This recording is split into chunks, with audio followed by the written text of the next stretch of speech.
We're very, very, there's some lovely music still playing. I'm like, just gonna have a little oh, no more dancing. Not till later. I hope you've brought your dancing shoes because we're gonna have fun later. Good morning. Thank you so much for coming and joining us. We are Retrofit Reimagined, the finale. Woohoo! My voice is a clear indicator of the level of energy I have left, which is not much. But Tom did come to my rescue with a load of strepsils, so we'll see what we can do. Thank you again for coming. We're going to settle into just a little bit of context about why we're here and who we all are and what you can expect from the day. We're very, very grateful to be in beautiful Glasgow. She's looking lovely this morning. And yeah, I'm good. So I'm Sara. I'm in the moment. I've forgotten like what you know, what you don't know. I'm Sara. I'm head of citizen engagement with Built Environment Smarter Transformation, and some of my colleagues are in the room today. Very happy to see you. And I'm also what else am I? Co-director of the National Retrofit Hub. So it's all about retrofit for me, and co-founder of Home Energy Action Lab. Which is a community benefit society all about this. And I'm joined this morning by the wonderful, inimitable Kaur. And Indy's going to tell you a little bit more about the why of Retrofit Reimagined, and then we'll just settle into the day. So thanks very much, and we'll get going.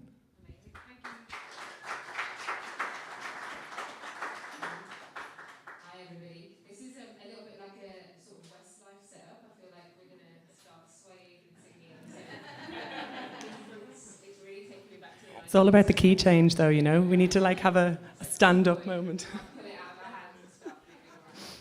I wanted to say a huge thank you for welcoming us so warmly. I've been to Glasgow a few times this year, and it's such a beautiful city. So every single interaction I've had, from being welcomed to the Glasgow Women's Library to Tabassum taking me around product shields and bowling green together. She's talking on the next panel.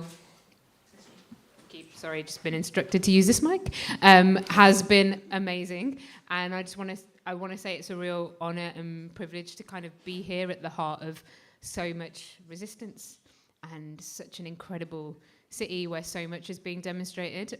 Somewhere that we in Birmingham, which I'm going to tell you about a bit more in a second, really draw a lot of hope from.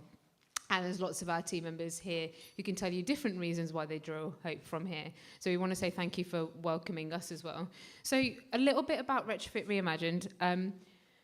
It's really been built out of, I might actually use this.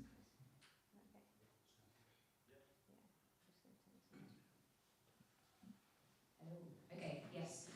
So it's the second year of Retrofit Reimagined, and we are here on the fifth leg of the tour. And we've been across our home city of Birmingham and our home neighbourhood of Ladywood.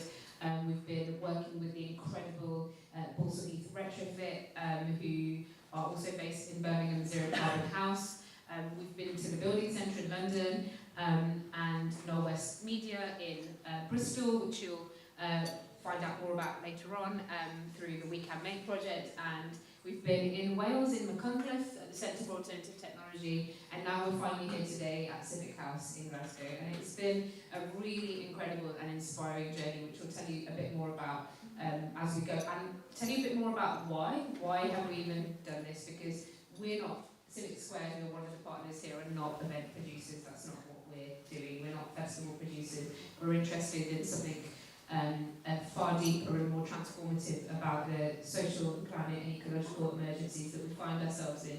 And and it's a real and amazing chance for us to collaborate with wonderful people. And so you'll see in the top right hand corner that there's all these logos of people.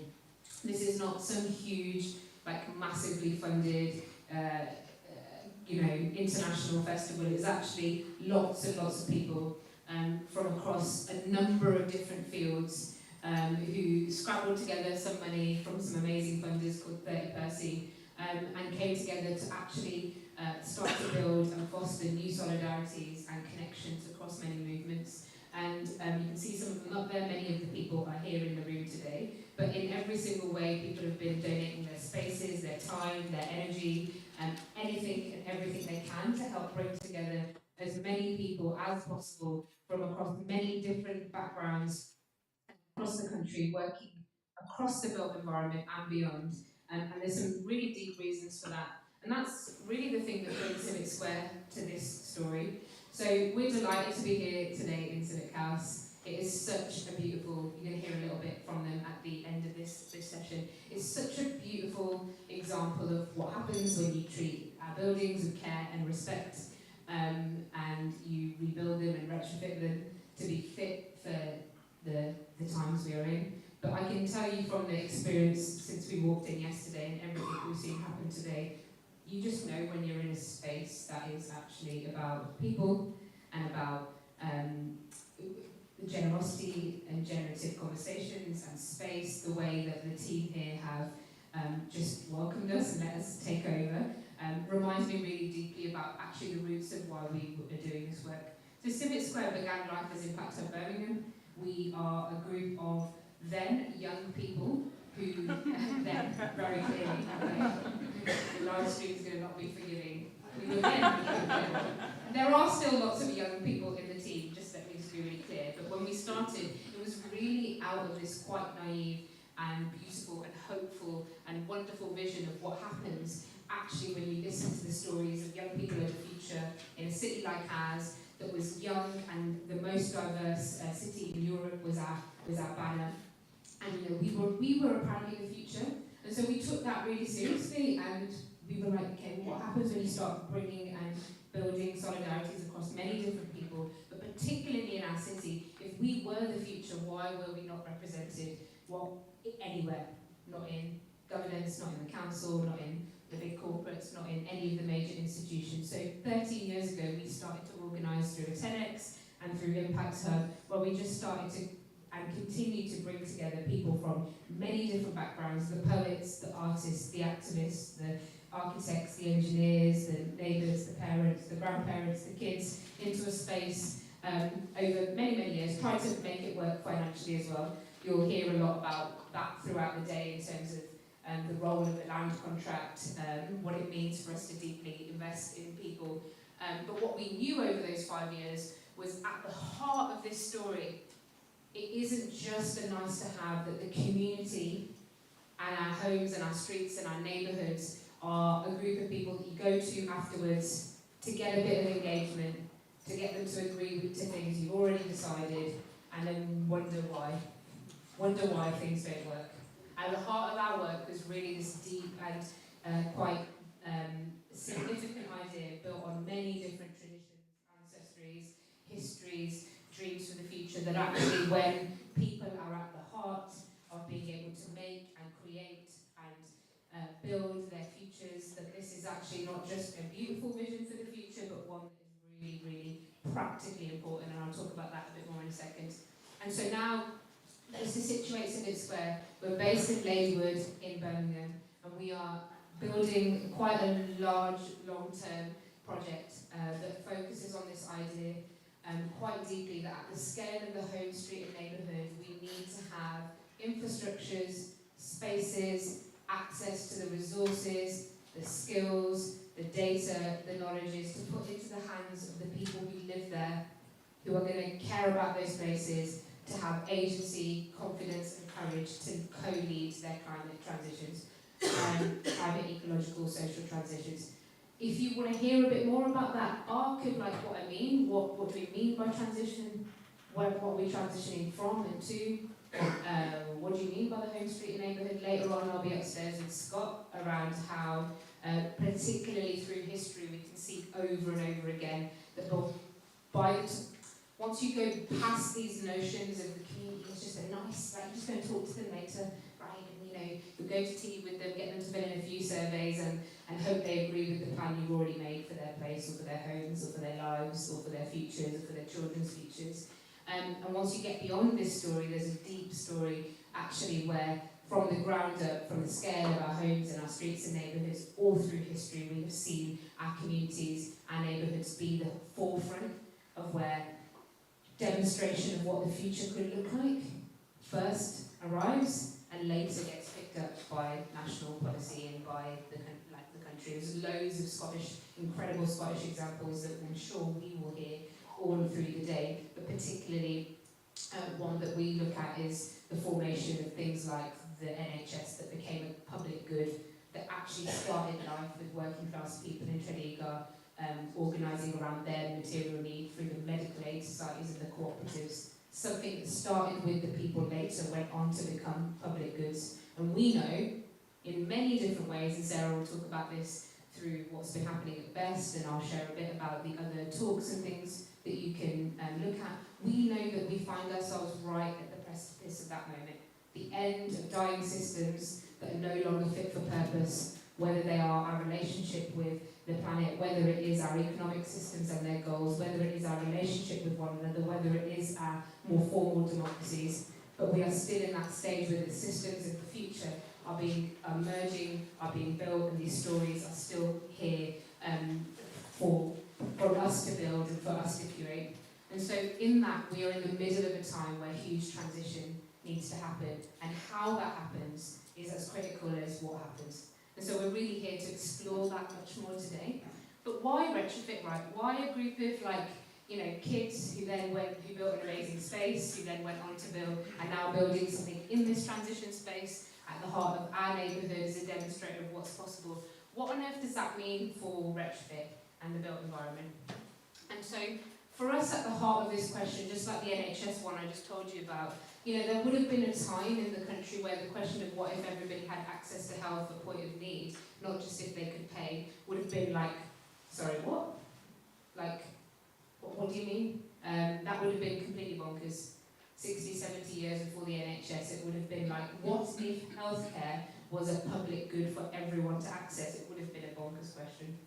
And for a number of different reasons as to why this question is at the heart of our work, which I'll share in a second, is this same sort of story, which is fundamentally, if you want to go into the knots and weeds, and we battle it out a little bit today, upstairs, in a friendly way, upstairs, about why I think the home, street and neighbourhood is a critical unit, not in opposition to the city, the state, the country, the region, but why it is critical is, we can talk about that later, but at the heart of the question of Retrofit Reimagined is what if the climate transition, you could add ecological, social, economic transition, and retrofit of our homes, streets and neighbourhoods were designed, owned and governed by the people who live there.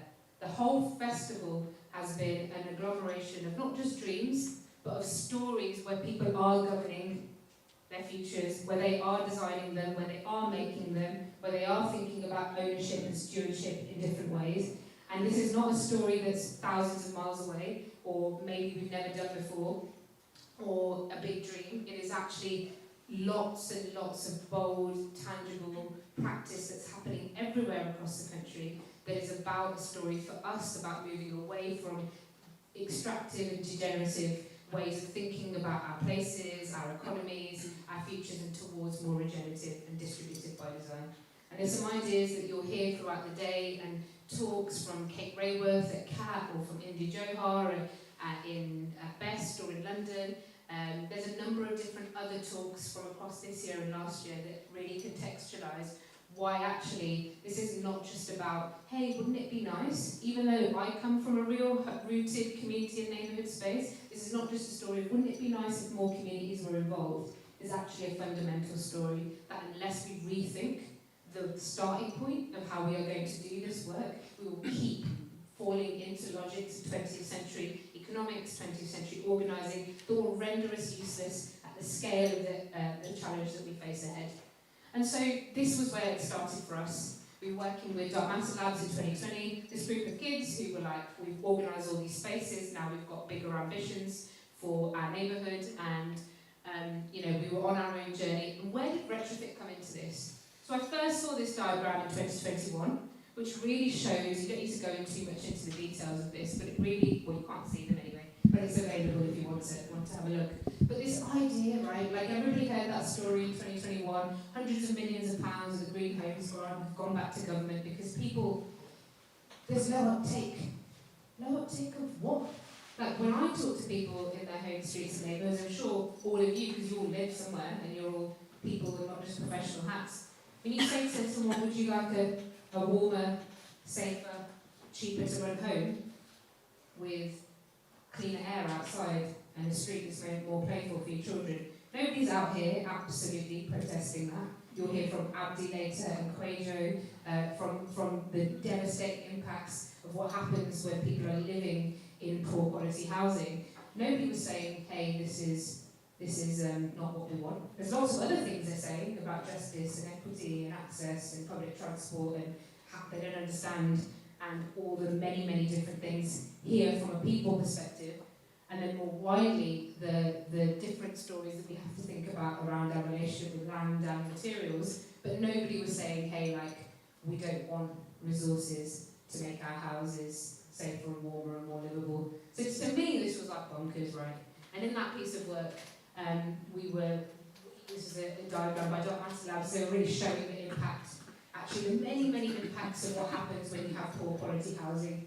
And there's a number of other diagrams that we haven't got here that go out, and who's paying for this, and what's happening. And there's tons of stories you'll hear through the day of the flip, which is like what happens when that participation, that way you live is hopeful and generative. But in here you start to see that people are picking up the costs of this everywhere, across the NHS, across all sorts of different portfolios.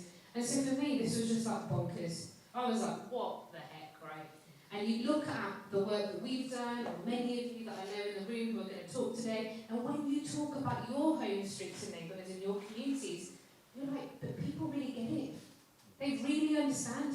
They really understand how that is connected, that story of where they're living and how they're living is connected to all these other things. So this idea that people where they are don't also understand the systems and the deep amount of systemic change and injustice and inequity at the heart of this story was also just like, oh no.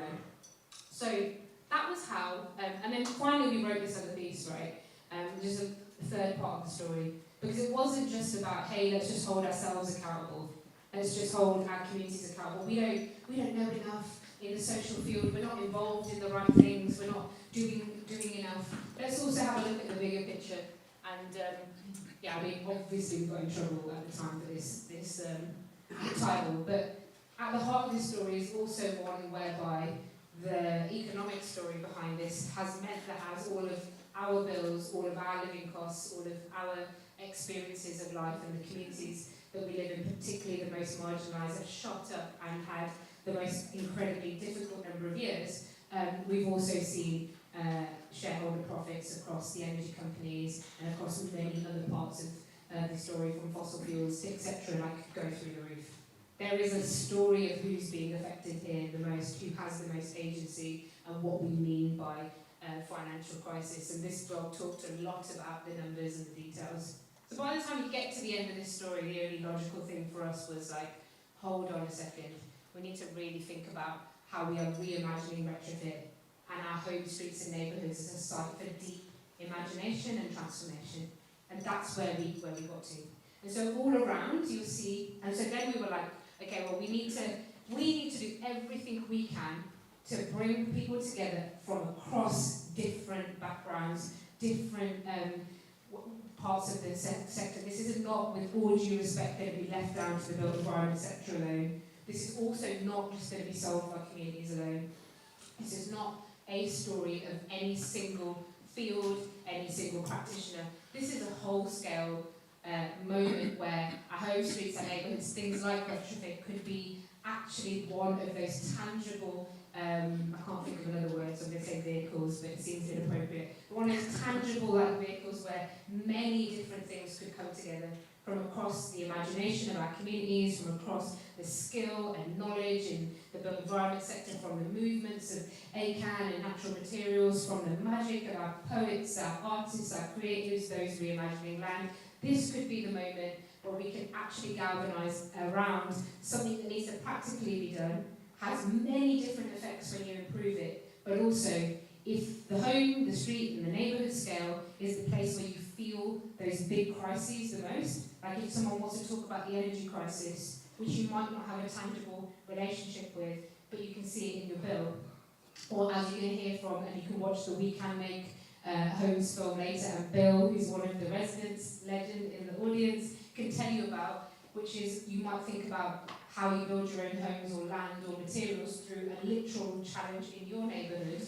You start to see actually that if that's where we experience these challenges most acutely, that also can be where agency is greatest. That is also where we're like, hey, we can actually really do something about these large-scale problems, and we can galvanise around deep demonstration in our home streets and neighbourhoods. And so we started to just look at some of the shifts about, well, hold on, we need to move away from house by house, 10 grand per house. We'll do your house, and then we'll do your house, we'll do your house. This is a system in Birmingham, in the UK, in England, actually, I don't know if that's how things are working in Scotland. And we'll come out every time, all our contractors will come out to yours, we'll contact you 101 times, and we start to look at the street as a living system, as many different things that need to be happening from across environmental, ecological, technical, organising, governance, and so on. And we just started to look at some of the shifts that would be needed. And then we started to move towards uplifting examples of what happens if the skills, the resources, the micro-factories, as you're here in Bristol, are in your neighbourhood, if the skills are happening there, if the communication's happening there, if we're moving away from complex, confusing technical information towards much more empowering knowledge systems, and so on and so on. And at the heart of the festival are these shifts, and you'll hear about it all day, and they're up. But we invite everybody else to add. And this was what gave birth to Retrofit Reimagined. We did a festival in the field last year, which is where through that I met Sara. And we were just like, hey, let's see if this resonates. This is what happened. We need more people at the heart of the retrofit story. Can't be left down to the built environment. Can't just see the community and neighbourhoods as a place that you go to afterwards once you've decided everything. I think, given how much of an impact the home and street you live on has on every other part of your life, could it be a great site of imagination? We know lots of people who are doing amazing work. We put a tent up in the field in Ladywood and thought, let's see who comes. And a lot of people came. And then Bobby over there wrote this article in the AJ about how it was like completely transformative, and the built environment sector were out of the stuffy conference rooms and talking in a different way. And we were like, oh, okay, I think we might be onto something. And we wanted to get out of our neighbourhood, which we love, by the way, didn't want to get out of it for any other reason, other than surely there's loads of other people all across the country saying, hey, something is breaking. We're not going to be able to do this story of transformation under the same ideas and the same economic ideas and the same organising ideas that created the challenges in the first place. And so what it looked like a little bit. And then we've been moving across the country. And so everywhere has had a different feel. In Bristol, we've been in the hands of wonderful neighbours like Bill and Melissa and all of the team that are here from WeCanMake, who have a micro-factory in their neighbourhood, who are rethinking land, who are building and making, and people got involved in that. And you'll see the front garden retrofits kits station is outside, you can get involved in that. At CAP, we were getting our hands dirty with natural materials. We were learning from all of the pioneers and people who have been working on this for 20, 30, 40, 50, 60 years, far before any of us arrived to the story, and we're saying there's a different way to organise our energy, our materials, our economy. And it was of all ages, children to elders were involved. And so we've been going across all of these different spaces, looking at the intersections between retrofit, land, material, people, imagination, and seeing what happens. Seeing what happens when we say, pretty sure this is too big and important just to leave up to one sector or leave up to the government, right? Like, isn't there a lot more we can bring to this and a lot more we can grow if we come together? So that's been really at the heart of what we've been doing. I'm just going to show you a little video before I pass over to Sara to tell you a bit more about the wider context of what's brought her here. But just a little video just to give you a sense and a feel for what has been happening at the other sites. So you can get a bit of a...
fortunate, obviously, thanks to the amazing Balsam Heath Retrofit community and John, who's at the heart of helping to organise that. And each space has had its own feel, its own energy, its own questions, its own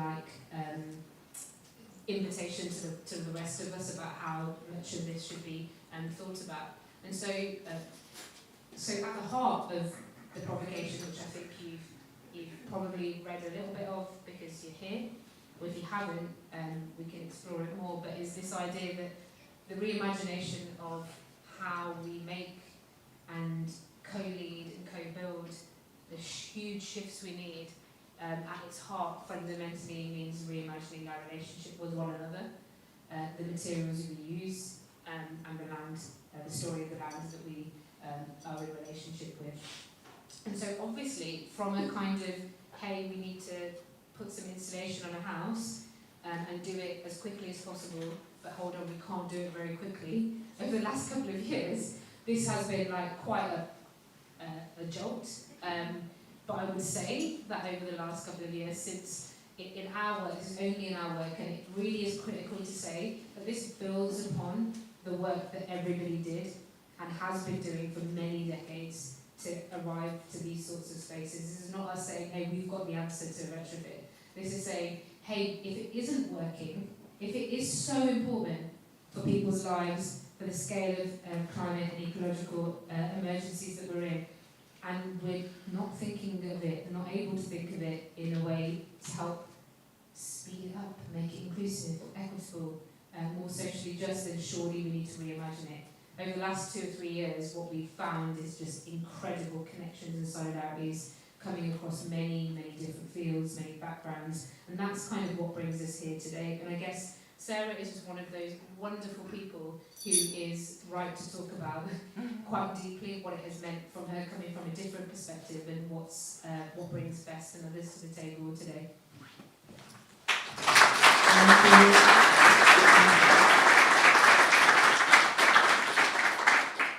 This is, it's a real, it is a real honour to be here and to be part of this movement, but specifically from my perspective as coming from, I'm an architect by background, and then a couple of years ago, not quite a couple of years ago, but almost, I joined the team at Best, who were really just very, very welcoming and sort of are very agile an organisation who are ultimately there. I mean, this is what we're about, right? See, I'm on brand, Daniel. Accelerate to zero, right? What we're trying to do is bring together that wealth that exists within the built environment to do what we can to agitate for change, to accelerate to our zero carbon, net zero future, whatever language gets us to where we need to be. And this team is incredible, a bunch of people who we're also in, this is partly why I can't speak today, because we're in part of recovery from our Best Fest, which is an annual conference that just exponentially grew this year, from 1 day last year to 2 days and an award ceremony this year, all done within the same capacities that were within the team, and it was really, really transformational couple of days. There's a lot I could say about it, but I want to specifically talk about how Best is this sort of, in my view anyway, is this transitional space, and I think we need the expansion of these transitional spaces a lot to get to where we want to go. So if you can go to the next slide. I'm just showing this picture of Indy. He's not going to thank me for putting his face up on the screen, but when I first heard Indy Johar speak, so Indy is deeply connected with Imi and the team from Architecture 00 and with the Impact Hub back in Birmingham, and I've come across the work of Dark Mantle Labs in my own work, and it is really quite incredible because it's asking big, impactful questions that really expand even those of us who think we're in this climate active space in the built environment, and then you realise, are we really in? Because the questions that Indy asks are, do we really fully understand the crises that we're facing? Don't know that we do. So therefore, let's get that right. And so Dark Matter Labs do a lot of work in cracking open that data so we can understand what we're actually facing. Now, when you hear Indy talk, it can be pretty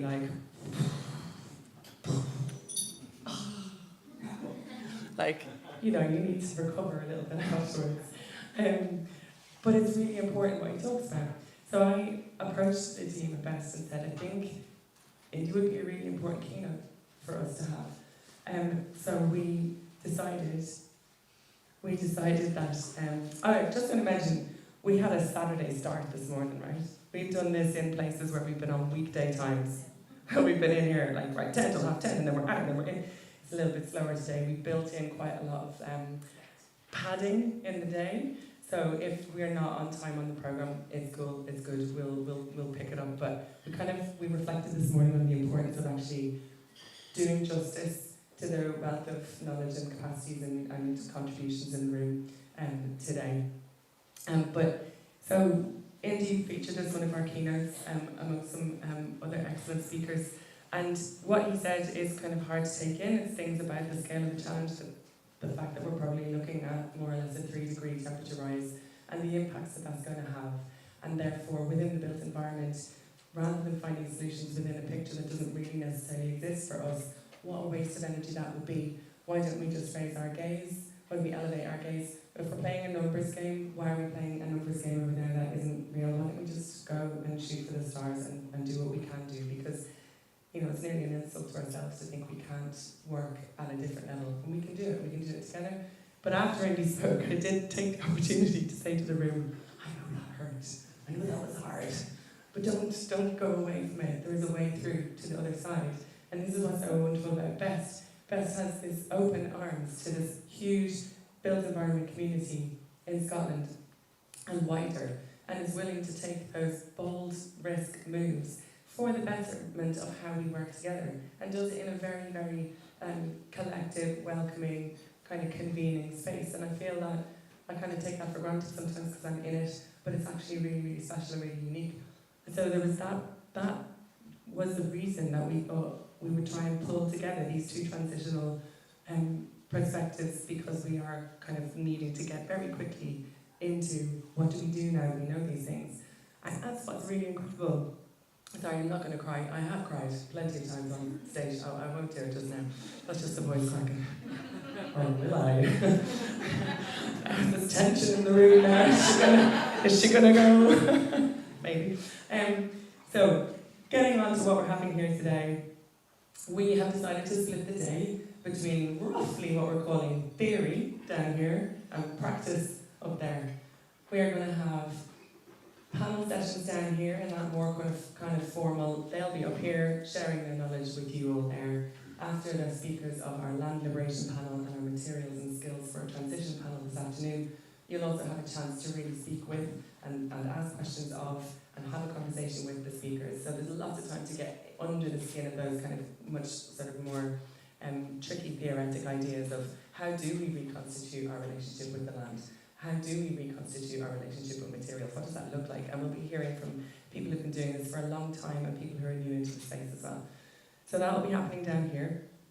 Upstairs we've called practice, and we will be having stories from the incredible wealth of community grassroots organisations within Scotland who will share some of their stories, and then we'll get under the skin a little bit of how and why and what might have worked better and what would they have learned from that experience.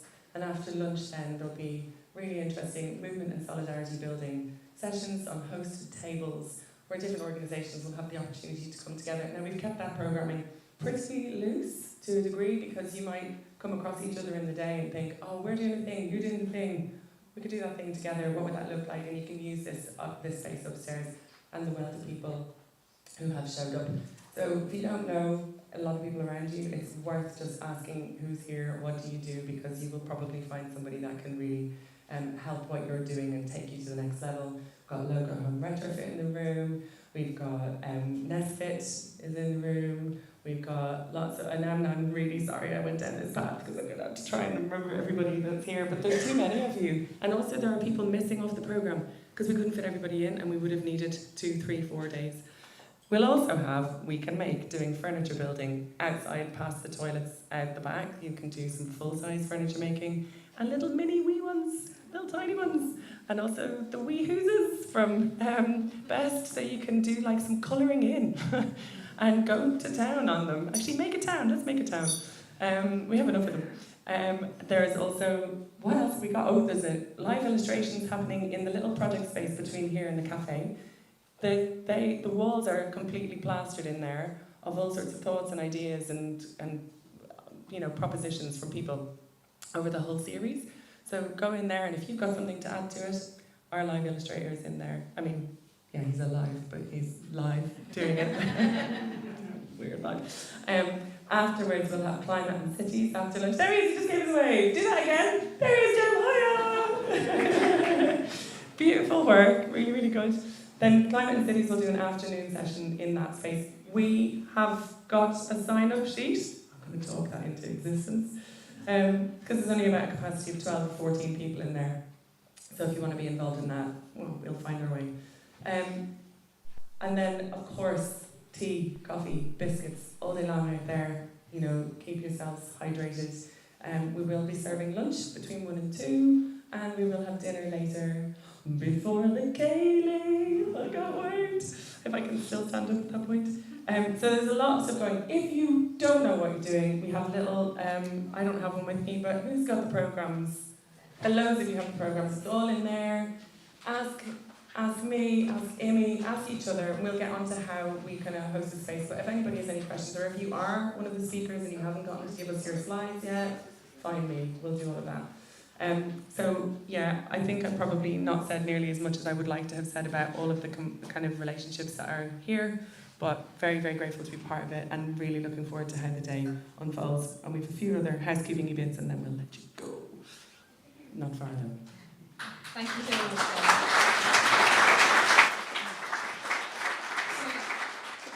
Sarah is a force of nature. He has really, we've been able to, across so many different partners, work together in a way that I think most people would be like, why are these people who do very, very, very different things, one, on tour together across the whole country, but secondly, how are they finding shared spaces between ideas that are so different? And I just want to say a huge thank you. Do you know how that started, though?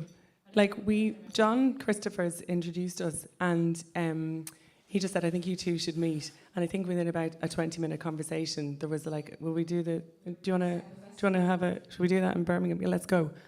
Very little. I mean, actually, that's kind of like my relationship with Best. It's like, that was a good thing that we did together. Should we do that a bit more? I'm in for it. But nobody asked me to do anything else. Oh yeah, absolutely. Well, I was going to say that, so don't worry about time, we'll pull it back, and we won't be like, nobody will not have the time on their panels. We just know this Saturday morning moment is a difficult one. So, I am going to share a couple of things actually as to why I think that we, within 20 minutes, a couple of years ago, were like, should we do this, and just have carried on ever since. And it's really a think about how we show up into the space, and we'll share a little bit about that. But before that, we're coming up to 11 o'clock, and I just wanted to share something with everyone around the moment of time that we find ourselves in. So many of you will know that today is a National Day of both action and solidarity and call for justice, peace and liberation and a ceasefire in Gaza. And we know that many of you have joined here when you may have actually joined actions in your cities, in your places. Perhaps you might have even been going down to London. And so for us, we're really grateful for the choice and the recognition, the choice you've made to be here today, but also the recognition of what it means to come together on a day like today. And what a deep privilege and responsibility it is for us to think about how we use our time together, and what it means actually to get even a chance to dream and talk in a propositional way about the things that we want to do in our places, in our homes, in the neighbourhoods, and how much of a privilege it is even to have the chance to think in that way. And I'll share a bit more about, in the next slide, about some of why those values are actually really critical to us and how they're very much at the heart of centering a very different type of space about how we show up. And so we are at 11 going to invite everyone to take 2 minutes of reflection and remembrance, not just for all those who've been lost in history, through war, conflict, occupation, through the fight for liberation and justice for peoples all around the world, but also for all that today are moving towards life, that are showing us what peace, resilience, liberation, solidarity looks like when we reject the divisive and destructive national picture that is emerging from our so-called leaders, not in your country, but in the one that I'm from. Good Lord, I apologise on behalf of the horror that is being unleashed across the communities today, with particularly the comments of the Home Secretary this week. And so we want to be able to take a moment of reflection and remembrance, again, for all in history, for all today, and for all those who are moving towards life, peace and liberation in the years to come. I really want to invite everyone to take part in that in a couple of minutes. If you feel like some of the things that I've said have made you feel uncomfortable, or you'd like to talk further about them, we can create a space, safe and open space to talk about them. It's an invitation also to have no assumptions around what anyone around you is arriving to today with, the heaviness, what their connections may be, the tensions they sit within, and to hold each other really gently and thoughtfully and openly through that. And if you feel the need to move towards anything that perhaps is more difficult, then actually step away from an open space in that and grab one of us and say, I just need to talk. I need to talk this through, something has happened. And so I really think it's important, in the words of one of the incredible peers that we work with, Hassan, who is at the Building Centre, to really rehearse the futures and the freedoms and the liberations that we seek to talk about in our behaviours with one another, with our curiosity, our openness, our understanding of one another, and to make sure that the space today is an enactment of the futures we believe in, and that we sit in deep curiosity and solidarity and support for one another. And if there is a difficult moment, we choose how we want to maybe bring someone else in, or sit down, or reflect, or take space. And so, on that note, we're now at 11 o'clock. So, well, just about to be 11 o'clock, so I invite everyone to just take a moment, however you need to reflect in silence, in solidarity of all of those lives lost and moving towards peace and liberation for all.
Those reflections and energies into the space.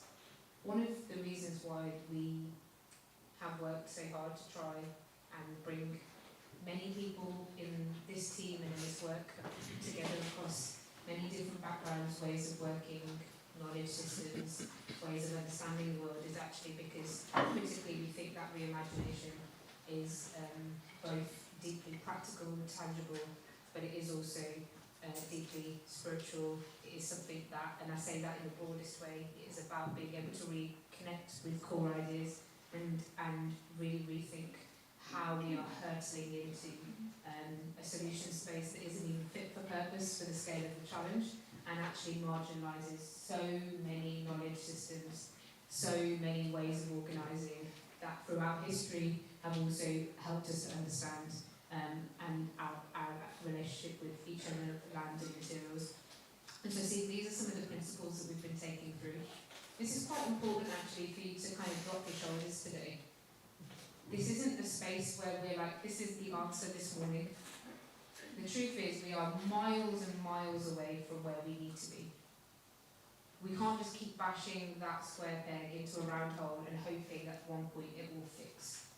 But we know in the room, and everyone who's not in the room, all the people that you are connected to, all the different communities and organisations and people that we've been with across the country and in this work, and we've made the space for things like this to happen over the last few decades.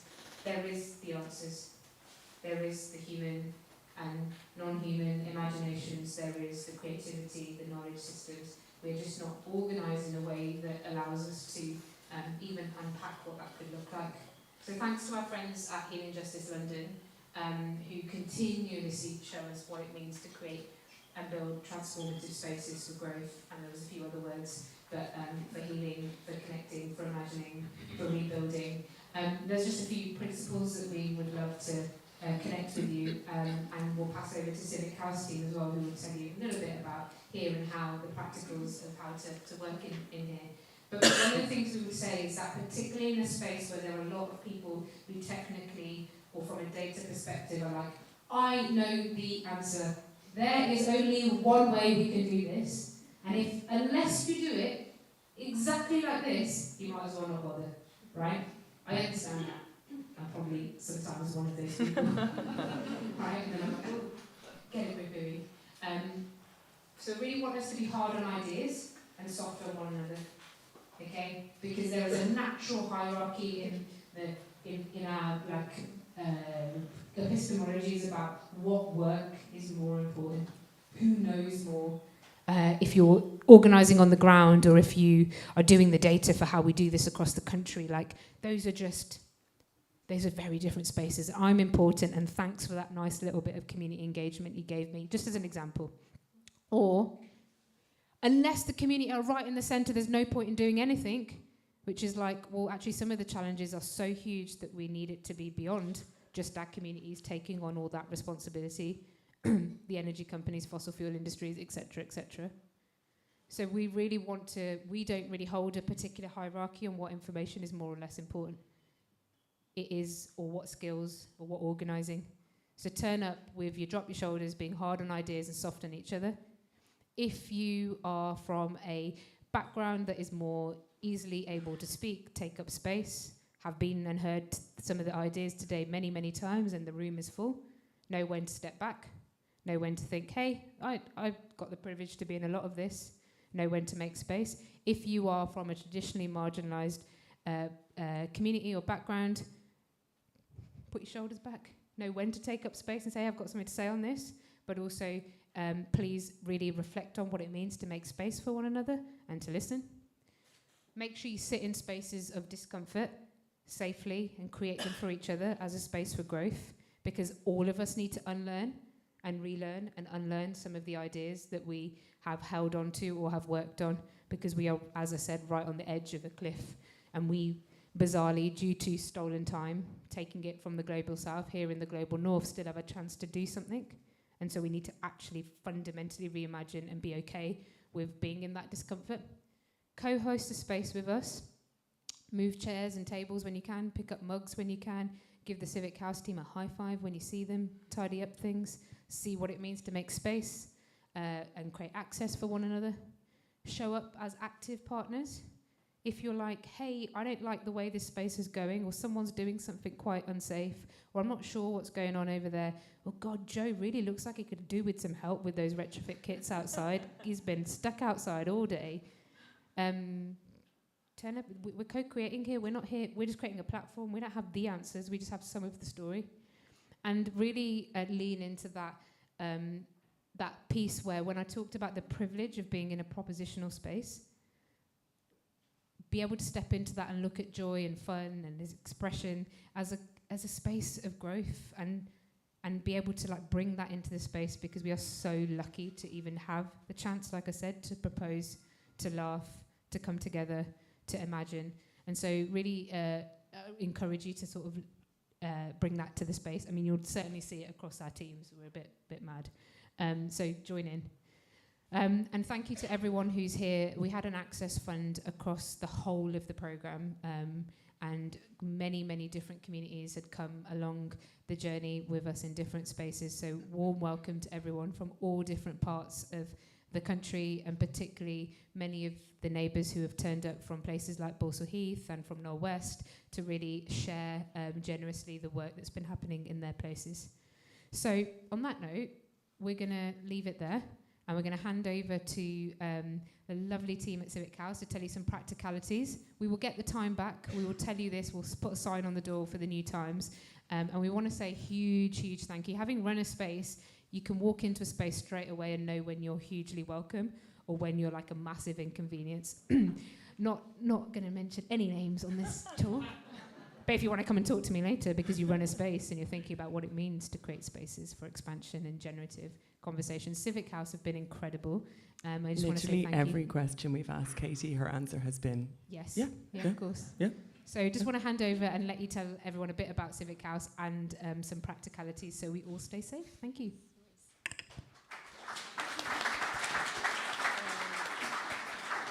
Hi everyone, my name is Katie and I run the hires and events at Civic House. I just want to firstly say that we're really honoured to be hosting the kind of final version of this festival. It's really amazing, especially considering we are a passive house retrofit building. We used to be we were once a 1920s printworks, and now we currently have space that connects across work, events, and our lovely canteen. So if you want to hear a bit more about our story, myself and my colleague Rob will be presenting that upstairs in the kind of practice session. Some kind of housekeeping rules, just so everyone stays safe. First off, toilets are located just to the left of the front entrance that you came in. There's also some more private toilets upstairs as well, if you'd prefer. Our fire exits are through the front entrance, to the back around this building here, and then if you were upstairs, you go through the yellow curtain, down to the back of the building, and again come out the side. Our fire muster point is the tree just opposite the building here. I am the fire marshal and first aider on site, if anyone has any issues. And if you would like a quiet space at any point, just come and find me and we will be able to accommodate that. So yeah, thank you again to everyone. Yeah, thanks so much. Here we go.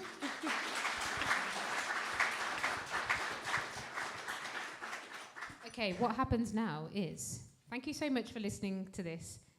We always make a point of like trying to set up the space to just move us into a different space for the day, and I know that's a lot, but it's really part of like how we all show up together. So really grateful for your patience, especially on a Saturday morning. So on that note, thankfully for you, you don't have to hear us speak too much more. There's one more little thing though. Yeah. So we will get back the times. Just stick with the programme in terms of the running order of who's happening when and where. Yeah. And we will probably just shorten those little breathers. We'll stick a note on the door. And we'll maybe use, there's a big chalkboard in the cafe. We might get Joe's tall arms to maybe update that programme a little bit. But where we are is where we're going to be. The running order will still stick. So what you need to do now is just recheck your programmes, orientate yourself to how you want to spend the day. Because otherwise you'll get to the end of it and you're like, there was so much and so many people I wanted to talk to. So pick where you want to go. In a moment, the next session is going to start in here. Obviously, naturally, there's going to be a couple of minutes of turnover, but it isn't a moment to go out and have a massive break. Stay close, and in this room as well, like budge up. Yeah, budge keep up close together. decide if you also, at this stage, want to go upstairs or Mhm. into a different space, or you're dying for a certain conversation, go grab someone for a coffee and have that as well. Yeah. Enjoy the day. Thank you so much. I'm going to stop speaking Well, and let you say whatever. I've got one last thing to do because we missed them last week. So I mentioned last week we had Best Fest and the International Retrofit Conference, and we had our inaugural awards. And that was amazing as well, because in the awards there were at least 4 community kind of based organizations who won some of the awards. Local Homer won, John and Retrofit Balsall Heath. I know specifically not John on his own. He will be the first person to say that. It's Retrofit Balsall Heath, the collaboration. And Tom, there was the other organization that I can't recall the name of because Eriskay Heritage Society. But so did Agile House, and we didn't get to give them their award, but we can now. Agile City. Oh God, my brain. So congratulations. This is your award. Well won. So proud.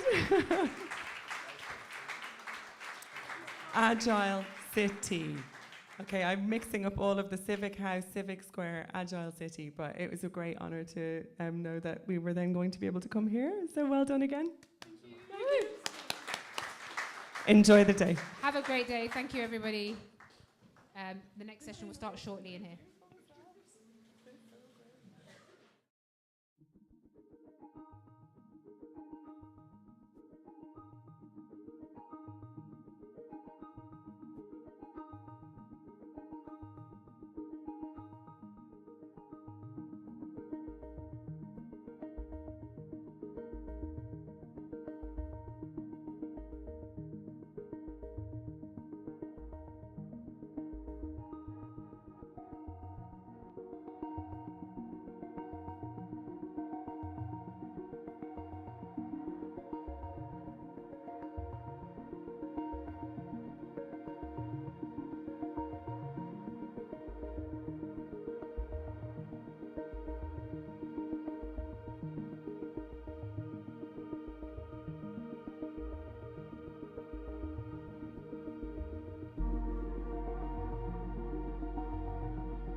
Okay, we're going to get right into the next session. I'm going to be, in the next few minutes, just sort of introducing the intent of this next part, what we're calling the land liberation section of the day in the morning.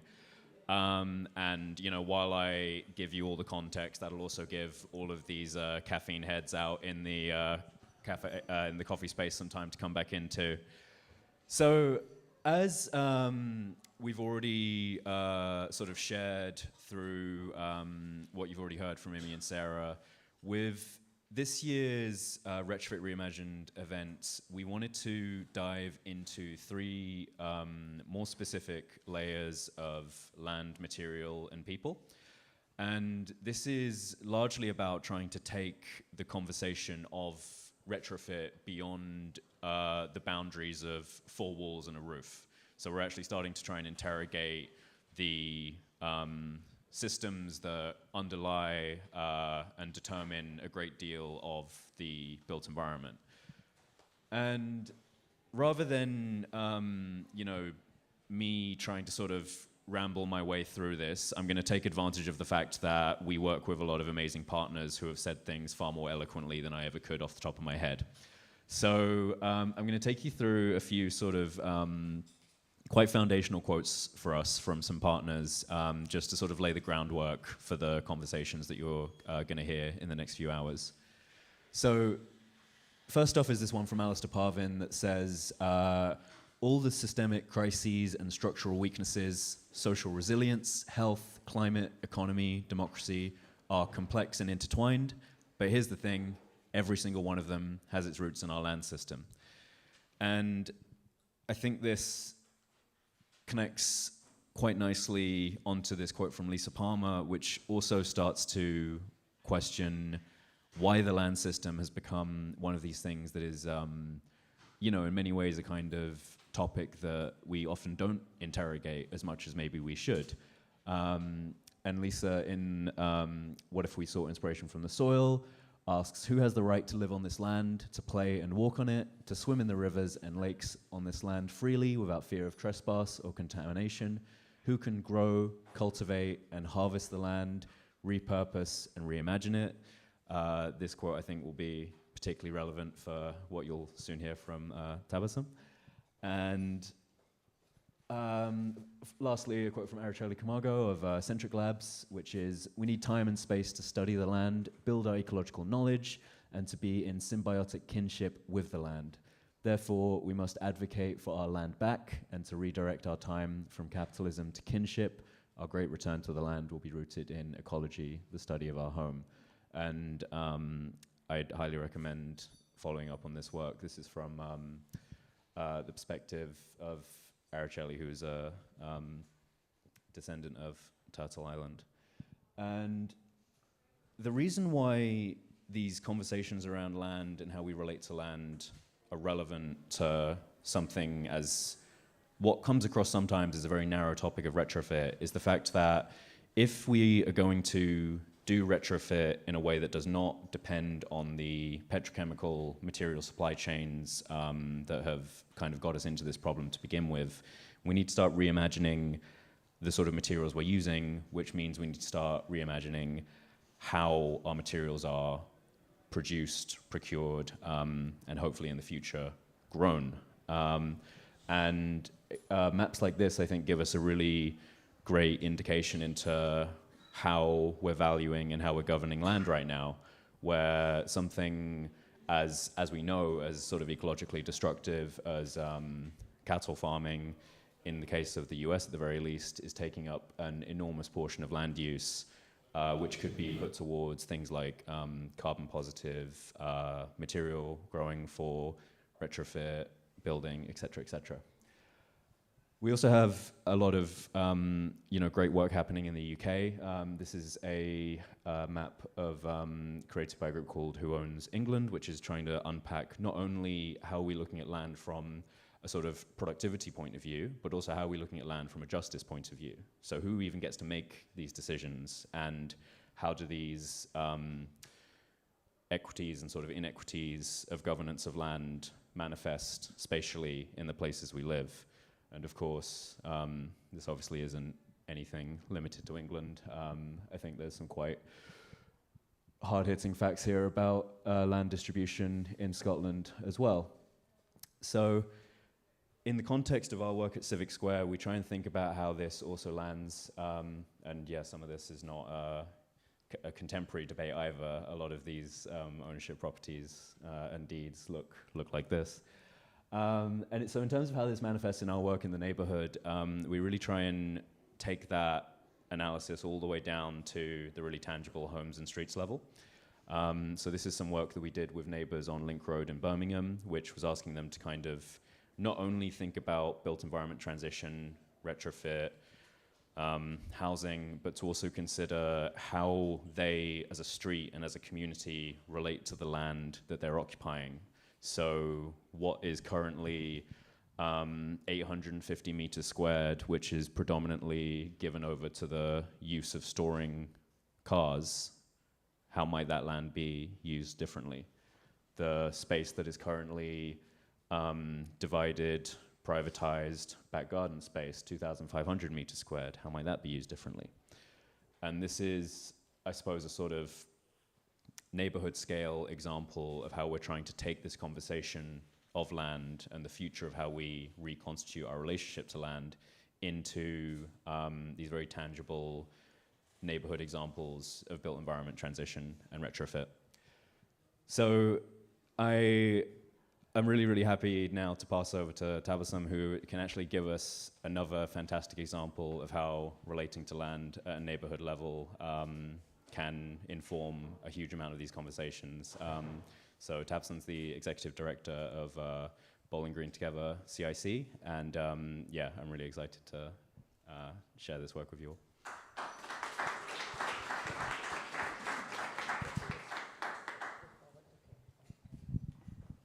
Morning, everyone. Is it morning or afternoon? No, it is still morning. I always forget. I spent an incredible amount of time yesterday trying to get all my thoughts on this piece of paper, and the reason being, I have one of those brains that's in 100 places at different times. So right now I'm thinking about the new kitten we got yesterday, I'm thinking about the kids if they've had their breakfast, I'm thinking about where I need to be straight after this, which is going to be stewarding the protest today. But I digress. I will come back to the actual conversation. So, executive director feels like a very fancy title for me. I am not a fancy person. I am your run-of-the-mill Scottish Pakistani house mum. I can tell you just now, looking at everyone here, that this feels so incredibly strange to me because I'd never imagined I would be in these spaces with such intelligent people, and I can tell, because I can tell you've all been to university. I haven't. I'm a complete grassroots person. Live in Pollokshields, which is a predominantly South Asian community, and I've lived there pretty much my whole life. So, in amongst being a housewife and a mum, you know, doing all the traditional roles, because that's what was expected of me, I did a lot of activism as well, because there was just something burning inside me, and I thought, this just can't be it. There needs to be more. And I was approached by the local community council who was doing a charrette then, and they said, well, you've lived here for a long time, and we know that you're a very busy person, and you know a lot of people in Pollokshields. How would you feel about getting involved in a project that really was about getting more green spaces? So where we live, there's lots of tenement buildings. The back courts are not fit for purpose. We do not have green spaces that are available. What do you do when you want recreation or you want to get away from the hustle bustle? And really, essentially, the prison that's called home. And I call it prison because our families come from South Asia. My parents come from a rural village. These houses feel like prison to them. Glasgow is not the country or the place that they're used to or accustomed to. So we become that bridge then that understands that they've missed out on something that they need. So how do we fix it? So that's where I came in then. There was an old bowling club, and it was actually a traditional bowling club. And the idea was it was derelict now. Its membership had run out, just like many other things that happen. Things go bust. So this bowling club was derelict for such a long time, and they wanted to do something with it. They hired me as a community engagement officer. It's like, get your people, and that's where I guess the diversity comes in as well. Being able to speak the language, being able to express to the people that this is what we are missing. What would you do with this green space if you had it? So what was pretty much a dump, I mean, I don't want to call that a dump, but it was a dump. We moved on to what it would be like if the local community could come and take it for their own. It was a beautiful project. We had a few hiccups, just like with any other organisation. There were things around funding, and then COVID hit. And then the minute COVID hit, everything changed. That space then was like the only space within our neighbourhood that was active. All the other buildings, everyone else was just closing shop. There was nothing going on. There were so many people that were suffering from isolation, depression. I knew these people. I feel like we're still living in that trauma. I don't think any of us have come through that yet, but being there on the ground, being out there in person and being able to engage with people in a way that was very different from what was done before, it really propelled us. So as everything else had closed up, we weren't. We actually grew, and we grew so much that we started hosting international events. COP26, we hosted the Minga Indigenous community as well. We held the Sacred Fire. We had Amal come over to Pollokshields as well. So if people know the journey of Amal, you know that she's travelled all through Europe. So you can imagine all these big, amazing things taking place in a small neighbourhood like Pollokshields, and I'm at the helm of it. I'm totally feeling out of my depth. I'm like, who's trusted me to do all these things? But the one thing I was good at, I might not be as intelligent as the people that were my employers, but what I was good at was that human engagement, that human connection, being able to sit with people in any circumstance and be able to relate to them and let them see my humanity and let me see theirs as well. And when Emmy was talking about learning and unlearning, I can't tell you the journey that I've had, the people that I've met throughout this period of my life. You know, I go back to being a housewife. That was my role for 40 years. I know I might not look that old, but I'm old. Anyway, again, I'll come back to it. There was a period last year, just when everything was going amazing. We did some fantastic work. I thought, you can't get any better than this. I was given my redundancy. So after having spent almost 4 full years of making that space what it was, that was like a massive blow. But that wasn't the end though, because then this is where the new phase started, and I thought, okay, I know how to run this space now. I know what it takes. I may not have the qualifications, I may not have the understanding of what to do at the higher level, but I do know the people here. And I know they're behind me and they want this space back, because the whole direction had changed. As soon as the redundancies were announced, it was like a whole different, I just moved on. I don't want to go on about it, because then that'll just turn into an episode of EastEnders, and I don't want to do that to you a lot. I don't have the music for that either, dun dun dun. Well, we set about. I recognise one of my local residents here as well, Izzy. I'm going to call you out here. It was such a surprise to see her. I think she was just as surprised as me. But we started a campaign, basically. We thought, okay, this has happened.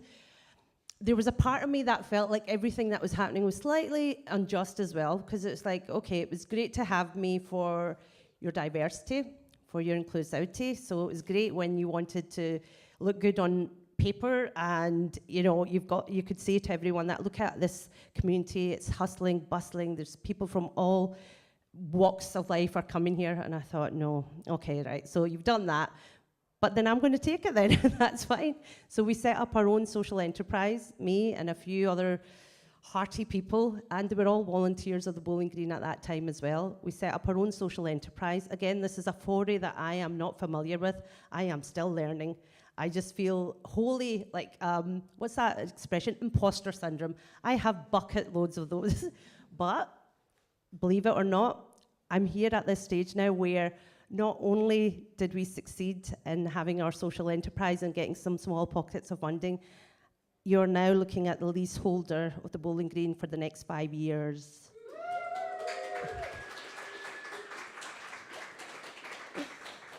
Some called it a hostile takeover, but if you think a bunch of aunties with slogans and chants is a hostile takeover, then yes, it was.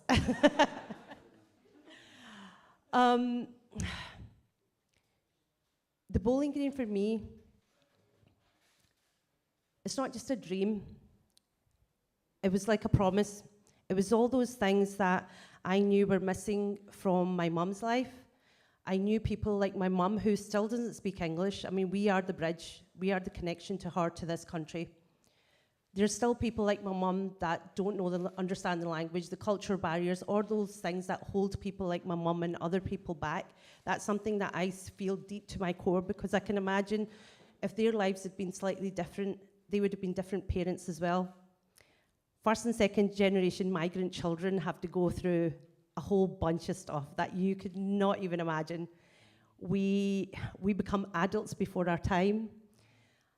A lot of us have to suffer. We're like the first face of racism as well. You know, our parents are at home, they're busy working, but we'll get the first brunt of that as well. I have grown up in a neighbourhood which was really, really racist. I still hold that in my heart, because we couldn't access our back courts because we were always chased out.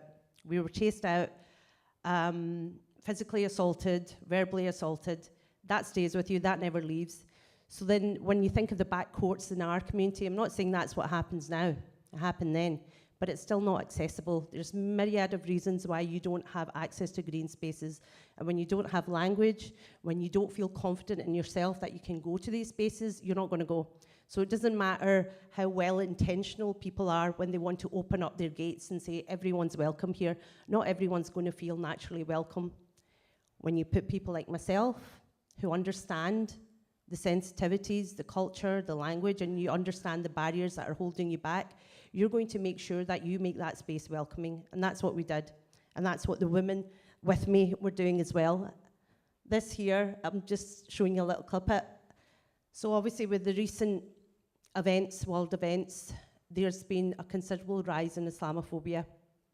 And Channel 4 had visited us last week to speak to me and a bunch of women here of how it's affecting us. And again, this is where I'm talking about creating those spaces. These women would never have spoken on TV. These are your traditional women who sit at home, feed their kids, they don't know a life outside their home. And again, it's like, I'm not here to judge what's right and wrong. That's who they are. And sometimes it's easy for us to think, why do people not break away from those chains? It's understanding that these chains exist, but we don't make it any difficult for them. We're going to try to help. So here, like I said, Channel 4 News, they spoke to these women. What you're seeing over there is our lovely fire pit. It's something that connects these women. It's almost like a spiritual thing. They come here almost every day. This is what they used to do when they were around their villages. I call the bowling green now, I've decided I'm going to call it a vera. And if you want to understand what that means, it's our Punjabi word for courtyard. And this is what a lot of the people used to do in Pakistan and India. It would be in the morning and in the evening. They would all come round a fire, they would have their cup of tea, and they would just connect with each other. Any of the troubles that they had, it was there for them to share. So I'm just trying to recreate that. And then over here, this was on Halloween Day. And when we're again talking about feeling welcome and being accessible to everyone, a lot of the children here wouldn't naturally go out and do trick-or-treating. So this is their way of like using the space, having their little fashion show, their parade, and the teachers, oh my goodness, the teachers really came out in full swing. I wish I had dressed up for that day. So we had, I kid you not, this is just a small snippet, we had over 300 children that day, and Mug over here promised them all hot chocolate. You can imagine how many pots of hot chocolate I had to go through to get all those kids all refreshed. This was, again, one of the events that we had just following up, because keep in mind, we've only opened again now after a month, so a whole year of not having any access to the bowling green. This is me now trying to make up for the whole year and getting as many of the events there as possible. But the main intention of doing events or holding that space for everyone is the thing that I felt was very lacking as I was growing up, was that we have our South Asian community, we have all our other communities living side by side, but we don't really know each other. And I was getting sick and tired of the narrative that we're having to deal with every single day. You know, this concept, this idea of Muslims and Pakistanis, I mean, I don't even have to go into it. I think you all know what our Home Secretary, what she thinks of Pakistanis. So the idea really is, how do we make the space not just accessible for the local Asian community, but also everyone else, so that they see our humanity, because that's the thing that's lacking most. And we feel it more and more. When I say we, I talk about people of colour. Now, I know it's really uncomfortable discussing these topics, and especially places like this, but we're feeling it on a whole different level now. We know how sacred these spaces are for people like us to feel welcome, but then day in, day out, when we're watching the news and we hear how things are reported, we see the blaring hypocrisy and double standards, and it really brings to home how different we are and how we're so dehumanized. And when I mean we, I just mean people of any marginalized community. This culture war that started 13 years ago, because that's where it feels like it's propelled to nothing else. Places like the Bowling Green are so important, where then people can break down those barriers and they can say, actually, you know what? Don't listen to what's happening there in the news. Look at us, sit with us, eat with us. That's how we connect as a culture. It's not by lecturing anyone or telling you what to do or how you should treat us. It's like, just sit in our company, speak to us as humans, see what we have to think of our thoughts. More often than not, we're probably thinking or watching the same thing. We all have families, we all have loved ones. We all just want a life of dignity and respect. Now, there's not really much more I want to add to this, because my mind, like I said, it's in a lot of places today. Straight after this, I will be joining the protests. I promised I would steward. I've been doing it every week. And then again, thinking back to the kids in the house as well, it's impossible not to think of the 100 of things that'll go through my brain. So I don't want to take up too much time. And in fact, I'm right on time. That's 15 minutes. Wow. I excelled. Thank you, everyone.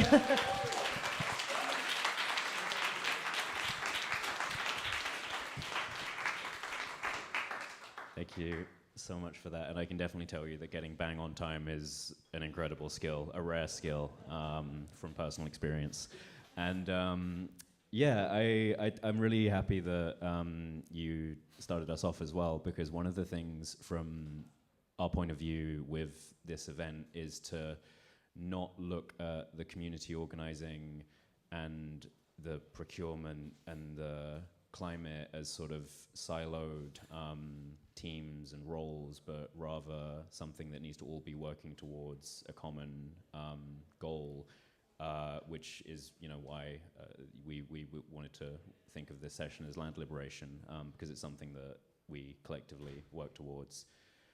And it's something that even in the way that this kind of work is often carried out, you can really see tangibly that it's not just something to do because it's nice or because it's fair, but it's also the just way to do these things is the best way to do them. And there's a really interesting example in our neighborhood in Ladywood, which is where in the early 2000s, a lot of solar water heaters were put out over all of the roofs of the houses in a very top-down, you qualify, you get one. But the actual systems weren't socialized, no one was taught how they worked, no one was able to sort of actually deep the value of these things in the community. And now fast forward to today, none of them work. And they're all just there as a kind of artifact of what could have been if, rather than just doing unto a community, if they were actually brought into the process, if they were brought into the governance of the process and socialized into what was happening, these things would be working. So there's a really deep part of this for me in terms of the connections between these stories about how they aren't separate stories, but they're actually a sort of common story of not only how we do this in a just way, but how we do it in an effective way. And so very appropriately in the theme of sort of crossing these traditional boundaries, I'm going to invite Carey Doyle up next, who is both director of Local Home Retrofit and involved in Community Land Scotland. So we're going to, I'm sure, hear a lot more crossovers. And I'm just going to go get your slides. And then this. Thank you. Hi, everyone. I will not be talking about Local Home Retrofit. I think Chris and Tom would be doing that, but it's an absolute pleasure to be a director there as well. Got some slides up in a minute. There we are. That's working. Okay. Thanks, Tab. That was amazing. Thank you. A hard act to follow. This is going to be a little bit different. I'm going to attempt to do an overview of Scottish land reform in 10 minutes. So buckle in.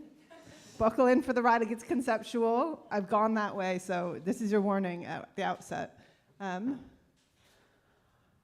I am a town planner. In fact, I'm going to introduce myself as a radical town planner, which I don't think I've stood up in front of a bunch of people and said that before. In 2020, I took up the work of Community Land Scotland. I became employed there.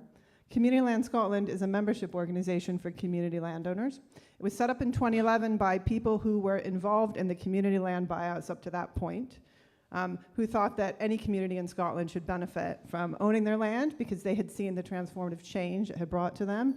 They thought that a socially just land reform process was in danger of dying out in Scotland, needed to be pushed harder and more radically, etc. And those people are still involved in it today. That's our conference there from Skye earlier in June. So we have 120 members from, you can see Kirkwall to the borders, from the Outer Hebrides to the centre of Edinburgh and Glasgow. And these are organizations which own land and buildings. So I'm going to be a little bit provocative. I love the idea behind Retrofit Reimagined. What if the climate transition and retrofit of our homes and communities, strike that out. What if the climate transition and the retrofit of our land was designed, owned, and governed by the people who live there? So we're going to take the scale out a little bit and talk about land and what that means in terms of homes and in terms of communities. And I suppose the question comes where, Charlie actually already raised this, where do our homes stop and our communities start? And Tabs actually bring it up as well. If you live in Glasgow, you may recognize this aerial photo. It's actually a screenshot from the Scottish Land Register. And this is a screenshot with the same image with the title deeds on it, which gives you a sense of what is private property, and it's been registered, as most of that is private property. There's probably a few things owned by public bodies there as well. And I make that point because the question of land becomes a question of property. The difference between those two photos is the difference between the drawing of that private property. Now, what is property? It's a right to exclude people from something that you own yourself. It's a right of enclosure. It's a right to sell. And in Scotland, what we have, the system of land reform that has been set up, is a balancing of private property rights and the public interest. And sometimes that's seems a bit shocking to people, particularly if they're not from Scotland, who are sort of imbued with this neoliberal approach to private property being the first and most important thing. In legal terms, private property is balanced with the public interest. That happens all the time for compulsory purchase orders, which we're familiar with, that happen by public bodies, a wide range of public bodies which take private property and do something with it for the public interest. So in Scotland, what land reform does is it provides land rights for communities to act in the public interest. And those are balanced under Scots law. They're actually balanced under UN conventions. They're balanced in European law. They're balanced in lots of different ways. There's a new human rights bill coming into Scotland, hopefully next year, which is going to implement the UN Convention for communities' economic, social, and cultural rights, which will further consolidate that perspective in Scotland. Okay, Carey, private property.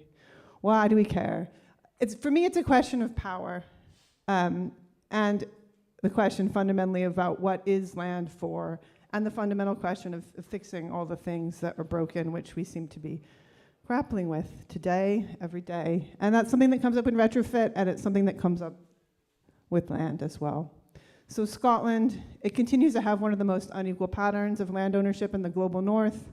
There's some stats there. There's a photo from the Highlands, which there's 3 people who own everything you can see in that photo there.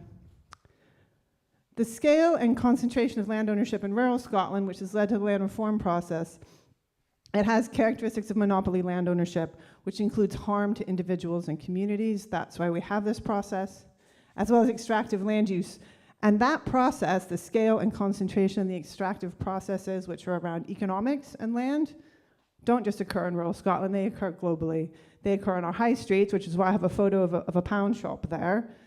That's an extractive land use, which has an impact on that community, because when those buildings are lying vacant for years, for decades, for generations, there's a significant impact to communities whose potential for retrofitting is extinguished because of that land being held vacant. So Scottish land reform, this is my wordiest slide. I'm not going to go through it all, but I wanted to take a moment to provide this context, because I know we have lots of people here who aren't from Scotland. There have been 3 significant land reform acts, and one to be introduced very shortly. We have the right to roam in Scotland for responsible use over every bit of land.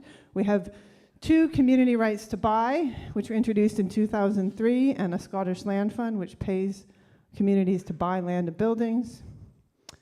There's also 2 rights to force a sale of land in the public interest, as well as asset transfer from public bodies. Just to clarify that point, all of this happens to any type of land. So these rights can be used on any type of land. It's not just publicly owned land, which is what happens like in England, for example. People talk about all of this, and they're talking about asset transfer from public bodies. We are not talking about that. We're talking about communities purchasing land owned by absolutely anyone, really, other than the Queen. Not allowed to do that, or the King, sorry. There's an interesting article in the London Review of Books this week on that, if you're interested. The 2016 Land Reform Act introduced this notion of landowners having rights and responsibilities. Scotland is one of the only countries in the world that has that. So it's this notion of private property and how we understand our land rights and our property rights, as well as responsibility to the community and where the community's rights fits into that. So a bit more practical now. Okay, Carey, what does this all mean? Well, across Scotland, there's 754 different things owned by 505 community groups. There's some stats there for 155 of those were in cities and towns and 52 in the greater Glasgow area. So communities across Scotland are out buying a huge amount of different things. From Carloway Estate in the Outer Hebrides, that's a huge rural estate where everything is owned by the community, to the centre of Glasgow. That's the Pyramid at Anderston. Communities are very interested in, also, as I said, all sorts of things. They're very interested in climate projects. They're very interested in delivering green space projects of all sorts. We've got community-owned seaweed farm, a community-owned space hub, community bought an old MOD base, etc. So a vast majority of different things. It's different in Scotland because it's not just housing. Often community land trusts elsewhere provide just housing. Here, all sorts of things. How does it work? Again, it's different in Scotland than elsewhere, so I wanted to explain this a bit. The reason why communities in Scotland have land rights is because they identify a geographic community which acts in the public interest for this asset that's held. So that's what allows it to be stood up in court in terms of those land rights. There needs to be community support, including petitions and voting if you're exercising your land rights. There needs to be open membership, which is led by a democratic board, which is made up of a majority of membership. You need to be holding your AGMs, doing your consultation, and doing that really excellent engagement that community groups can do, and there needs to be nonprofit distributing as well.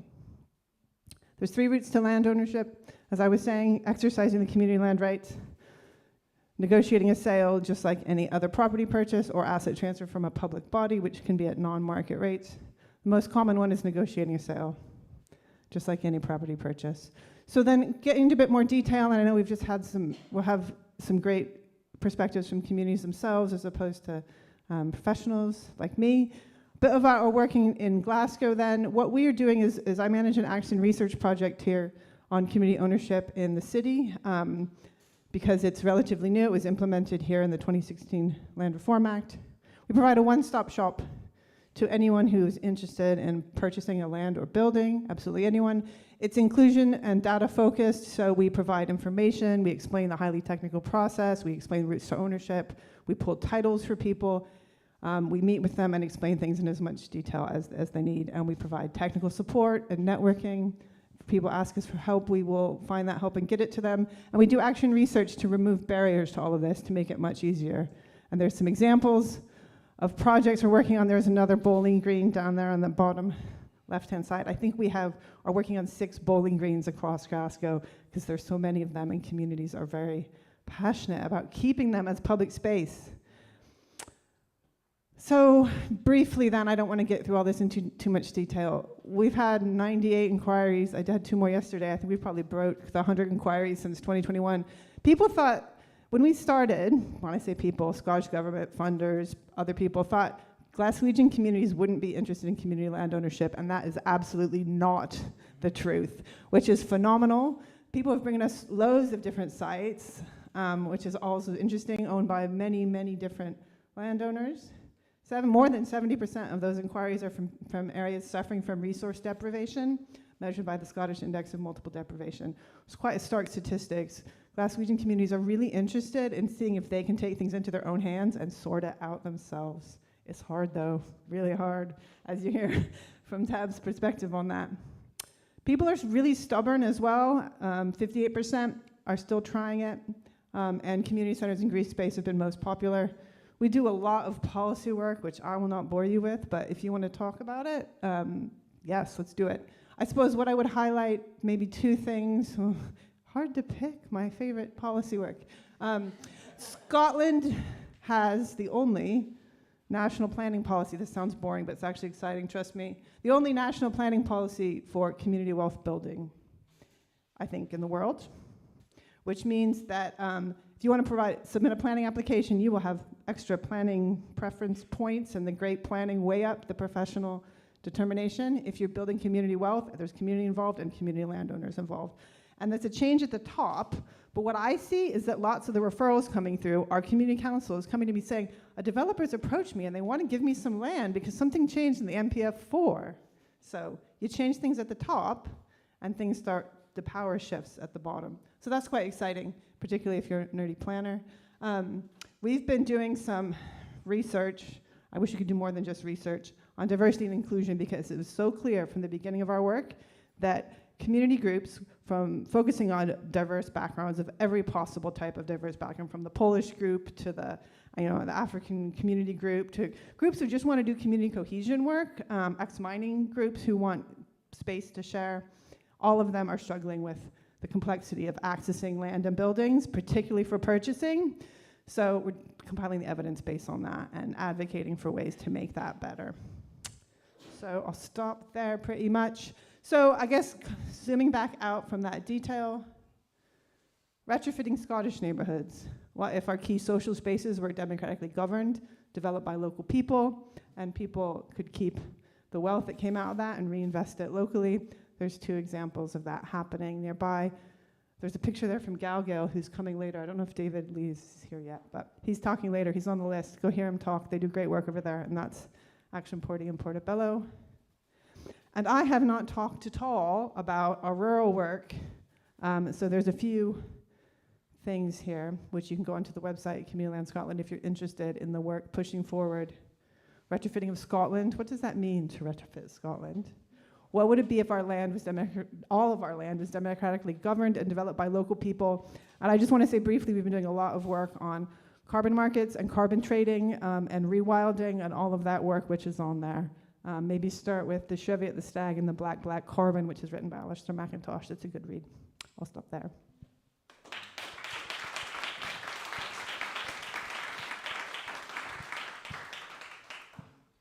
Okay, that was incredibly well coordinated, Carey, to leave us hanging on the rural work, because now we're going to hear from David Carruth of the Future Forest group, and I feel like it's probably fair enough to say that rural work is not a bad descriptor of what you're going to be sharing with us. Yeah, we've been on a bit of a journey, haven't we? We've kind of started on our own doorstep, and then we've crossed the sort of urban-rural divide, which is a bit more significant than kind of people think at times. And now we are firmly west of Glasgow in the hills of our catchment area here in the Renfrewshire Heights, where I grew up and now farm. So my job is in agroforestry. Is anyone ever anyone familiar with the term? It's quite sort of niche news, a few nodding heads, but essentially I farm in a woodland. It's not that complicated. It's more complicated than you may think, Ron. I don't build buildings. I don't really want to claim to build woodlands or habitat or anything, because really I just sort of fit in the sort of missing pieces of the jigsaw to help them kind of get back to where they're supposed to be, but also keeping that place productive and managing it for the community as well, and keeping our sort of rural communities vibrant. My connection to the land here is pretty deep. My surname is Carruth, and if you go about half an hour outside Glasgow, you come to a place called the Carruth Muir, and that's not our family that is given that land that name. Our family's heritage on that land is so old that we've taken the name from the land. So it's going into hundreds of years. That's why I have an odd number of toes. Kidding. So my understanding of the land and of land practice is a very generational one. I feel so unprepared because I haven't put any slides together. I didn't realise. So I'm going to have to be more descriptive to you now because you're in a big breath of fresh air, you know. Imagine. A lot of it comes from working the farm with my grandfather when we were growing up, being on the land, working the land, and that generational knowledge that comes and is imparted with that. Just turning every woodland and wetland and hedgerow into a sort of lesson in earth science and all sorts of different sort of fields. Everybody sort of joked and called him a bit of a professor, but he was never using the sort of correct terminology. And later on in life, when I went into studying environmental science, I was like, I know this stuff, it's easy. I just needed to learn the right words to communicate it better. So the way that I approach land, and I noticed in the introduction there, and I don't want to be too mean, but you highlighted land use, and we talked about percentages of land in agricultural production, and specifically in cattle production and livestock production. We need to take that idea and taking land down to a percentage of just one product and boot it to touch. Get it the hell out of there, because land is never just one thing. There's no, even in the most monocultural agricultural desert that you could possibly come into, there's still tons of microorganisms working their way through the soil. There's still lots of nutrient cycles and water cycling through that land. And there's still interactions in that way. So the way that when I look at land and I look at land design, I work under the rule that land wants to be as many things as it can be to as many different living beings as possible at any one time. And even in the one, a 1 meter squared bit of land, wherever you're standing at that time, there's going to be tons of different things going on around you. Maybe not so much, and it's difficult to picture that in Glasgow. And then you take another step to the left or to the right or forward or anything like that, and you're almost in a completely different place. And once you have that understanding of the land, then that's when you're best placed to design and to work that land, because you can understand those cycles and the interactions that other species and other, everything within that space has with one another. Can you keep me timing wise? Okay. No worries. So I start off there and then work in a context, because you're always sort of coming back to a context that what do we need from the land? And I think the issue sometimes, this is sort of trying to bridge the gap into architecture and stuff, and the demands that urban spaces have of rural spaces, because urban spaces are sort of a imaginary kind of thing. Everything here came from the rural landscape.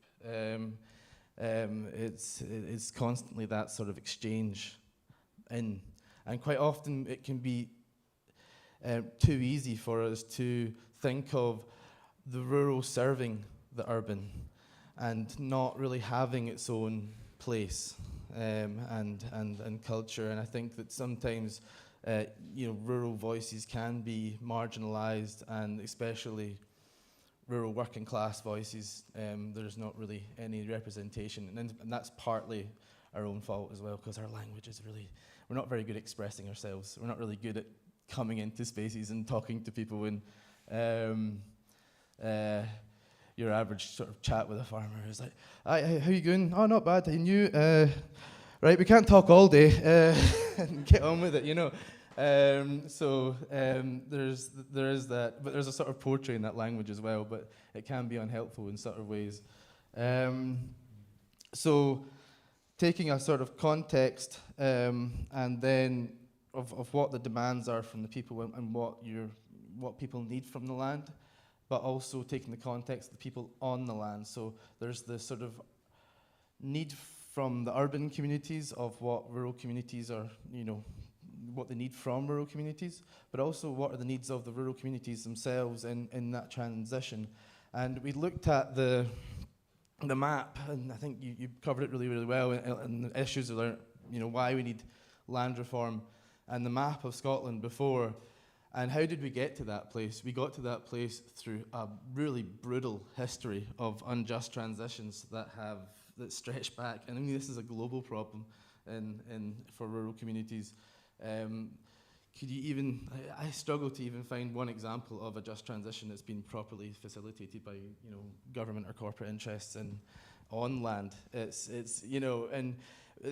a term that we haven't really claimed in agriculture or land. It's always been sort of left in construction or in oil and gas. We say we need a just transition to a green economy, but our land is transitioning right now as well. We have a separate set of demands for our land now. We want to, we've realised that there's big problems here. We want to start to capture carbon. We're going through a biodiversity crisis. We want to address these big issues, and now we have to change again. The issue we have with land is that land doesn't keep up with the sort of human, social sort of our ideas, our needs, our concepts. It's slow to move and slow to develop, whereas we are very fast paced, and it struggles to keep up. So when we're having these ideas, when we're making these new demands, we've got to really, that's the time to really bridge the gap and bring rural voices into that space, because they can communicate those messages from the land to, and to influence your work. So to bring it back to the project that we're doing, I don't know how much time we've got, but essentially I work on a 430-acre woodland, so a little bit of timber production, but we rotationally mob graze pigs through our woodland as ecosystem engineers, as well as add a bit of agritourism and a few other things to the mix, and we're building that picture out into community work and educational opportunities and peer-to-peer learning experiences and a whole host of different things, and trying to get as many people involved in that area as possible. And the sort of objective of that is that investors aren't just folk that turn up with big wads of cash. They're anyone that comes and spends time in a place and appreciates that place for the way it is. And we talk about that. We've had a few sort of things around activism and things like that, and I've engaged in a bit of activism myself at times. And we've I always sort of, when we talk about activism in sort of urban spaces, I always sort of remind them that, like, actually, you're quite new to it. And then if it wasn't for our rural communities, we're in a pretty bad way, but if it wasn't for our rural communities, we would really be in an even worse place, because it has been a lot of struggle over the decades and hundreds of years, going back to resist change and to keep places as they are. So, and it's quite when we kind of lay a lot of blame on rural communities. So, and I think it's pretty unfair at times. So my sort of, I guess, to sort of try to tie it all together,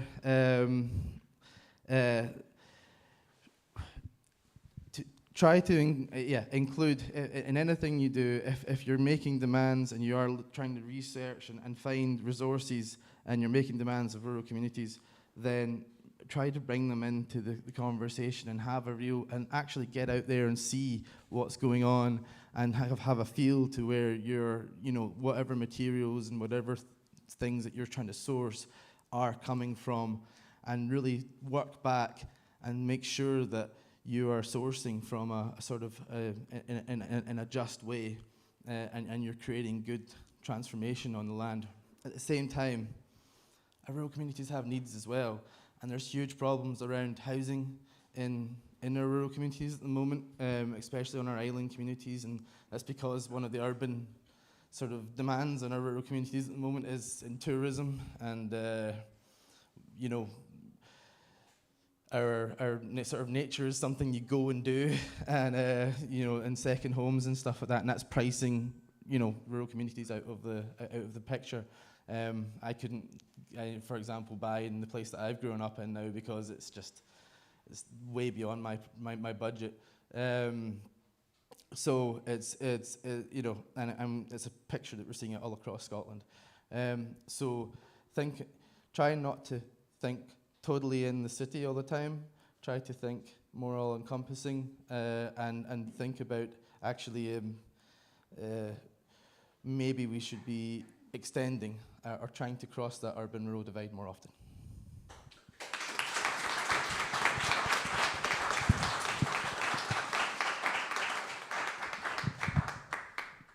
Thank you so much, David.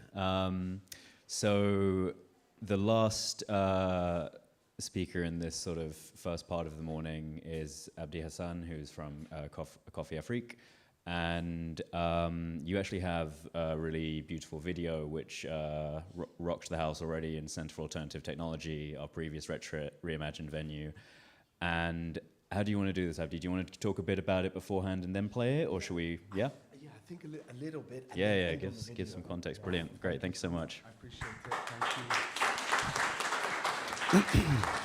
Bismillah.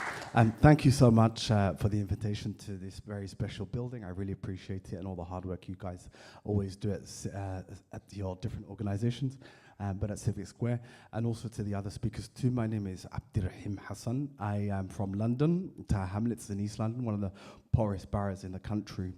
And I really connected deeply with so many of the language that's used in this space, but also this idea of how we use traditional knowledge and policy, but we simplify it so that communities can use it from an activism perspective is really important. So I connected deeply with that. And all of your beautiful work at what you're doing at the Bowling Green, and you'll see why, because we have a lot of similar connection to our work and our embodied practice.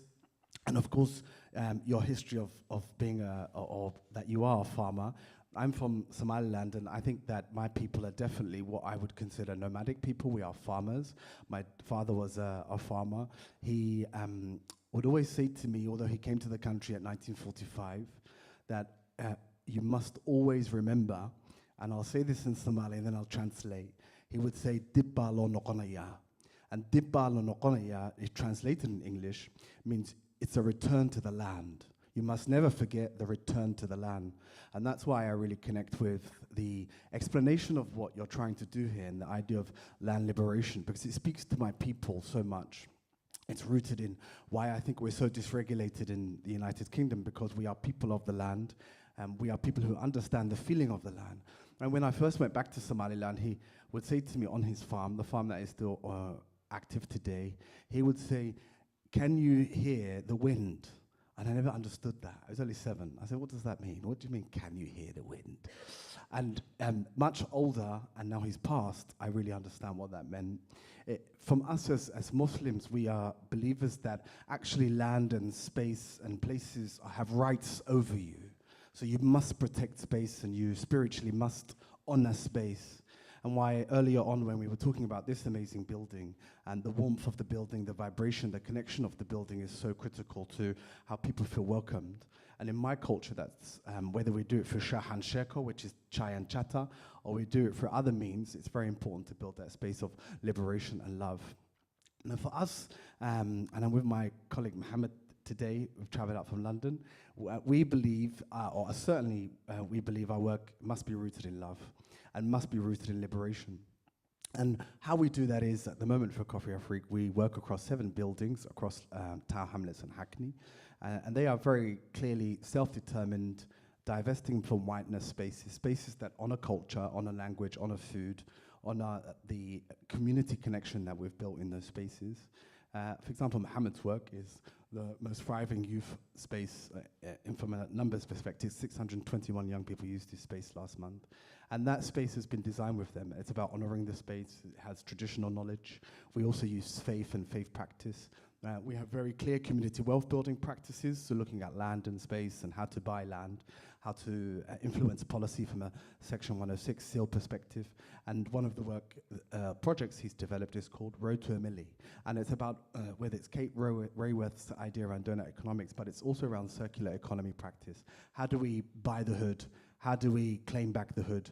And also specifically looking at, from a liberation perspective, hood futurism and black futurism. Because really, so many of the ideas that are rooted in hood futurism or black futurism are also very much ideas that are now rooted in tech and AI, the idea of connection, but also through the metaverse. And Mohammed does a lot of that work in a very structured way, but also in a way that is very messy. And that means we take lots of risks. That means that we have challenges. That means that we let the space run, and that we honour that through a liberation perspective. The other hubs are women's co-ops, and they are rooted in community garden spaces. We actually eat directly from the community garden in Hackney, and we cook inside the hub, and that feeds the women in the space. We have traditional dance and traditional African practice. Again, that is rooted in honouring land and space and Islamic practice. The other work is very much rooted in liberatory harm reduction, and that model we've used for people who are actively using predominantly crack and heroin, but other substances too. And so, for me, it's very important whether it's our research work, the hubs work, the problematic drug use work, Mohammed's amazing work with young people, or the hood futurism, that we honour what liberation means, and particularly land liberation. And I think early on, while our colleagues were speaking, that quote on the left, it really stood out for me for all sorts of reasons, but also fundamentally at the end, we learn in relationship either with an idea, a community, a person. Our deepest, most embodied learning comes from relationality and enroll yourself. And why I mentioned embodied learning earlier is that it's so important to me and us that we honor the traditional knowledge, particularly traditional ecological knowledges that we have back home, and that we root our practice in this land, in this place we are currently dysregulated at, and that we are honoring it in our practice and through our 17 projects, as I said, specifically from a spirituality perspective. Now, I think, as we mentioned, there is a brief video that we will, I will play in a minute.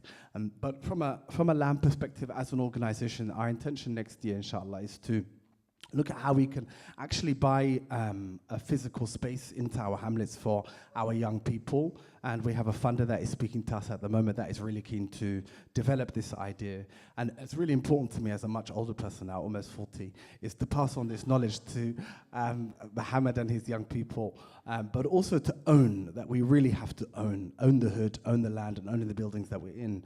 And part of our biggest challenge, and it was said earlier, is that across all the buildings we're renting, and we're renting these spaces, one particular space for a lot of money. And it's very important for us to be pass on that work from a generational perspective. The other thing we did do last year was we were gifted some money by a funder called Esme Fairburn, and that money, the Youth Council, a group of young people that are now a second group, but the first group that we worked with suggested we buy land. So we bought land in Devon, and that land is a piece of farmland that hopefully the intention is, when we have some time and capacity to breathe, is next year to be able to do something with that land and to build a healing hub. That's the dream. And a healing hub specifically for young people, particularly young black men, to be able to go into the countryside in Devon and connect deeply with the land and land practice and land joy and what love looks like. But it's very personal to me to also have black men who are older with young black men on that same land in Devon and Cockburn. And to be able to carry out and carry out what healing looks like and what love looks like for our young people, specifically our young people who have deep trauma, especially at the moment in London. And as Imi said, Our work, although it's rooted in lots of crisis management and crisis care and support, I also really deliberately focus on making sure that the work is regenerative, that we are laughing and that we are joyful in that space and that we are eating predominantly. And why all these spaces are so important is because they provide liberation, and they provide liberation back to the land. Perhaps the video. Thanks, John.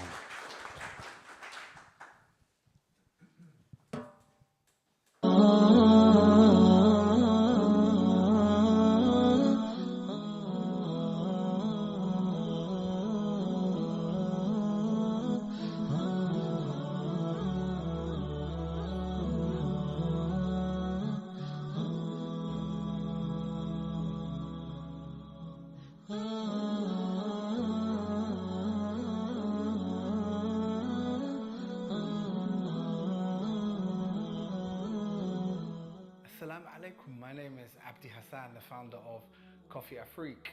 We started the organization in 2018, focused on building hubs across 5 London boroughs. Imagine you bring a group together, a group of 30 kids that all have the same goal in mind.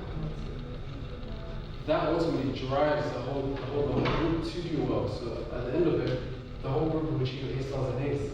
So I feel like that's a very, very important point, to bring people that have like-minded goals into a space and can work towards their ultimate destination and goals. I was inspired by this man. I was inspired by what you did in the fire here at the other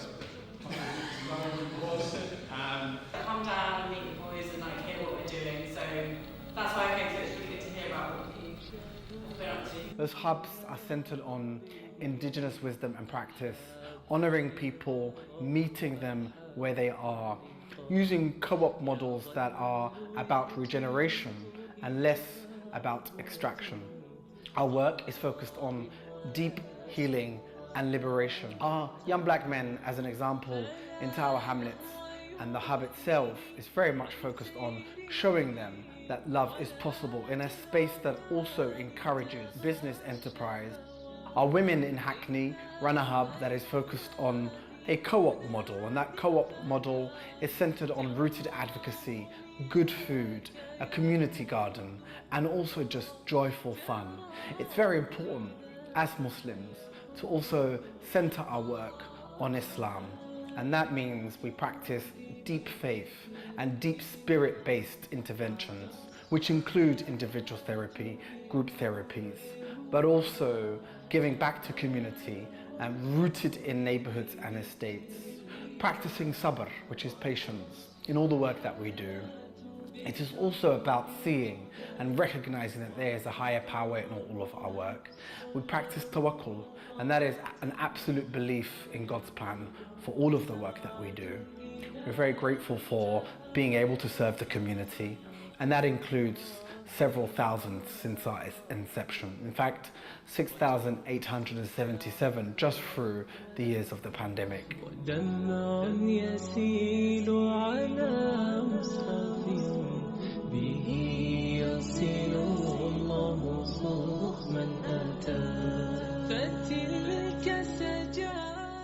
Assalamu alaikum, my name is Mukhtar. I'm one of the co-founders here at Coffee Afrique. As someone with lived experience, I'm extremely passionate about tackling the long-standing issues that impact our societies on a regular basis. Some of the work that I've been doing recently is in partnership with Public Health England, which looked at supporting marginalised groups in Tower Hamlets with mental health support. We actually incorporated Islamic theology and organised a peer-to-peer support group for women. We combined the traditional topics around mental health with Islam, and the impact that we saw over 6 months was extremely transformative.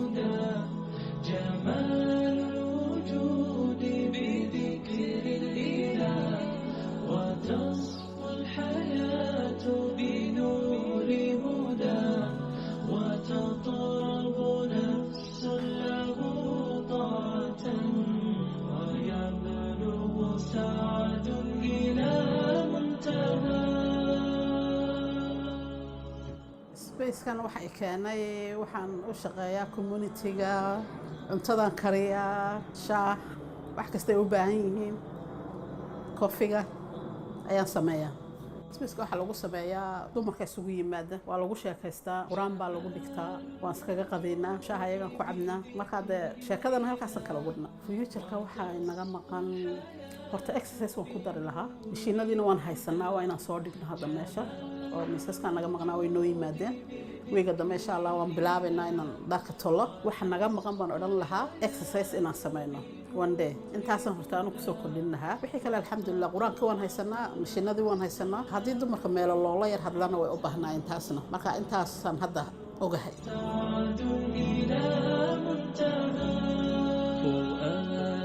شغوف إلى ربه أحب رضاه أحب لقاه يظل يجيء إلى ربوة قرار ويسمو ولا مبتغى فلا لهو يثنيه عن سيره I do this work mainly because growing up I've seen a lot of my friends, smiling particularly, that have indulged in substance that obviously didn't get that sort of help to at least go to this place and obviously seek some sort of help. A helping hand would be great. Someone to at least show some sort of walks of life and give you sort of a helping hand. So where do people go when they take their substances? Local stakeholders that, such as 24-hour casinos, or 24-hour shops, asking them where's the hidden spots where particular people that probably might be indulged in substance misuse may go to, and hopefully just low-key just go there and just at least see what's happening. What makes me happy, to be honest, is someone that's actually gone through the rehabilitation processes and actually changed and to become what they wanted to become.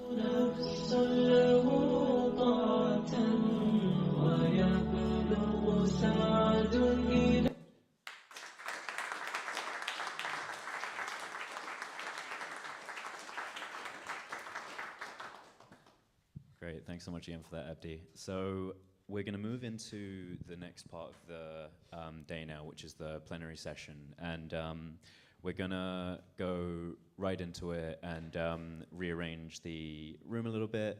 I'm going to have to kick you guys off the comfy chairs, sorry, and elevate you high up on the more rigid stools here so everyone can see you. And yeah, this mainly is a chance for us to try and actually unpack some of the stories you've heard and explore some of the interconnections between them as well. Hi everyone, just giving you a little practical update because times have changed. The new times are on the door. We're only a little bit behind and everything will be fine. And the lunch will just be a little bit later, but outside is tea, coffee, biscuits that you can just grab some, bring your mug in, carry on listening, and just obviously take your mug back. So if you're feeling a bit like, oh, I need something, you can, but also just a small thing, like it's when the room's like this, because like there's 60 people upstairs, it's nice to just move to the front and be like a little bit more in relationship with the speakers rather than like them feeling like they're talking in that way. And I just want to say a small thing as a handover to say, like, it's such a beautiful space to bring these different perspectives together, because I'm sure that you can start to see the threads that Charlie and Co will pull out here, where there is no story about decarbonising or redesigning or doing anything in our neighbourhoods, in our villages, in our cities, that doesn't actually start with the depth and relationality and work that is happening across all of these practitioners.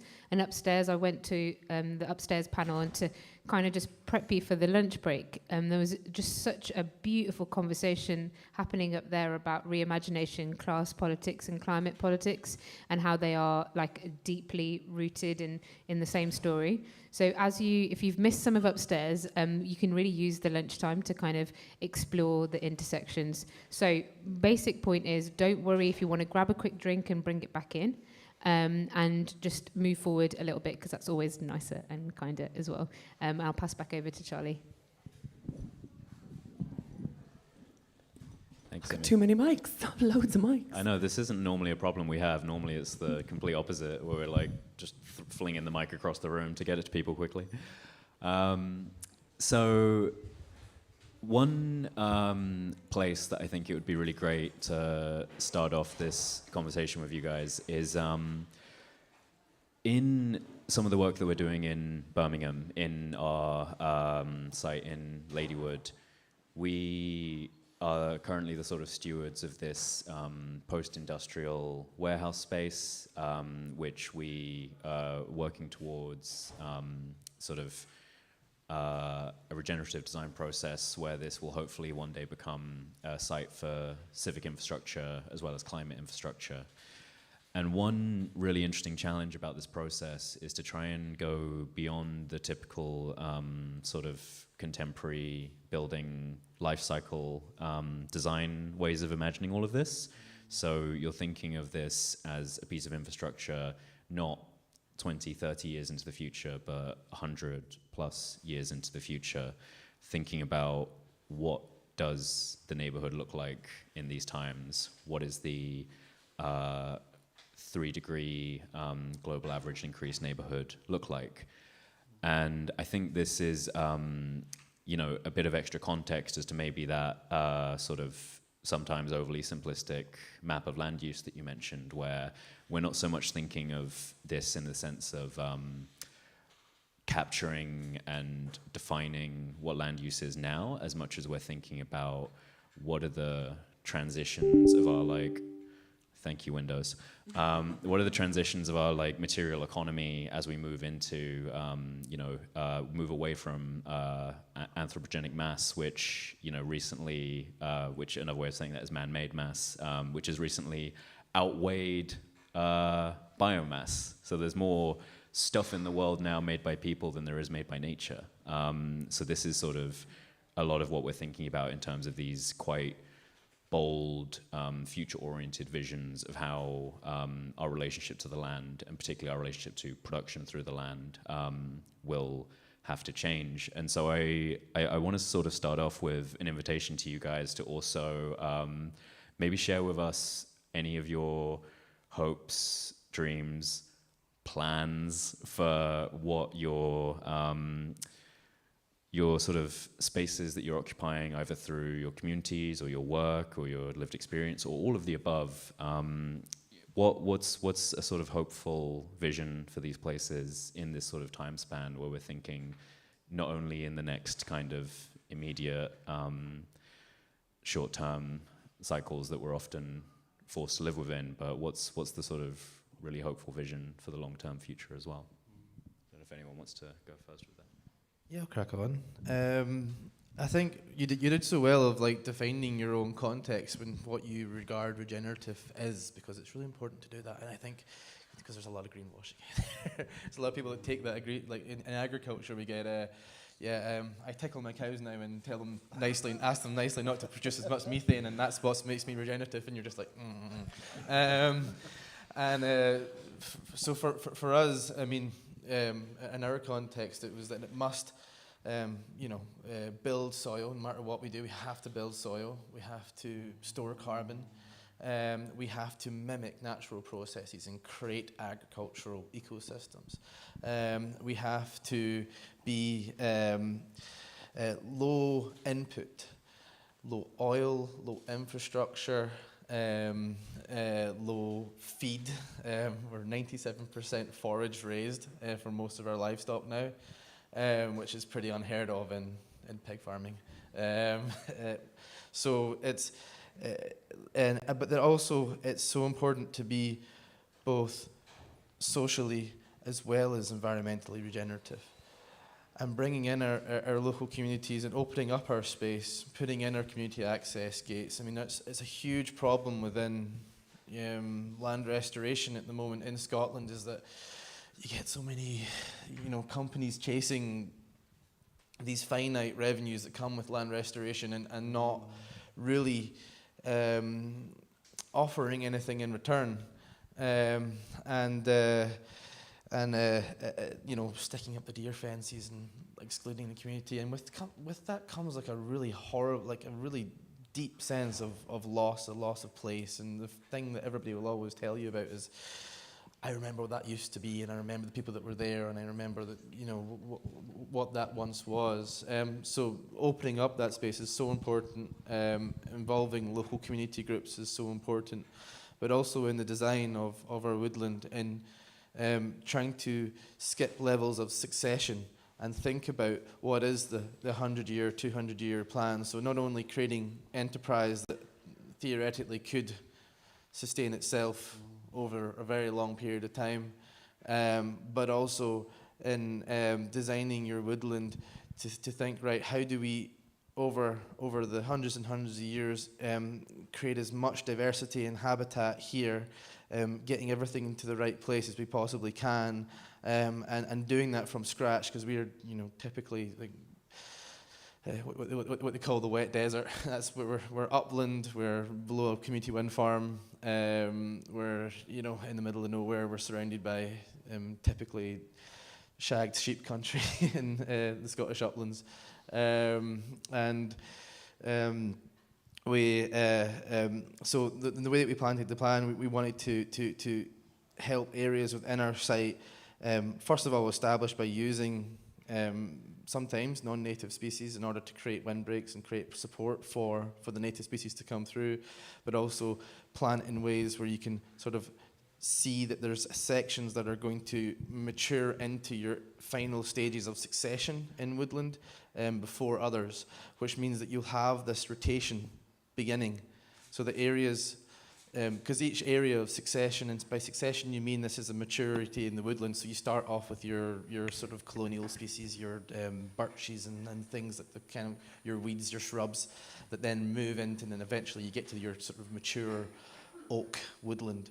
And if you can create the whole diversity and sort of start the conveyor belt off, then hopefully that mosaic will continue on through the long term. So that's, I guess, what we've done. Sorry, Abdi, I just took this off you. I am in a rush, folks, so my answer's going to be really short, I'm afraid. I can waffle on, but I can speak a lot, but I digress again. I guess in terms of where we are just now, it feels like a new beginning again. And what I consider to be the assets, and Abdi, when I was watching your video, it resonated so much with me. The other thing I didn't mention about the Bowling Green is we do have allotments and garden and growing space, so whatever we grow there, we cook and we share with the community. In fact, yesterday, we did have a big meal. It's very much when I view the land and what we're occupying just now, it would be nothing without the people.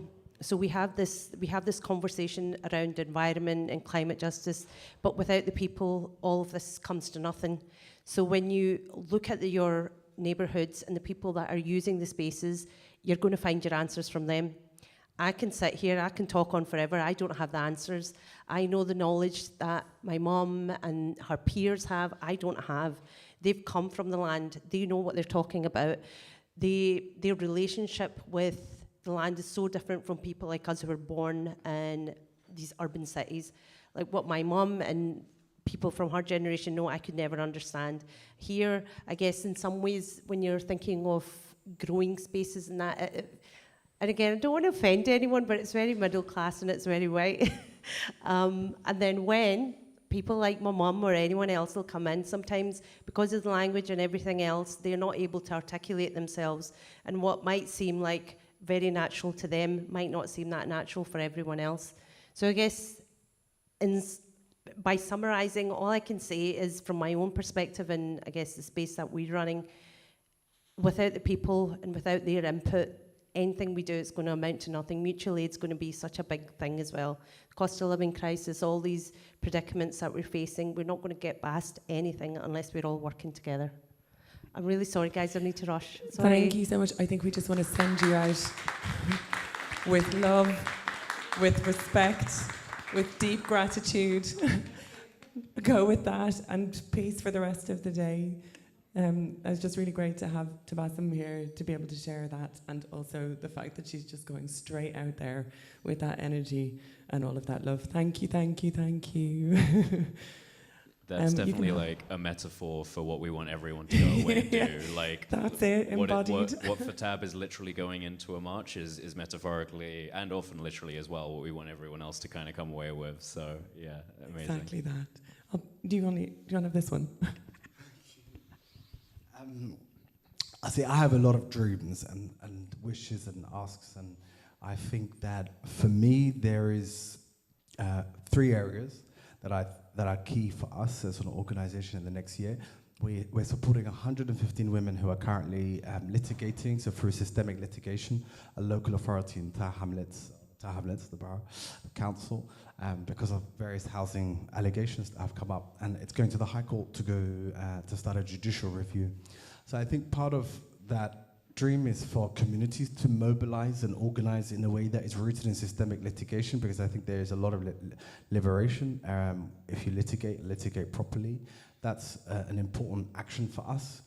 I also think from a building perspective, we're talking to some rap architects at the moment who are based in America around how do you design a space in Tower Hamlets and in Hackney that is really rooted in not just regenerative practice, but harm reduction. How do you have love expressed in that space, not just through governance, but also from a creative perspective? The materials that you use, the way that ownership is transferred, the way it's transferred generationally. How do you use rap as a form of love? Nipsey Hussle did that very, very well. Of course, he's no longer with us, and he regenerated his whole neighborhood. And then I also just think that it's really important to have not only love, but also community at the core of design and at the core of reimagining or retrofit reimagined. But for me personally, it's very important to have everyone on the table. And in Tower Hamlets, some of the work we're doing at the moment includes the queer community, the traveller community, various black communities. And I think right now, because of the intersectional and problems that we all know and witness and see, I think it really needs collective action. I think that's where the liberation is.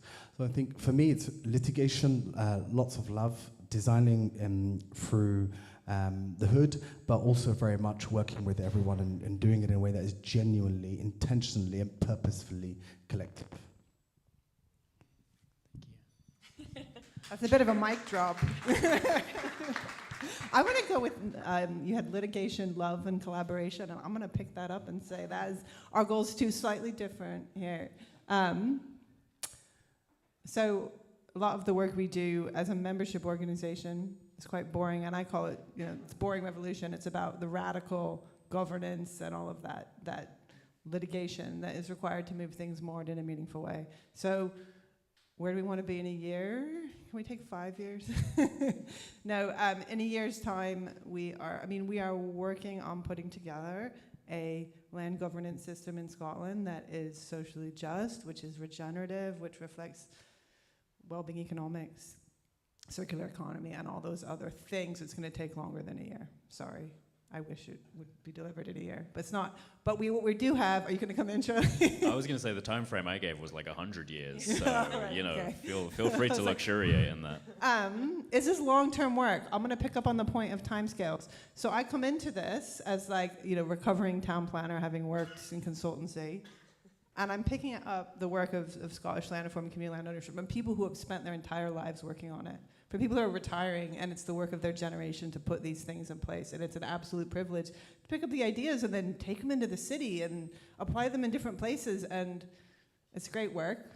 It's there for everyone to pick up, because that's the idea about building a new type of system that all the communities can pick up on, but we have to realize how long it takes sometimes, but also keep an eye on the long term, because that's the problem with leases, is that who knows what's going to happen with your leases, just to make an example, right? And that's why for us, communities should be able to buy if they want to buy. That's not always the answer, but the power should be with the community to decide that, not the decision makers.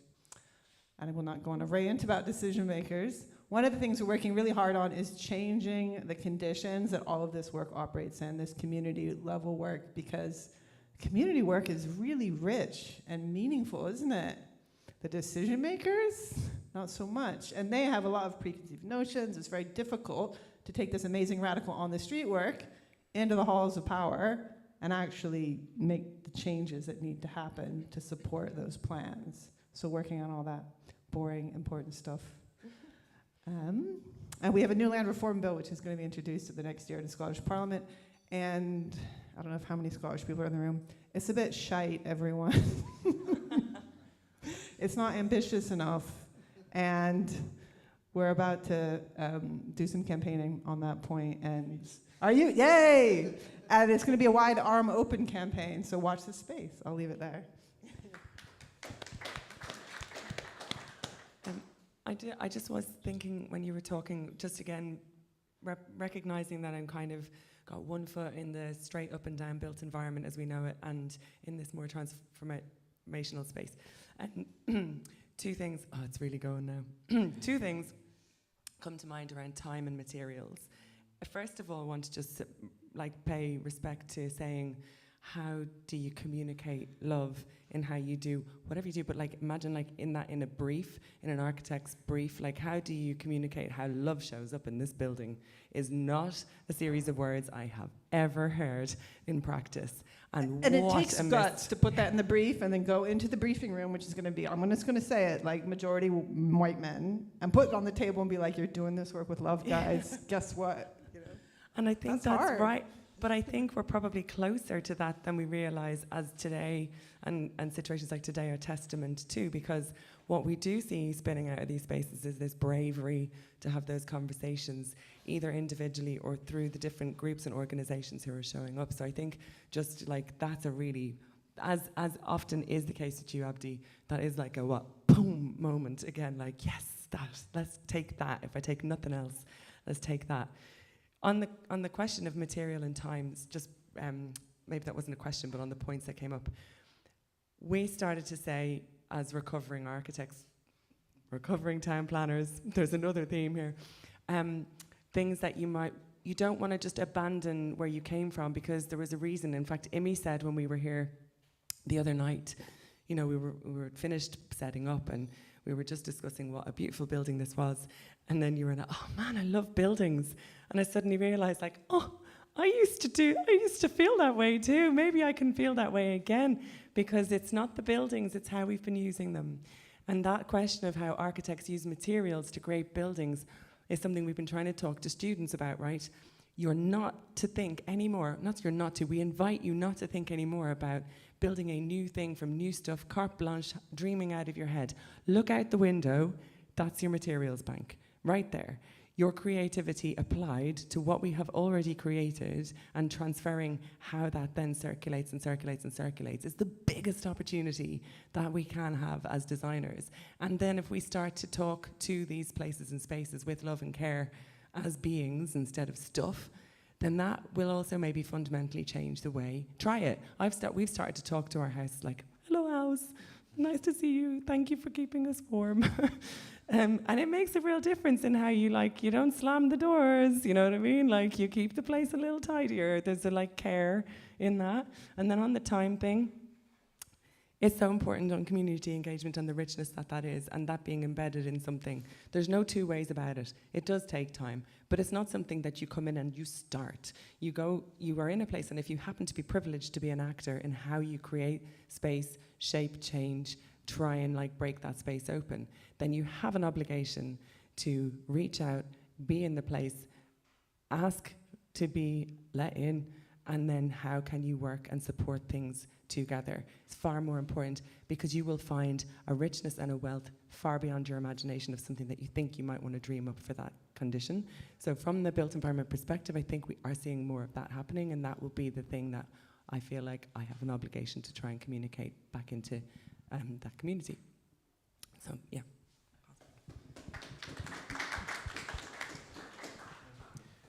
So I think we've got about 10 minutes left to this session. So I just want to...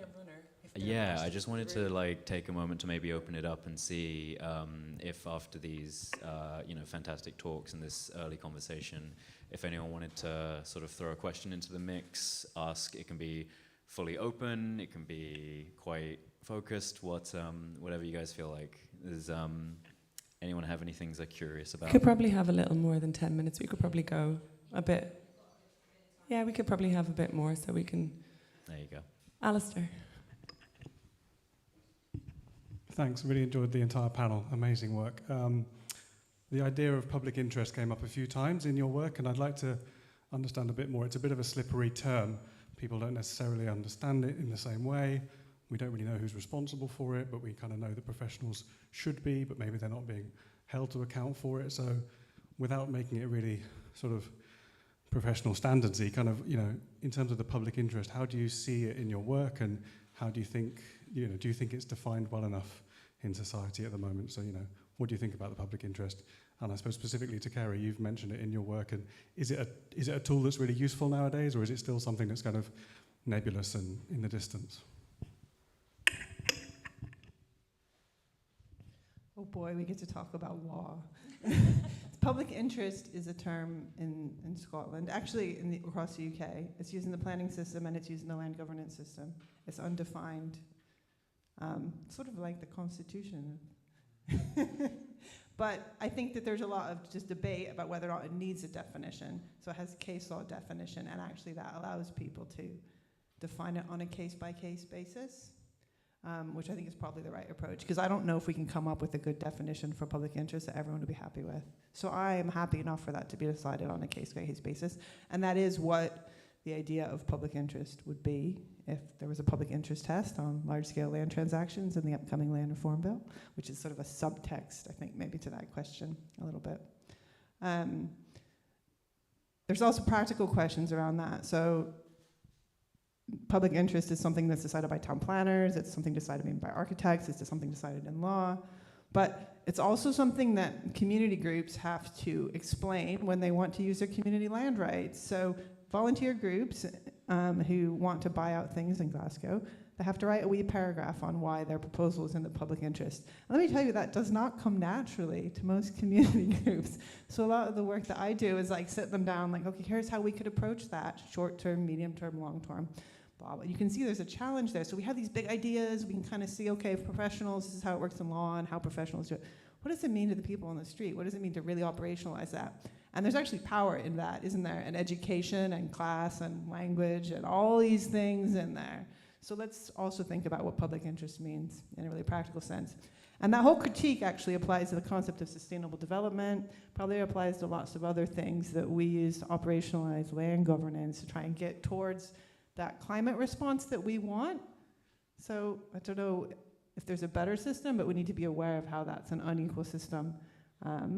And maybe if you're inclined to think about all these things, why it's good to get involved in the town planning nerdy side of things to argue it all out, because it's quite important despite it being abstract.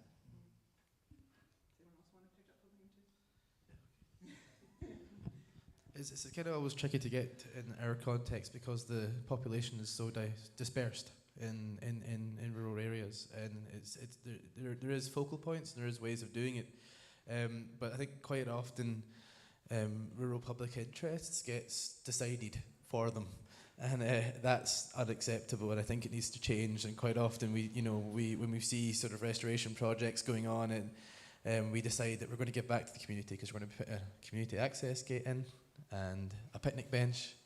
Oh, wonderful. Yeah. And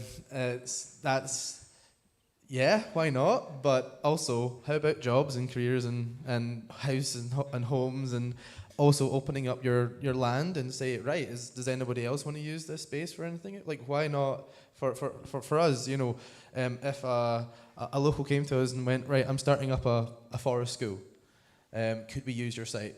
Crack on. We do, there's a local forester does forestry first aid, chainsaw maintenance courses, and quad bike courses on our site. Why not? If somebody said, right, under this context of land restoration, so long as we're not interrupting the woodland creation scheme, and so long as we're not interrupting the work that we're doing with biodiversity, here's an idea of ours that we want to come on and do it. Yeah, share. Why not? Share as much as possible, because the more interaction with that land, as I say, land should be thought of as a way of, as being as much for as many different things as possible. And if you can sort of encompass that, then I think you're at least working within the right mentality. See, I studied economics at LSE, and we were never introduced to this idea of public interest because we were introduced to capitalism, of course, at that place. How to make money, how to turn a pound into a penny, or the other way around. And I really struggle with this point because I think that it's not rooted in equity. We recently, early this year, led a campaign. A huge housing organization wanted to create a master plan, demolish 300 houses in a very small piece of land, develop an additional 600 flats, really mostly poorly designed and insulated homes in Poplar, where I grew up in Hamlets. And they claimed the public interest was to redevelop that space, so they turned an underground tunnel into a shopping mall. It has the poorest children in the country, that area. The kind of shops they wanted were Starbucks, who I'm boycotting at the moment, and other places like that.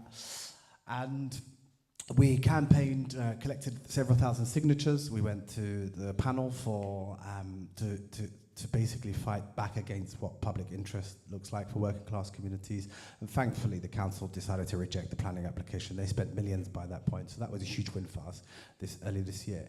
But I also am challenged by public interest in the same way I'm challenged by the social value question on tenders. And when that small paragraph, you fill in a tender that's bloody 25 pages or more, and then there's a small paragraph around social value. And I just feel like these systems are really harmful. They're not rooted in equity, often targeted for certain communities and certainly not for marginalized communities. So I think what I'd love to see is more co-produced, co-designed public interest ideas in rural communities and in the hood in many places. And I think ultimately, and speaking about Healing Justice London earlier, to me, I think public interest has to be rooted in what life-affirming infrastructures look like. So how do we build spaces that are genuinely going to save lives? And that's what I'm really interested to talk about and look at, because I think so much of it is not, sadly. Yeah, I really appreciate you bringing up this point as well, because I think so many of these terms that we are surrounded by so often that we almost give them legitimacy by default are really valuable to unpack. I think a lot of them probably emerge from sort of like executive summary speak, right? Where looking at the complexity and richness of a community and a neighborhood is such an investment of time that often gets condensed down to an incredible oversimplification.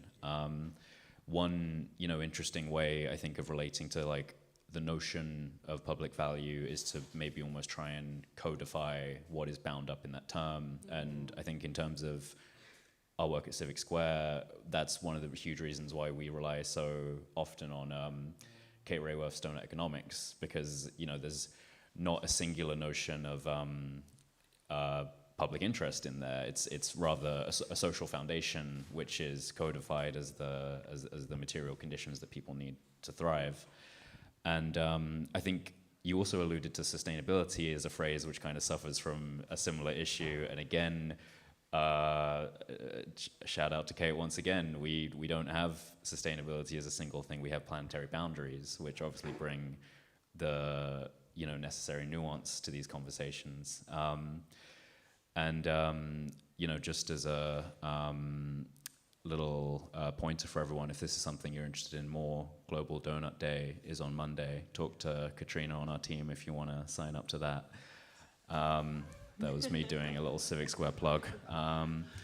Just to add to it, I think it's like taking a pause for thought to ask, like, who's the public? Like, when you talk about the public interest or social value, like, everybody has it. Depending on what mouth that comes out of or where that shows up, that means something totally different. And it isn't enough to just like pause for thought and go, I wonder who that is. You have to do that like hard work into that. I'm coming down to you, Amy.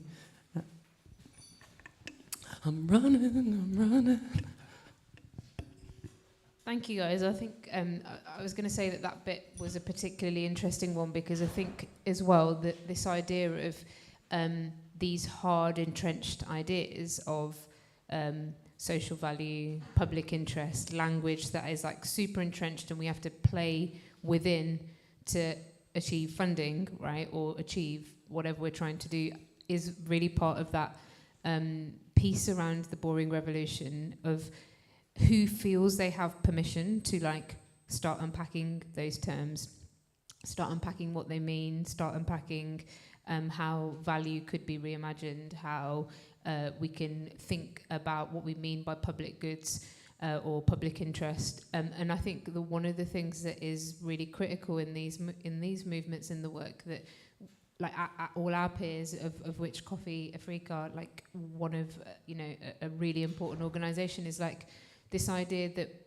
those stories can be unpacked because they are human-made concepts that somebody made, and they can be unpacked, redefined, reimagined. That might be long work, it might be generational work, but just like we've seen the co-option of Armistice Day this week by the Home Secretary as like peace when we're thinking about one type of history, it is true that so can all of these terms be co-opted by like a singular set of visions about what public good, public interest, social value looks like. That is not, it doesn't include more than human life, it doesn't include many other stories of what I'd say from all of our work is that communities understand how complex the challenges is and what public interest look like in one story of that when we're facing 3-degree neighbourhoods or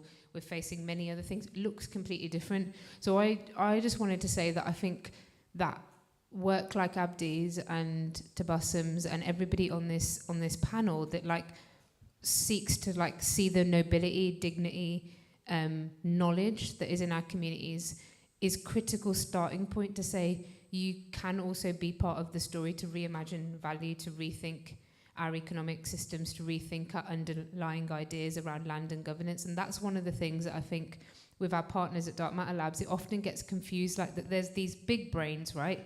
Are they like over there thinking land governance? Are they thinking regulatory innovation? Are they thinking litigation? And like they'll do that over there and the communities will grow their food. And one day the two shall meet and something will happen, which is, I think, fundamentally the wrong way to think about it. I think that work and all this work serves to exist in order to reimagine these things fit for the 21st century. And so I just wanted to say that like that point of these are human-made concepts that were made, entrenched, so is land, set of contracts between us and the soil.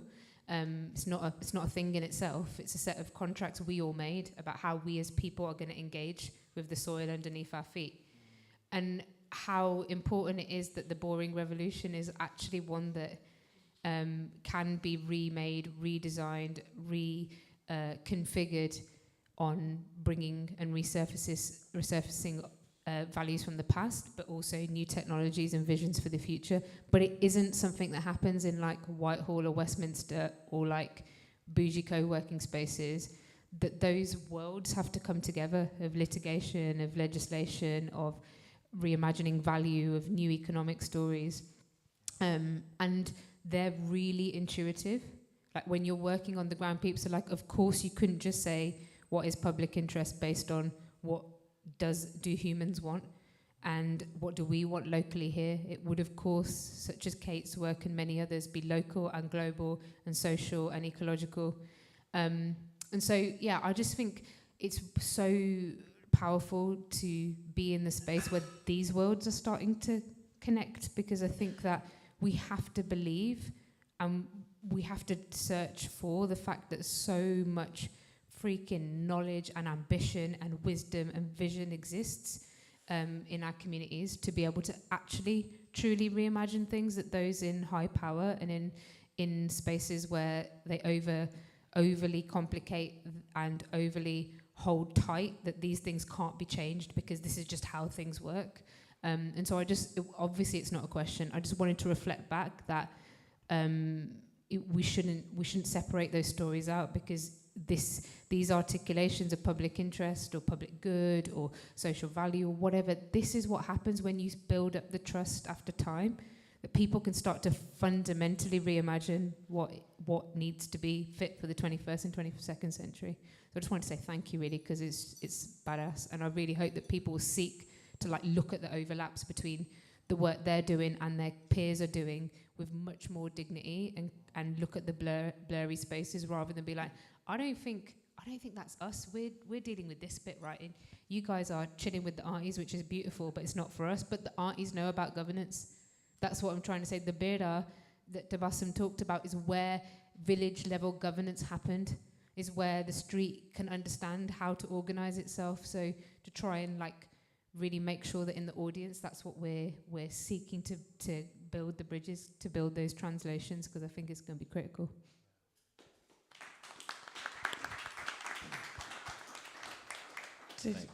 Was there any other voices who felt like contributing from the room?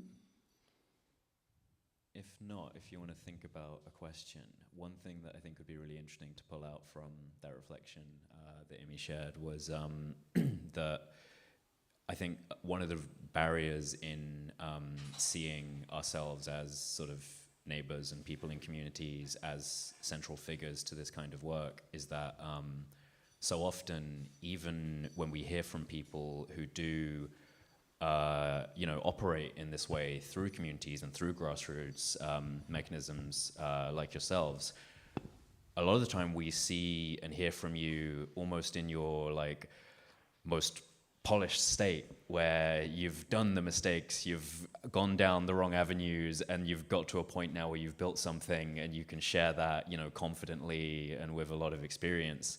And so I imagine for a lot of people, even the fact that it is grassroots community work is still kind of hard to see yourself in, and hard to sort of almost not come across as like a little like, God, how could I ever do that? Like, that's so intimidating. So another thing I'd be really interested in hearing from you guys is a little bit like rewinding the clock. And I'd love to hear what your way in to this kind of work was, and maybe prior to the excellent sort of public speakers that you've become, what were maybe some of the wrong turns or false starts that you had? Just embrace the mess. Nature is messy. It's wonderful because it's messy. It's all these different things just bonking off one another and finding their little niche and finding their little place. And it doesn't have to be a clean-cut, crisp route, and it certainly wasn't for us. Well, it wasn't for me. Like, I don't know, you guys are probably speak for yourselves, but for me it was a real kind of a journey into. Actually, I was never really a public speaker, and I think it was through engaging with sort of environmental activism and having to facilitate because of necessity, and also because of the need to do this kind of work. Essentially, I was working within these spaces. I started off with refugee organizations, and then went into sort of environmental activism.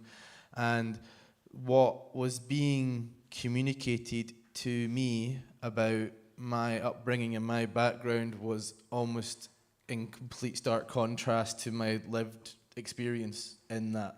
And it was I just seen that there was a need to do it, and when there's a necessity, then somehow I think, I don't know, something provides you with that motivation to kind of get up and try new things and extend it outside your comfort zone, and you'd be surprised about how often you swim, I think.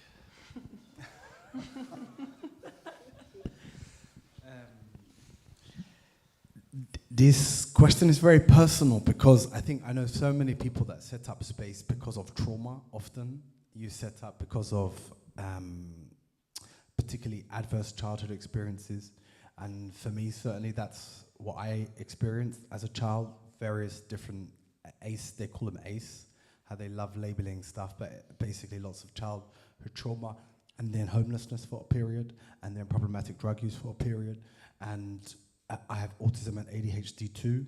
So I remember trying to always find, as a young person, brotherhood or space. And where I lived, there was no space that offered connection, safety, brotherhood. For someone like me with neurodiversity, there was no way that I could get the care. So that was also a big challenge.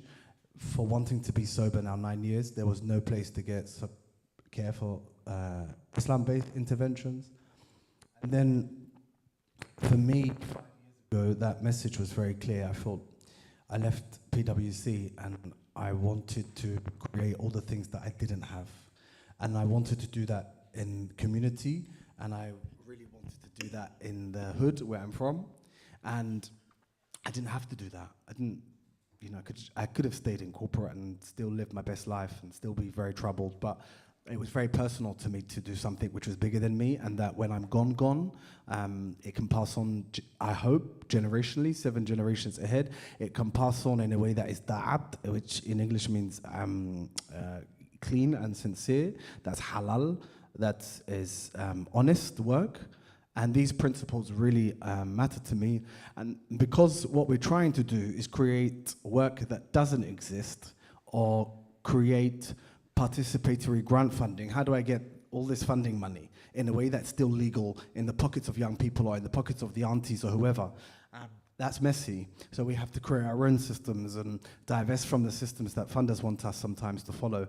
And it's not easy. The work is very, very, very difficult. It has lots of, as I said, trauma and crisis, but we can sit there and, like Mohammed took a quote earlier today around one of his buildings, or his building was a bit messy last night, for example. The boys had spilled stuff on the snooker table and just housekeeping stuff, right? And yes, that's very important, because we've gone through a lot of systemic trauma and over 20 years of doing this work. But actually for me, we need mess, we need chaos, we need brokenness. I understand brokenness intently, because that's where I was for most of my childhood and in my 20s. And so it's really important to root all of this recovery and to in love, but also to accept the brokenness when you're designing, when you're building projects. And I think that's why now our work is award-winning. It's received a lot of attention. It's now the largest Somali organization in the country, because I want to work with vulnerability and brokenness first. And when you're working with polished, and I sound maybe, actually what I prefer is to connect with the messiness and the brokenness and the chaos and the drama. And that's what I think keeps us alive as humans, right? That's what makes me connect with people. But that's why I think our work is so important, it's so life-affirming. Thank you so much for sharing that, Abdi. I don't have much left. I think I'm tired out, and it's hard to follow that. I was going to riff on this idea about the messiness and the brokenness, and how you have to fit that into a bit of a box to sell it to like collaborators and funders and all of this. And this criticism of like, yeah, but community work, that's messy, and who is a community anyway? How do we define that? And how do you capture that all up and like enjoy the messiness? Because it's fundamentally messy, and that's actually kind of the joy of it. And then package it up. It's challenging and interesting, but what I would say to anyone wondering that themselves is you have to accept that it's messy. I mean, that's what the panel's saying here. Like, that's a strength. So don't be looking for community work to not be messy. Actually, that's a strength. And to fix all the things that are broken out there, it's going to be messy, isn't it? So let's get on with it. Should we get a bit more messy now then? So we're probably, I don't know, my tummy is telling me I need to eat something. So before we just close out, it would be really, really nice if you could turn to someone that you don't know, which might involve having to cross some seats, and just a minute each on what brought you here, or what's come up out of this session particularly. And we'll have that for a couple of minutes, and then we'll thank our panel, and then we'll eat something and see what happens next. So yeah, if you want to go, talk to each other.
So I don't want to stop the conversation, but you're welcome to just thank our incredible panelists for their contributions.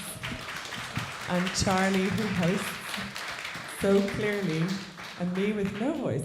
And we welcome you to get some lunch. Lunch is out there, right? So have some lunch, have a revisit. The new times are up on the door there for the afternoon. And just, enjoy the rest of the day. Thank you.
in there. We've said this before in other places, and people have been like, she's looking at me, I don't like it. Thank you. This really does help in how the space feels, and more importantly, the sort of shifts of lunch going on outside. So as people finish up and want to come in and hear from our wonderful speakers, now we have given them space to join us. So thanks so much. Right, that's enough of me. Would you guys like the blind down? You look like this is a lot. Let's see how we can do. How many architects does it take to close a blind? There we go. Oh, now everyone's watching you as well, Charlie. Yeah. Okay, who wants another rendition? Who wants another rendition of It's a Long Way to Tipperary? I'm not going to do it. Okay, we will sort that, but we're just going to get stuck into it. We will work on that. You can work on this. Okay, without further ado, I'm going to pass you over to Martha. Thank you, Martha. Thank you. Hello, is that working? Yeah, you can all hear me. So yeah, I'm Martha. I'm a writer and I work in city climate policy. And I'm particularly interested in tech and money and how these big systems underpin climate action in the built environment. And I'm going to warm up, I think, and then really just pass on to the speakers, and then I think we'll have a break and then do some Q&A. And yeah, so I want to do... A lot of people are architects, so I thought I'd talk about two buildings. And buildings are never good or bad, but I'm going to talk about some bad bits of one building and better bits of another building. And yeah, I think what I really want to do is, the theme this afternoon is materials and skills. And this morning there was a fantastic panel on land. And I think I want to talk about how the materials and skills parts of these two buildings are really tied to the land part.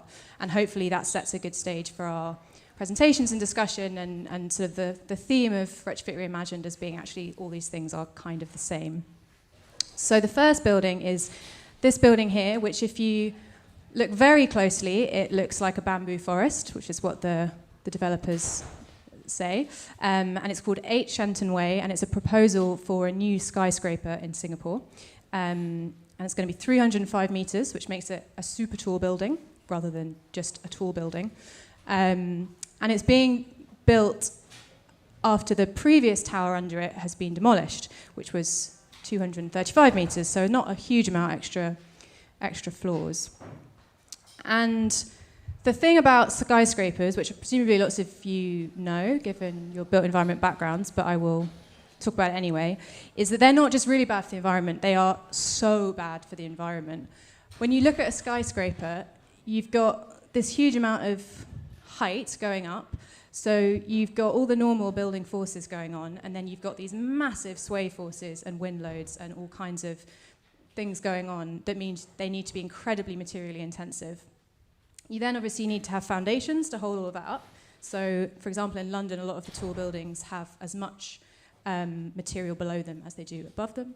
And then because people love to say how tall their building is, they often have vanity height at the top. So, for example, the Shard has the kind of pinnacle where you can see through it at the top, and lots of these buildings are actually empty near the top. So, yeah, if you have this is going to be 300 meters, but for example, a 120 meter building is 5 times worse in terms of embodied carbon per meter squared than a building half its height. So it really is, a huge penalty every floor you start building at those heights.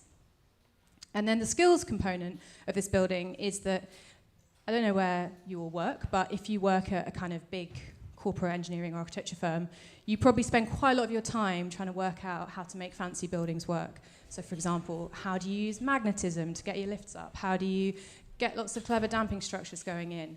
And a huge amount of time and labour and effort and resources are spent trying to make these luxury buildings even more luxury when, as we all know, there are so many other things we need to get done first and we could be using our skills on. So there's a clear materials and skills cost to a building like 8 Shenton Way. But the other part of 8 Shenton Way is the economics of it, the land of it. You can only build a tall building, or you're only encouraged to build a tall building if the land is really expensive. Because it's a bit like having a field. If the land's really expensive, you need to grow so many crops on that field to be able to make your money back. So if you've got an expensive city, skyscrapers become the only way for people to make money off it. So I guess the point here really is that it's all very well to say no more embodied carbon. These should be going, we should not be building skyscrapers for quite a few different reasons than just the materials impact. So if I go to the next slide, please, Charlie, I don't actually have the clicker. So as maybe an antidote that tells quite a different materials and skills and land story, this is the Straw Bale House in London, designed by Sarah Wigglesworth, who lives in it as well. And the Straw Bales House was built in, I think, 2000, 2001, something like that. And it is built out of lots of different materials. So it's got its straw bales, you can see on the left. It's got, you can't see, but on the right, there are kind of sandbag walls. It's got gabions made out of reused rubble. And it takes a completely different approach. It's sort of trying to think about how do we use lots of different materials, how do we bring them together. They built quite a bit of it themselves. And it was, for them, they say, it was a learning process. They were trying to think about what green architecture could look like, both in terms of themselves as well as the materials they were building with. How could they learn and make it? And I think there's stuff you could say about land here as well, but I think what I love about this building is that they have retrofitted it recently, but they are planning to retrofit it forever. They're currently updating it as they get older to make it more livable, and they think that all buildings should change. So if something on this building stops being functional or degrades, they're going to replace it maybe with a different material. And I think that really challenges this idea that we need a war effort on retrofit, and we're just going to do it all once by 2050 and then we're sorted. I think this really speaks to this idea that buildings are evolving things and they're changing things, and a retrofit is not just a one-off. So yeah, I'm gonna pass on now to the next people, but I hope that kind of sets a bit of a provocation for this session, not just to be about materials or skills, but about all of these different kind of layers. And I think the first person we have is Becky Little from Rebearth. Becky, over to you.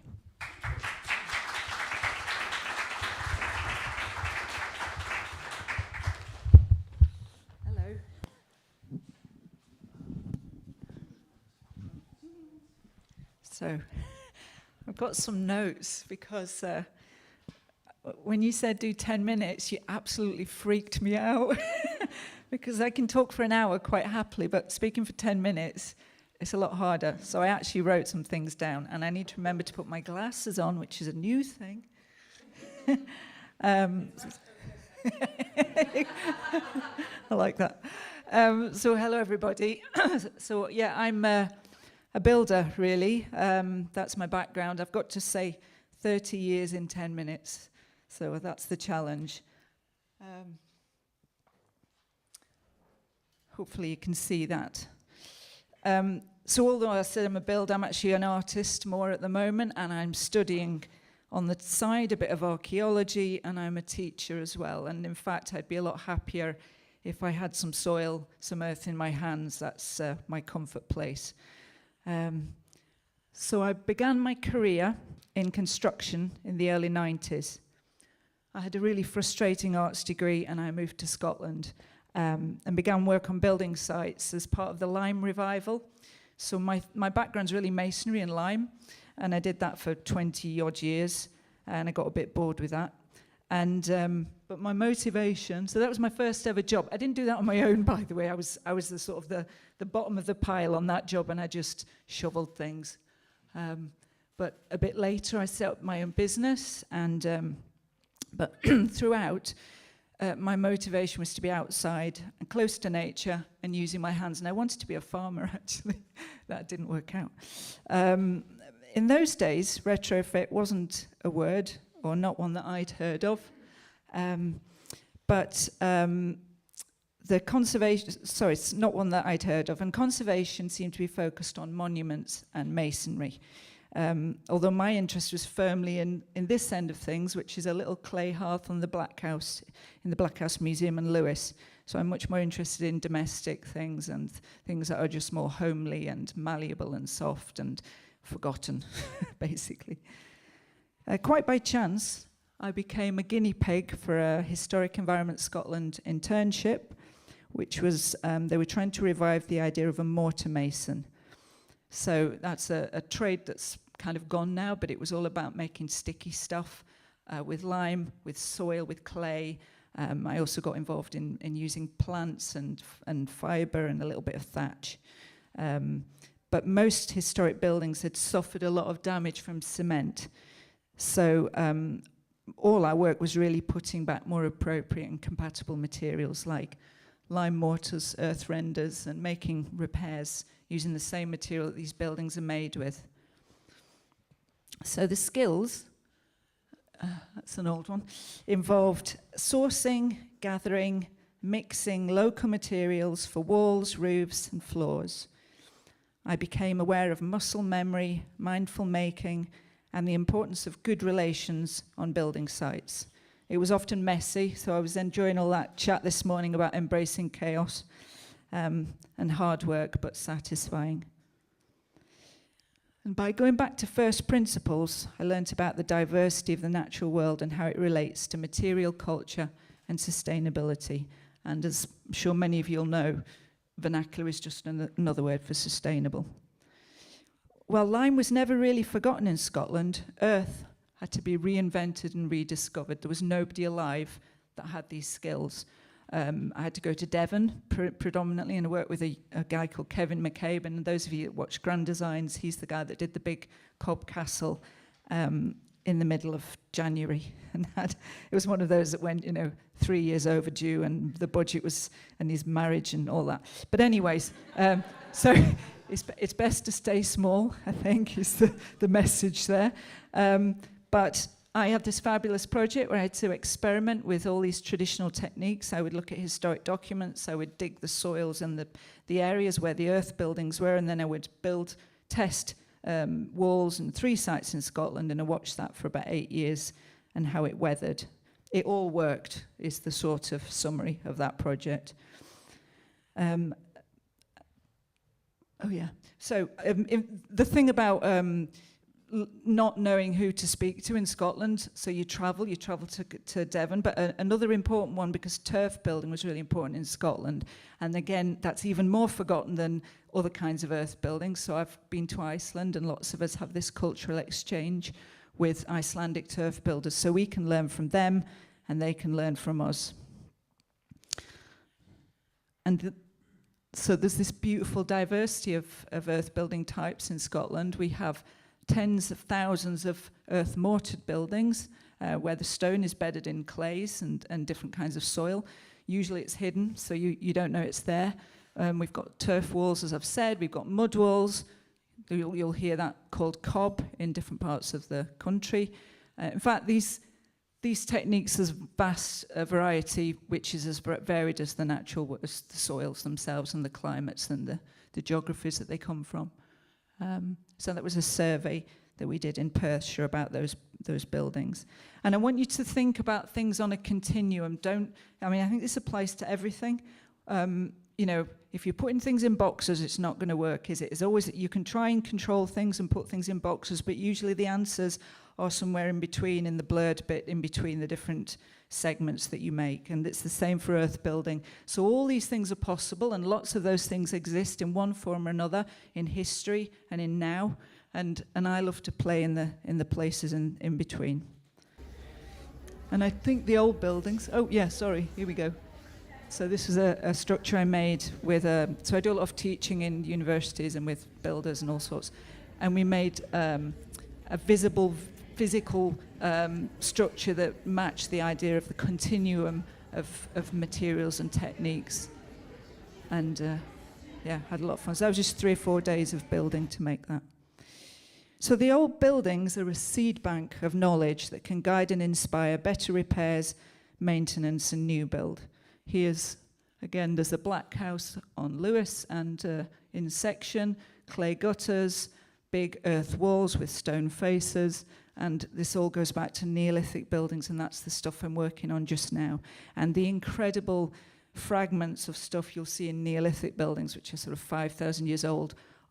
I mean, these people were doing really sophisticated things with their natural materials, and we can learn from them. And then we can take those ideas, just to give one example of taking something from that Neolithic building and now using it, not on a modern building, but on a medieval tower, and using clay and turf as a capping for a stone vault. So just to show that's possible. But of course, I mean, my house is built with all these things too, and lots of other houses. So a big part of this story is about destigmatizing materials associated with the past. Earth was, and still is, seen as a low-class, low-quality building material, overlooked and outdated. It was largely destroyed or covered by later modern and improved, in inverted commas, materials, or hidden away inside high-status buildings, because we all think that Scottish building is about masonry, but a lot of it in the past was about earth and turf. And even inside iconic masonry buildings like Llewellyn Castle, we have clay and straw daubs inside. Just taking sticky clay soil and mixing it with straw. This has a lot to do with the skew of colonial and patriarchal history, the power of vested interests, and institutionalized ideas about progress. We are decolonizing our art collections, but it feels like we have a long way to go in decolonizing our hierarchical and unhealthy construction industry. And I don't know how many of you are, I mean, there's plenty of architects here, I'm sure, but we've got a very high suicide rate in construction, especially in young men. There's an urgent need to question the value of the impacts of conventional technologies, and to challenge the disastrous idea of nature as a commodity. So here we have earth. It can be healthy in construction. I'm sure a lot of you are aware about the carbon impacts of normal concrete, cement, other materials. But the great thing about earth is it's also healthy in use. It's safe and accessible, and children can do it, and everybody can do it. This is in my local park, Letham. And we made it with the nursery kids were part of that. In fact, it was a base for the outdoor nursery, but the whole school made it. And one thing I know is if you get the kids involved, you get the parents on your side as well. And here's another quick, I'm sorry, it's so quick to show you this kind of stuff, but sure some of you know that if you have earth or clay in particular inside your building, you have good air quality because the humidity is balanced. It can take toxins out of the air. It can take the smell of teenage boys out of the air. Is this going on onto the internet afterwards? They're going to kill me. You have to edit that bit. You can do it yourself. You can fix it yourself. That's a big one, actually, as I always leave, when I work in buildings, I always leave a little bit behind and show people how to fix it. So you don't have to get a specialist in to maintain, which is a big part of it. Radiation blocks radiation too. So you can find all of this stuff. I can give links to this. And there's a video there. I'm not sure. Oh, there we go. Let's see if I've lost my notes now. So, yes. Perhaps even more important than the technological solutions, which are relatively easy to implement, are the social and human benefits that can arise when you build with earth.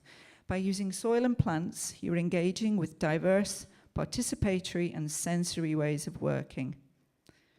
Here's an example from the Glencoe Creel House, a reconstruction that we did with the National Trust a couple of years ago. Seasonal, circular, rooted in place. You can prefabricate earth and fibre to create products, great for mass applications and speed. That's not really my world, if I'm honest, but it's important. We need that for big projects. And these skills can be transferred from mainstream industry quite easily, so we can get them in there. But this is more my world, where I dig the earth from the ground. I sometimes use diggers because 2 hours with a digger will dig 32 tons, and I can't dig that on my own in the same time. Mixed with water and mixed with agricultural waste in the form of straw or other kinds of plants. And here's a picture of my house. So just one or two examples of the different forms you can make. Structure infill, you can make it dense, you can make it light, you can make it strong, you can do many things with it. Here's the insulation, light clay hemp. So we take clay slip, we mix it with hemp shiv. Lots of you will know hempcrete. This is hemp clay, much less carbon than, I mean, lime's okay, but lime's not brilliant. And just a quick one, those of you that are interested in hempcrete, nearly all hempcrete has some cement in it, so beware of it. It's better, you know, it's better, but it's not brilliant. And heating can be put inside these layers. So there I'm making a radiator with heating pipes inside a clay straw section, and sometimes we put heating pipes in the walls, in the plaster. Yeah, my dog lives in earth. Earth and fibre can be, where have I got to? Sorry, down there, that's it. So within the industry, it's one of the, I've gone ahead of myself now. Sorry. This is what happens when you've got paper. We can talk about the rights of soil and other living entities and be inspired by nature. Earth and fibre architecture, I don't know if you can see that, but it's a big flat wall, and I put that in for architects, not all architects, but a lot of you guys like things that are straight and flat. It's got a nice bit of texture. So it can be aspirational and chic or homely and homemade. We can make plants as vertical thatch, and you can get very decorative with it. These are all bits of clay plaster. Within the industry, it lends itself to community projects. I'm getting ahead again. So this is a Errol Park shelter built with the community, for the community, by the community, design as well as build. Mud wall or cob walls. And here's another one in Silverburn Park, those of you in Fife. So much cake was eaten on this job, you've no idea. And the people that come, so you put the word out, you say, we're going to build a shelter, and they come, and we're going to make it like this. And then a bunch of women in their 50s and 60s come, and they come again and again and again, and they always bring cake. Within the industry, it's one of the few sectors where 50% of the workforce are women, and gender diversity is the norm. These are the things we need to change. And it's much easier to educate and persuade when you have earth in your hands and role models that are active and visible. Now, I put that up in a slightly ironic way. And there's so much unpacking to be done with this picture. And again, I'm not sure how much to say. But I was the only person in the room. Well, first of all, I was the token woman, that's for sure. And I was the only person on that event in working clothes. And there was lots of other tradespeople there, but they were in full Highland regalia. Anyway, I digress a little bit, but yeah, I'll just move on, I think. So, what about training for change? We can teach and assess, actually. There's a whole other debate. Both hard and soft skills, and there's a problem with those labels, but you know what I'm talking about, at all levels, and engage people in hands-on learning. So this means working in schools and communities, on building sites, higher education, with architects, builders, engineers, archaeologists, homeowners, knowledge sharing that's multidisciplinary and multi-generational. So here's a little plug for Earth Building UK and Ireland. That's another one of my hats. So I'm Rebearth here, and I'm Becky, and I'm Bucky, and I'm lots of other things too. Bucky, Earth Building UK and Ireland. I suggest you look online. While I remember, we have a Clay Fest, which is their annual conference next Friday, and it's online, but the year after, next year, it's going to be near London, and it's going to be in person. So you might want to check those things out online. We've been working with students and staff in universities to embed training so that the learning continues beyond our input. So we're teaching the staff. We always say we won't just teach your learners, we have to teach the staff so that they keep this moving. We have resources and experiments that enable learning by doing and learning outcomes, and I've not got my learning outcomes up there. There you go. And everybody can have a little snooze for 10 seconds while that's on the screen. But it is really, really useful because it's a big, beautiful checklist of what you need to know and do in order to build with earth or retrofit with earth. Before Brexit, we collaborated in Europe with lots of partnerships to expand training skills and resources, and I really would like that work to keep going because mostly it's fallen away. But imagine a Scottish university running a 2-week summer school like this one on earth and fibre. This was at Base Habitat in Austria. I mean, it's coming, you know, we're in Edinburgh University now, but it's slow, slow progress. So out of our European experience, we have a NOS, which is a National Occupational Standard. We have an SVQ on paper and an MVQ on paper, but we've never managed to deliver these qualifications due to lack of funding and industry support. They are certificates in waiting if anyone in the room has got the power to move that one along. I'm nearly there.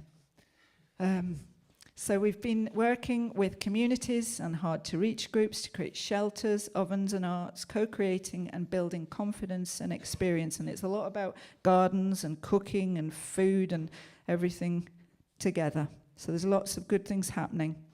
But first and foremost, we need to make Earth visible, appealing and accessible. And again, another slightly ironic picture of everybody sort of gazing in and not really getting their hands on it. But at least if they know it's an option. In rewriting the story of Earth, we also have the chance to imagine a different kind of construction industry that prides itself on diversity, inclusivity, and balance. And that's me done, I think.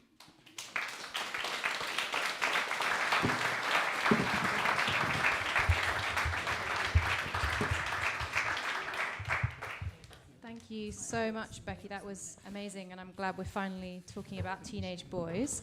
We now have Douglas Morrison from Best.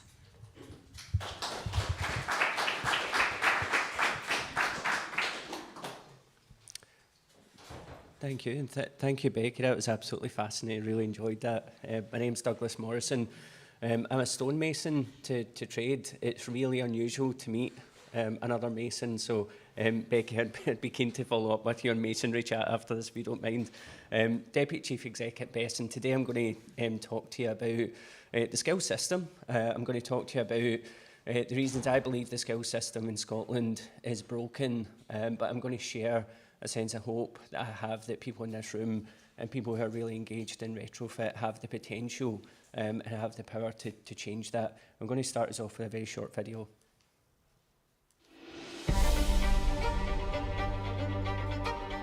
We are, after all, the greatest problem solvers to have ever existed on Earth. A new industrial revolution, powered by millions of sustainable innovations, is essential.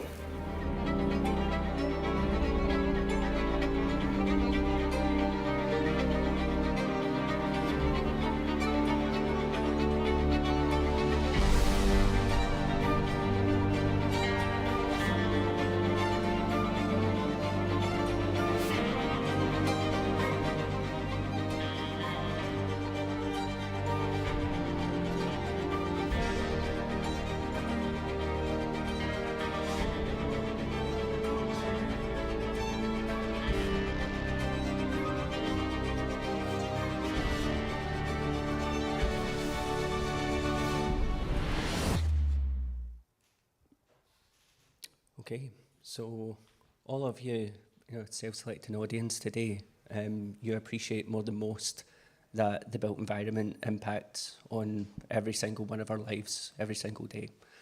It touches on our lives, as a sector in a way that no other sector does. And my central argument today, my central proposition to all of you, is that we're in a state of paralysis and we have the power to unlock that. The scale of the challenge, the scale of the opportunity, depending on how you see it, is significant. You'll be familiar that we have over 1 million homes to retrofit in Scotland by 2030.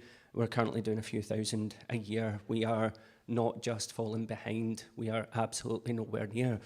And the great frustration is that actually, by and large, we know what to do. Yes, there are technical challenges, and yes, there are funding challenges and policy challenges. We know what to do, but we need to find a way to unlock that. And my role within Built Environment Smarter Transformation, really the way I'd position my role is that I am the activist within the establishment.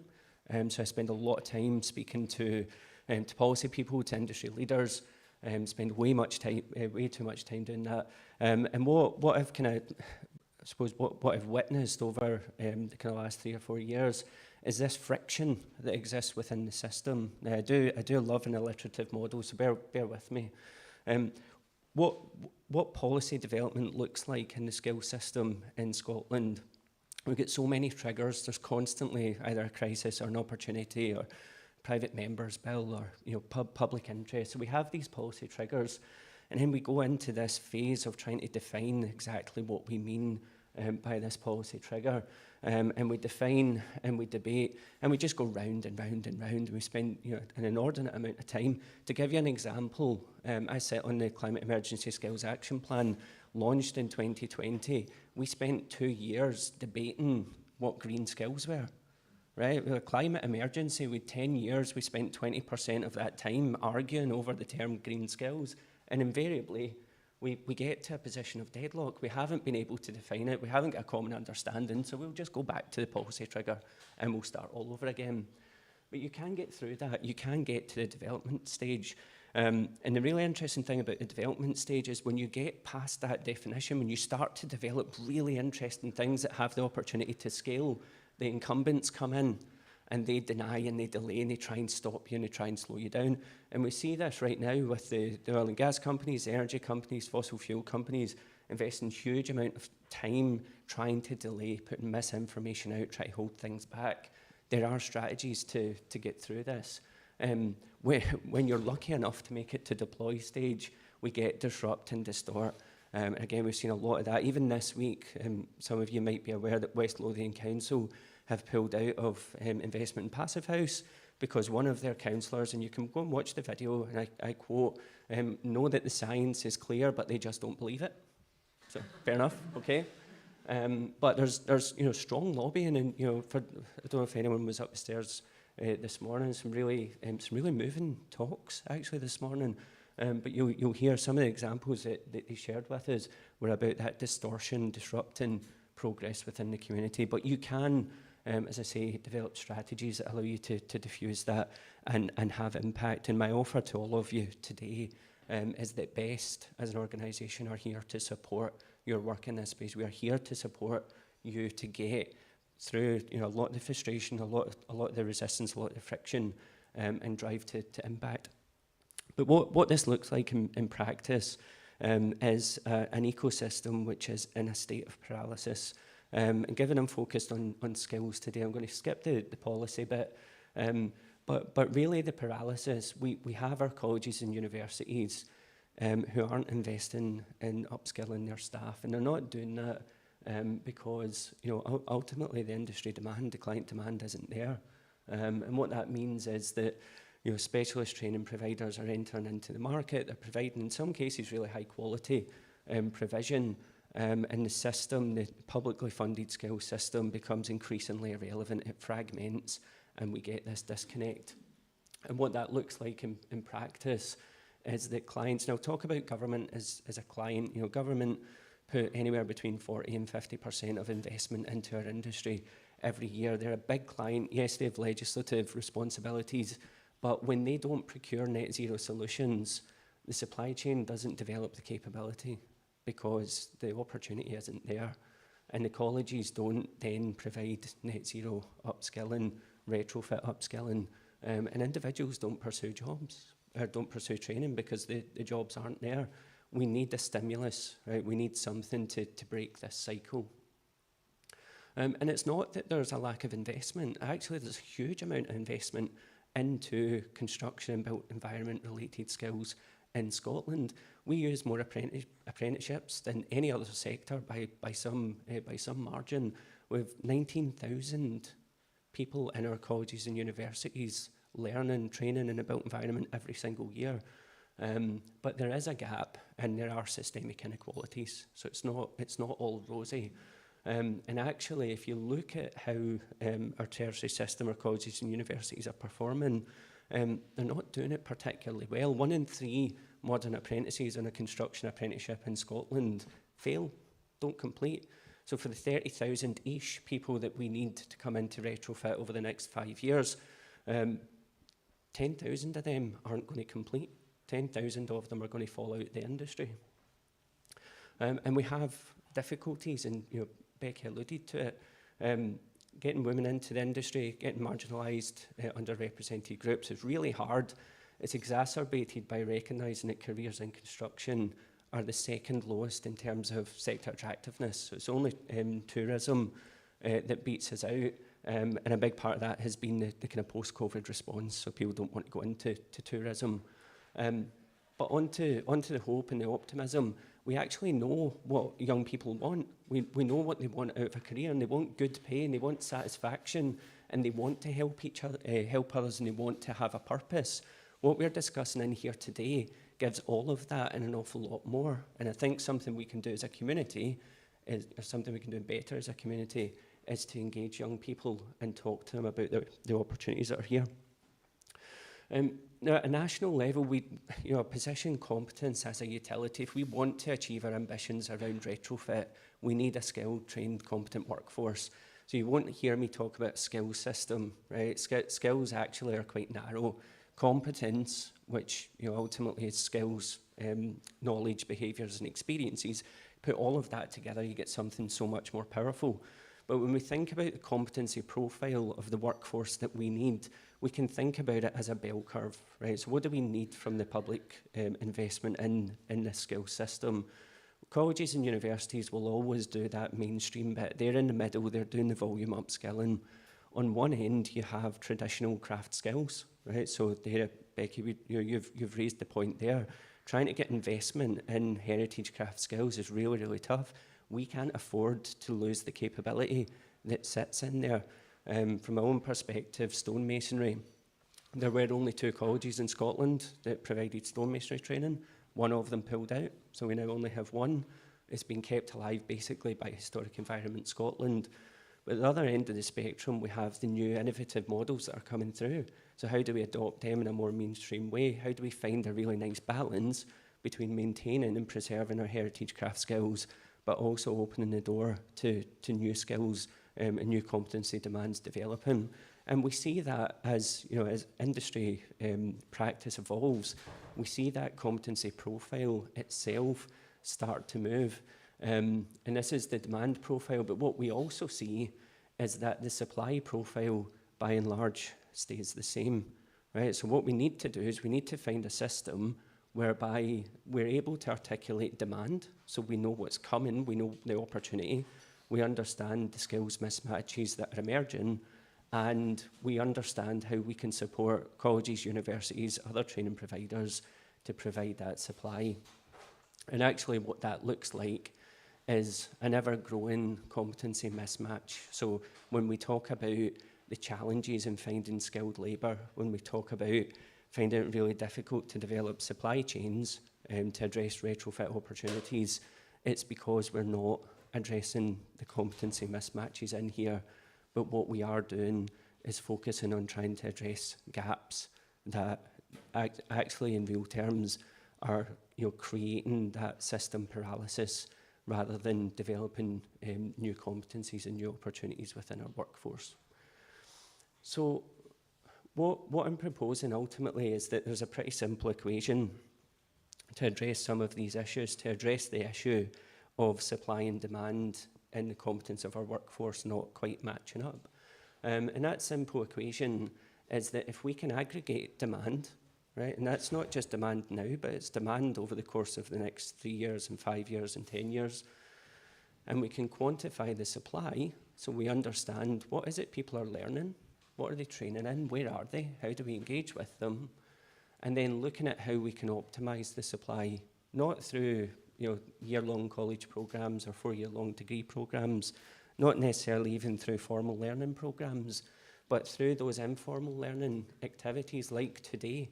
Right now, I have taken just such an immense amount away from the discussions that I've heard today.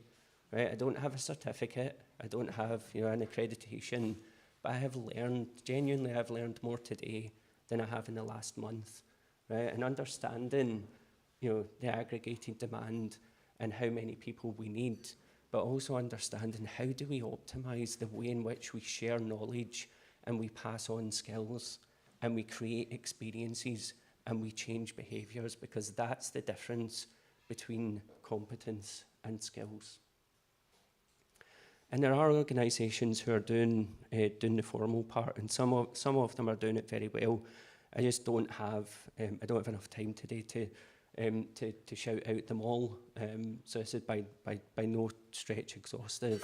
But I think just to make the point that we are seeing this, this growing movement for retrofit-focused formal training emerge.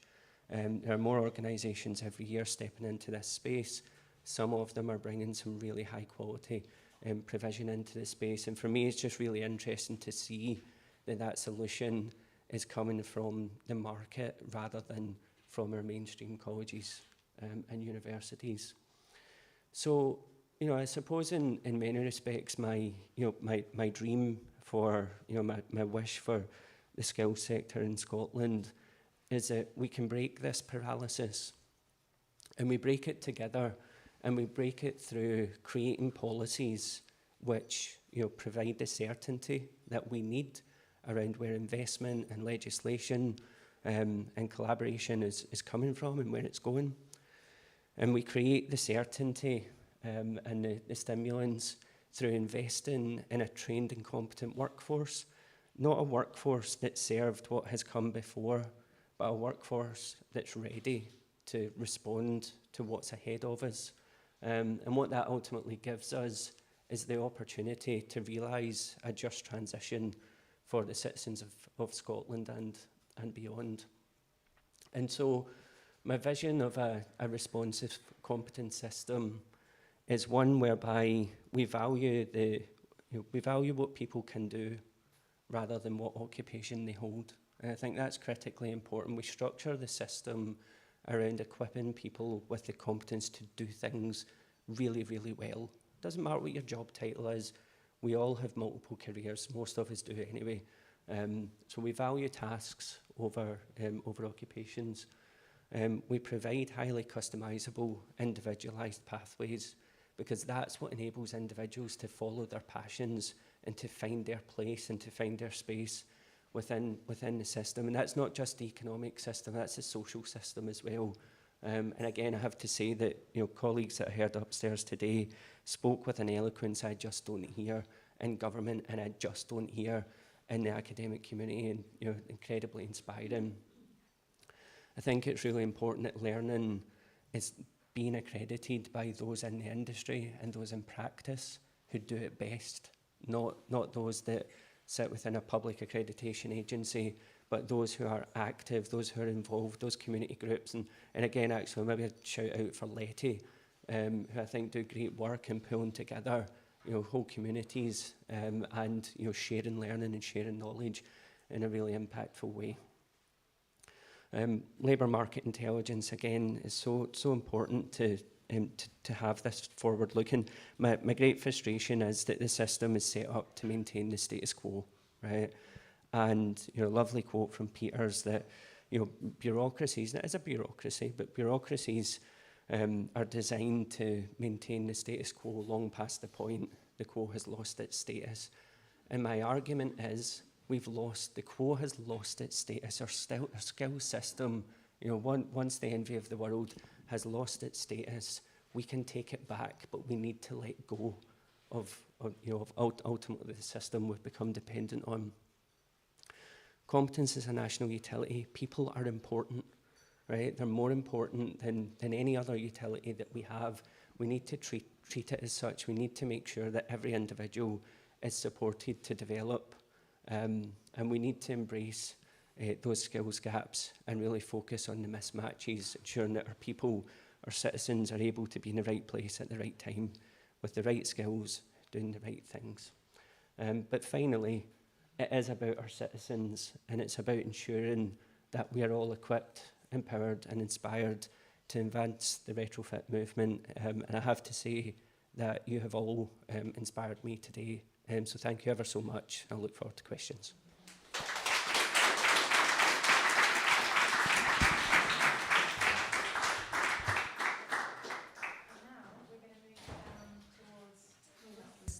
It's not working. Oh, there we go. We're now moving down towards Bristol, and we've got Claire and Pete from WeCanMake.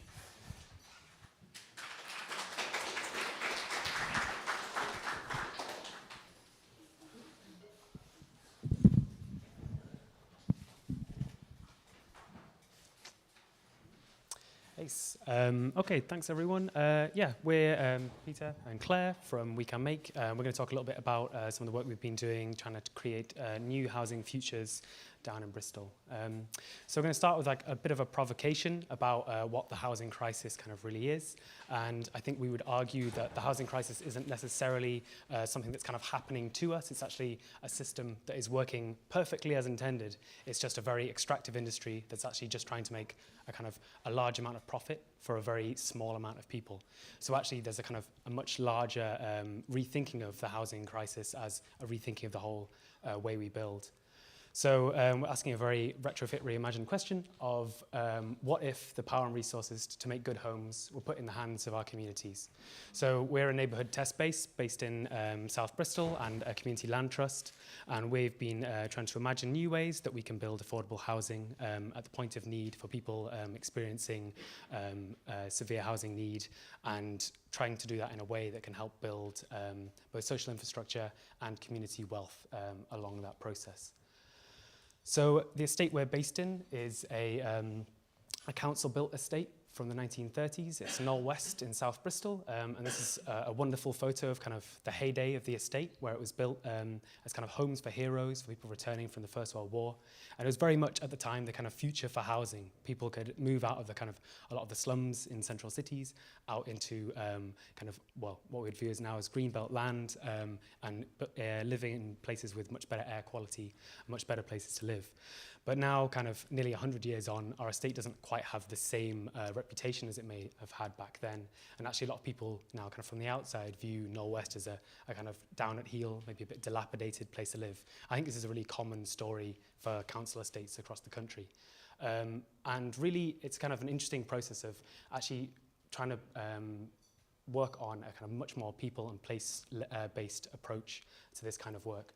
So I think we would say that when you actually start working in estates like this, once you really scratch the surface and start to see the community that's actually there, that's actually incredible wealth of knowledge and experience that happens all the way across the estate. Yeah, and I guess it's worth saying that WeCanMake is relatively young, but we're part of a bigger organisation which has been involved and based in the community for over 20 years. And I think it's the trust that's built over time has really made the way for WeCanMake.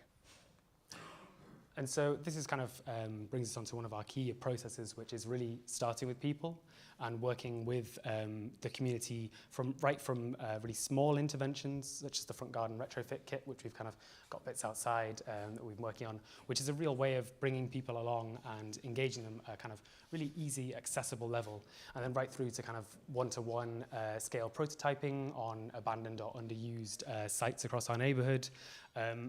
And so I think we'll now talk about a prototype that we've been working on. Yeah, so the prototype's the main thing that we're focusing on. There's lots of other bits going on in the background, but we thought this was it feeds into a lot of the themes of Retrofit Reimagined. So ultimately, we are looking at, it's retrofitting our neighbourhoods. So Knoll West is, as Peter said, was this dream place to live, and it was built with really large back gardens that are very generous, and ultimately it's a very low density neighbourhood now, which it doesn't, it's not providing what it needs to do. So there's all this spare space left. And so it's looking at how that can be utilised to help the community and to bring more back into Knoll West. So it's called urban acupuncture, and it's looking at how these big back gardens can be used to create homes for people in need and at the point of need. So far we've built 2 homes locally. So these are the 2 of them. And I don't know is Bill still here? Shout out. He might be in another room. Maybe upstairs, yeah. Sorry, can you hear me? Yeah. These are 2 we've built so far, and so the one on the bottom belongs to a man called John, and he was on the brink of homelessness, really. He was living out of his van, and it came that Bill, he's the owner of the host home, so he had this large back garden, he couldn't maintain it, and so it was a match made. And basically, we worked with them to create this home for John to live in, and there's a really a great relationship that's formed between the 2 of them. And then the other one it belongs, well, there was 3 generations living in one family, so it was kind of an overcrowded situation, and it was about creating a new home for Tony and her daughter to live in. So yeah, we have 7 key ingredients for the WeCanMake model. We're going to focus on 3 of them today, based on the themes of Retrofit Reimagined. So we'll focus on land, people, and materials. So yeah, our model is kind of, we generally have worked to this point with council-owned houses who have these big gardens, but it also works with private gardens. But ultimately, WeCanMake is also set up as a community land trust. So the land is transferred, the large back gardens are transferred into WeCanMake's ownership and owned by the community it's on I think it's a 100-year lease. So yeah, and then that is then used to create these microsites. That banging outside. Oh, it's the furniture. It's the furniture going together. So yeah, and then as Peter said before, it's all about the people, really. We don't want to be those architects who come in and like just say how it needs to be. So from the very beginning, the community have set rules. They've helped to define the design code of how these buildings will, how big they'll be, kind of what the main parameters are, really. So that's... Yeah, I just think it's one of those kind of key moments where you actually can understand that within the estate there's a huge amount of knowledge. Yeah. And people have kind of changed the way their homes are built and the way they live in them. And actually there's a huge amount that we can learn from that, rather than just kind of coming in and assuming that we have a kind of better solution for the way people might want to live in their homes. Yeah, exactly. It's really taking what we can from the community. And it's been very much wanting them to be on board with the whole process and getting them kind of on board every step of the way, really. So we'll talk a little bit now about how the homes are made and kind of some of those ideas around materials. So modern methods of construction is like a real buzzword within the built environment at the moment, and I think it's often quite synonymous with this kind of process of mechanizing and upscaling and creating factories to create thousands of homes, and that'll be the kind of solution to the housing crisis that we experience. But we're actually really interested in MMC as a kind of totally different end of the scale, and using it as a method of actually kind of democratizing and lowering the barrier to entry for a lot of people to engage with the construction process. So it's really thinking about how we can make, actually in this case, really quite small elements, but that can be made in a community-owned and community-run factory that happens actually within our neighborhood.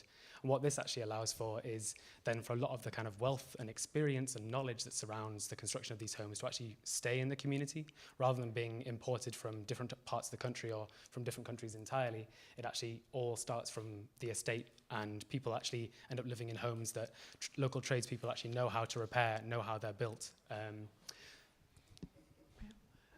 And so in this process, we can kind of bring the residents along with that. So both Tony and John took part in the actual construction of the elements of their homes, but also how they were then assembled on site. And this is actually, well, for John, who is a bricklayer, he was then kind of, well, he's got a great quote about how he started as a bricklayer, but now has become a builder of modern methods of construction, which is like a fantastic change of skills, but in a way that he actually has that ownership and appropriation of his own home. Yeah, and I guess it's also worth saying, so like WeCanMake are also become the landlord ultimately, and the relationships are constantly maintained with these people, and they are coming into the factory to see us, and it's just that constant building and evolving and keeping them informed on all the next projects, and yeah, it's like an ongoing relationship. So some of this MMC process has really allowed us to actually work on creating a proper homegrown home. So we've been working to really try and make sure that as much of the home as possible comes from within a 100-mile radius, and if not, then from the UK. So the cassette system that we build with is made using OSB, which is kind of the only structural board that's actually made in the UK. So we can keep that relatively local. And then the other thing that we've been starting to do is really start to work directly with landowners, particularly foresters, to try and actually source directly from forests that we can work with, which helps ensure the kind of the sustainability of the timber, but also the future sustainability of the forest.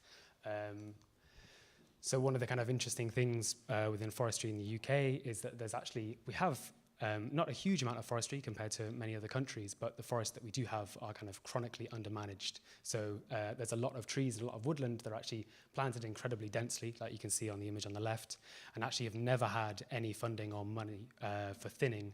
And so these the quality of the timber then starts to go down because as the trees get bigger, they get overcrowded, they get diseases. So what we can actually start to do through this kind of direct sourcing with forest is actually work to thin forest. So the image on the right is where the cladding from our next homes has come from, and that forest hasn't been clear felled. It's being kept as a continuous cover forestry where some of the trees have been removed and those are then going to make the cladding, but that remains can then grow out and become healthier trees, but also seed the next generation of trees to grow up from underneath. So it kind of allows, by working directly with these people, we can actually have a much deeper connection to the land that the homes are actually built from.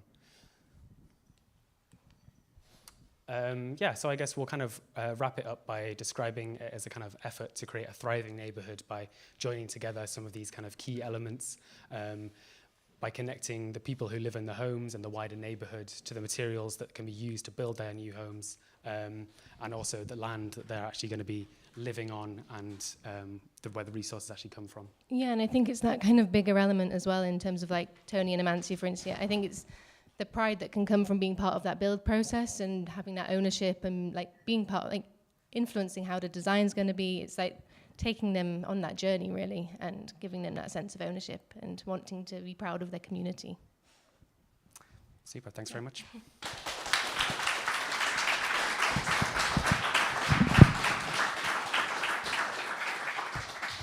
Fantastic. And we've now got one more talk and then we're going to have a panel. So could we have David from Galgael?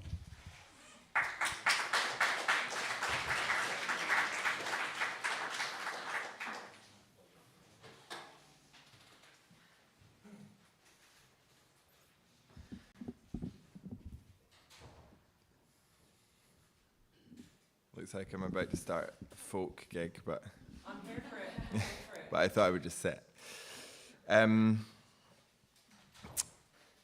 So today felt like a bit of a slightly odd day where I'm like sitting in a sort of when you think two things are possible at once. So I was like, all this week I was like, right, I'm going to the steps at Buchanan Street, I'm taking this banner. Then yesterday the email reminder came through about this and I was like, fuck. Yeah, both of these things.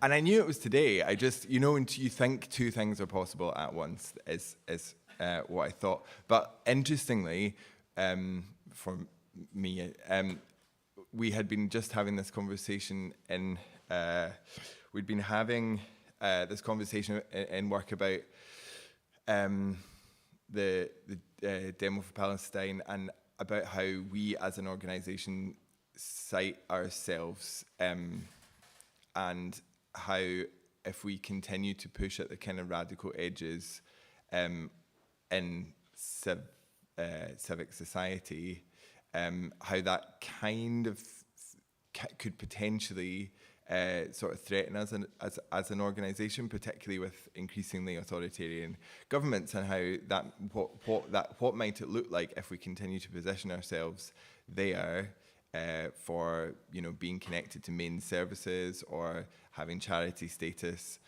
So actually, in the kind of broad scope of things, I feel like the two things are connected in a way.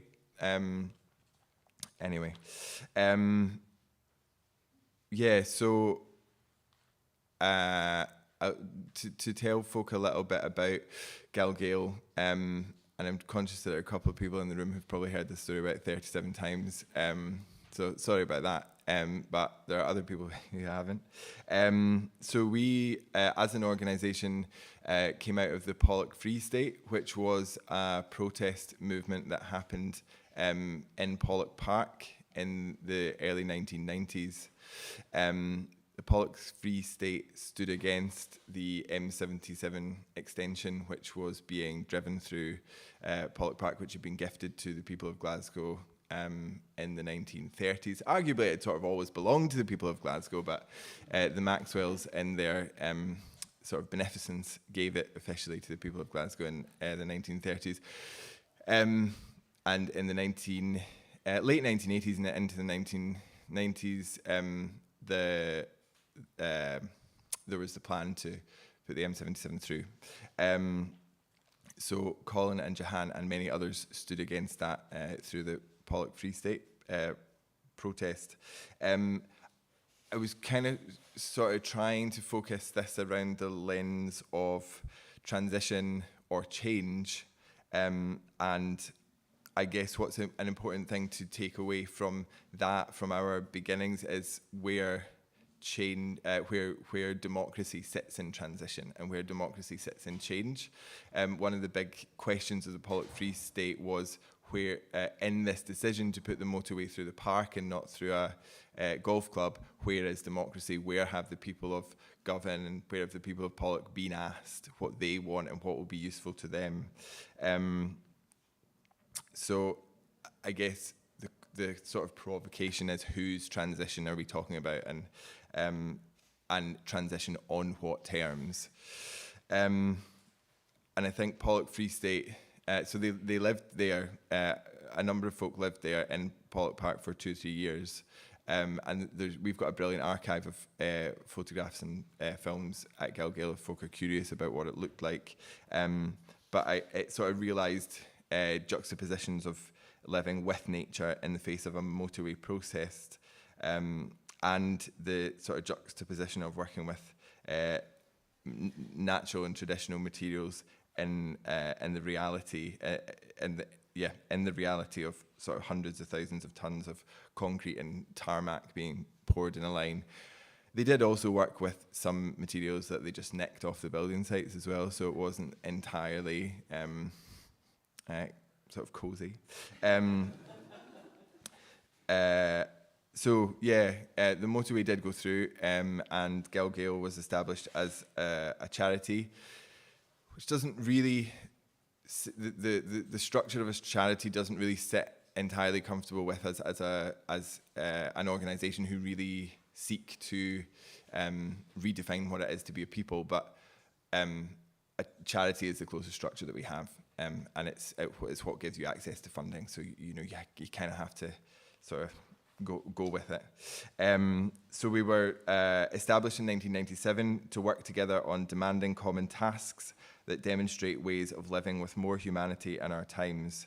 We do this to realise a just Scotland freed from violence, scarcity and loneliness, where our ties to one another, our land and our waterways are revealed and revered.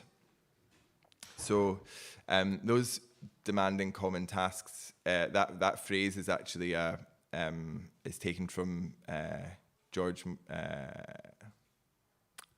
MacLeod. Is it George MacLeod? Who was the minister at Govan Old parish in the 1920s and 30s, and he had a really very interesting. I mean, from a real, like, his dad, I think, was the sort of pastor to Queen Victoria, so he's from a real establishment family, and then he fought in the First World War, and he came back very anti-war, and I don't really know why I've started talking about him, but demanding common tasks. He took a group of folk from Govan up to Iona to rebuild Iona Abbey, so making those kind of reconnections between the city, which had become very disconnected from the Highlands and Islands. So in 2002, one of our demanding common tasks was to build Orcuan, which is a 33-foot Hebridean Berlin or Hebridean galley, and those were the ships which were traditionally used on the whole kind of kingdom of Dalriada, but Northern Ireland and the west coast of Scotland and up to the north of Scotland, and the ships were used up until from probably the 9th century until the 16th century as ways for clans to keep in touch with each other the process was called sorning. So that was when they would kind of visit each other and feast and get married and take cattle and do all that kind of stuff. And just after the union of the crowns, in 1609, 1604, and the Statutes of Iona were passed 5 years later, which were the kind of, when it wasn't quite working out. Suddenly we just mashed these two countries together and it isn't brilliantly unified. What else will we do? So it was a kind of proto-colonialisation of Scotland from England, which ironically was a Scottish king, so it's very, very complicated, which then meant that, that the trauma that was inflicted on Scottish people could then be inflicted by Scots all over the world. And so for us, the Statutes of Iona banned the practice of sorning. You had to send aristocrats, because poor people didn't matter. Aristocrats had to send their kids to school in England. You weren't allowed to speak Gaelic. Whiskey was taxed. You had to use the military road networks for travelling around the country. You couldn't use these vessels. So for us, building Orcoon was a big sort of restatement of what it is to be a people, not in a sort of nationalist, blood and soil kind of way, but in a what does it mean to be of this place? Learning from the past is a really big part of what we do. Not in a sort of LARPy, let's all wear hemp and smile at each other. Although my partner does sometimes accuse me of sort of LARPing the 1920s. So not in that way, because a lot of things in the past were really shit. Like people died of diseases that now they wouldn't die of. But people also knew better how to work together on demanding common tasks, like, for example, communities being able to build houses for themselves. My parents got a house in Carey on the west coast of Scotland, which was built for a female crofter in the 1920s by her community. So it's just big poured, I think they're probably concrete walls, they're really hard. And it was just built by her community for her. So people knew how to do that, and I feel like we've had that sort of knowledge stripped away from us. So Galgael bought the building that we are in 2005. It's a really mad series of buildings. If you haven't been there, the middle part was built in the 1890s, and it's got a sort of iron frame construction, and then on top of that, it's got like a hammer beam roof that was rescued from a church somewhere. It's mental, and it had roof lights, and down the sides it had like sash and case windows, which we only rediscovered last year. Earlier on this year when we were fixing some guttering. So there's that bit, and then there's two sort of flanks that were added on in the 1930s, but they were built up to the other buildings that were built in the 1890s. So when the disowned, is actually owned but completely abandoned one next to us started falling down and had to be demolished, we discovered that our building actually just didn't have a wall. So when they knocked that building down, it was just air. So, I mean, it is always worth remembering when people talk about the sort of soundness of building practices from many years ago. Sometimes they just didn't put walls in. And walls can be handy. So anyway, it's been tied in with steel, and it's fine. Oh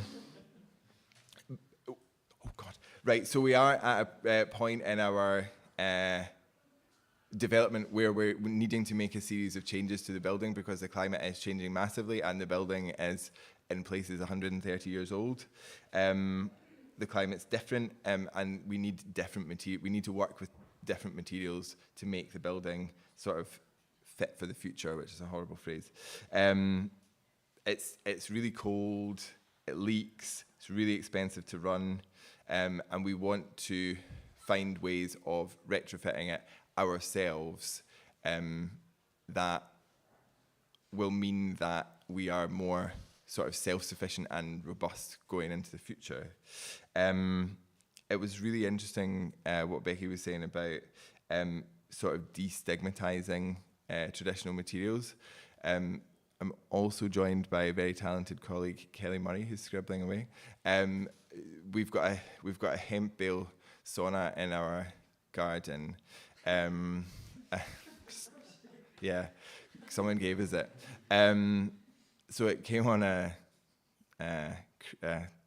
HIAB, and we've very grand, Kelly specifically, has lime plastered it. And I think it would be fair to say that was quite a difficult process with our volunteers, because it was, I think partly because there was a bit of stigma around the materials, and like, why are we not just doing this with concrete, or why are we not just shuttering it, or because and something about it being like the proper way. Why are we not doing this the proper way, rather and the quick way as well, and the cheap way, because these methods aren't necessarily quick, they're not necessarily cheap, but they are unalienating, and there's an honesty to them, and there's a real beauty in the sense that at one point it will just disintegrate. You know, my partner's from Orkney, and like Orkney's really mad, in the sense that people just build houses all the time. Like they don't like really even refurbish houses very much. They just build new ones, and it's mum and dad have built a house, and it's a lovely house.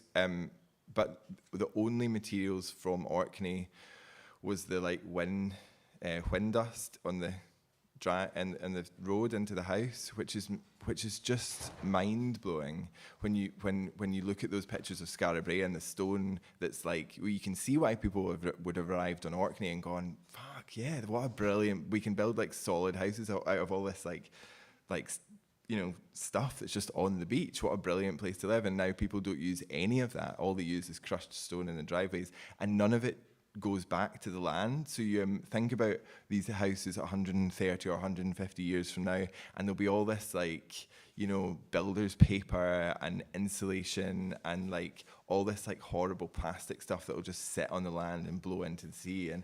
And that's not in here. That was just off the side. But I did just want to say a little bit about like the difficulty for organisations in the third sector of doing like retrofit work.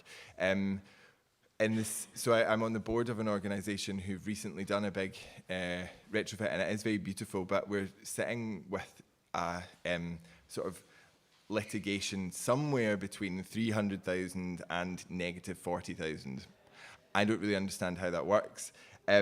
My dad was a quantity surveyor, and the only part of his job that he liked was writing sort of threatening, litigious letters to clients, which, like, in the boys' club of the private sector, maybe is okay, maybe it's fine if, you know, one company owes another company 40 grand, but that gets written off. But, like, these are really big sums of money for the third sector, and it's really hard to be able to commit to doing retrofit work through main contractors if you know that at the end of it you're just going to get whacked in the face with these like giant sums of money that, you know, for some organizations could be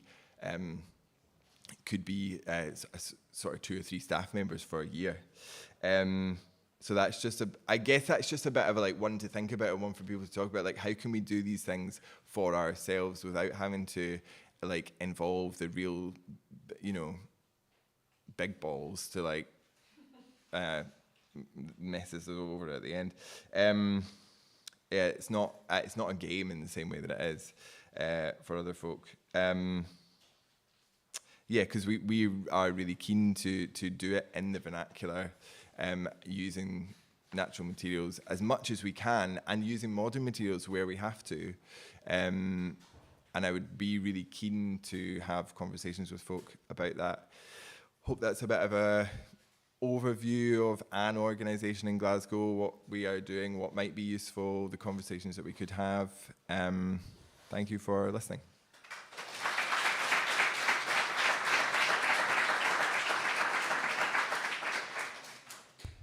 Amazing, thank you so much. So I think the plan now, if I've got this right, is we're going to keep going and do a panel for about an hour. So if the speakers could all come up here.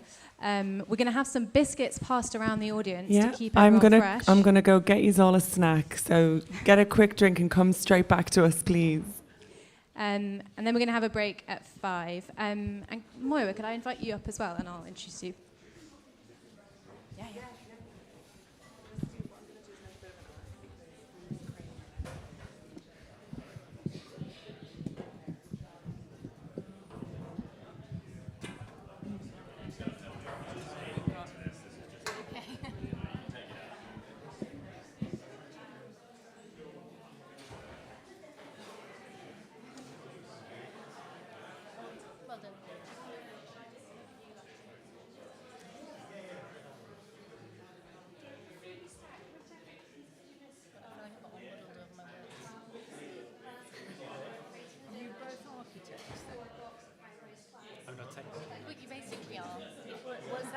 I haven't finished my part.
If you're in the audience, could we invite you to move forward, please, just so you're a bit closer to us? Okay. Isn't it always? So yeah, people at the back, if you want to move forward. This is David. Hello, David. He's been dragged out today. Great, we've got David's on. Okay, amazing. Would someone mind closing the door as well, please? Someone at the back? Charlie.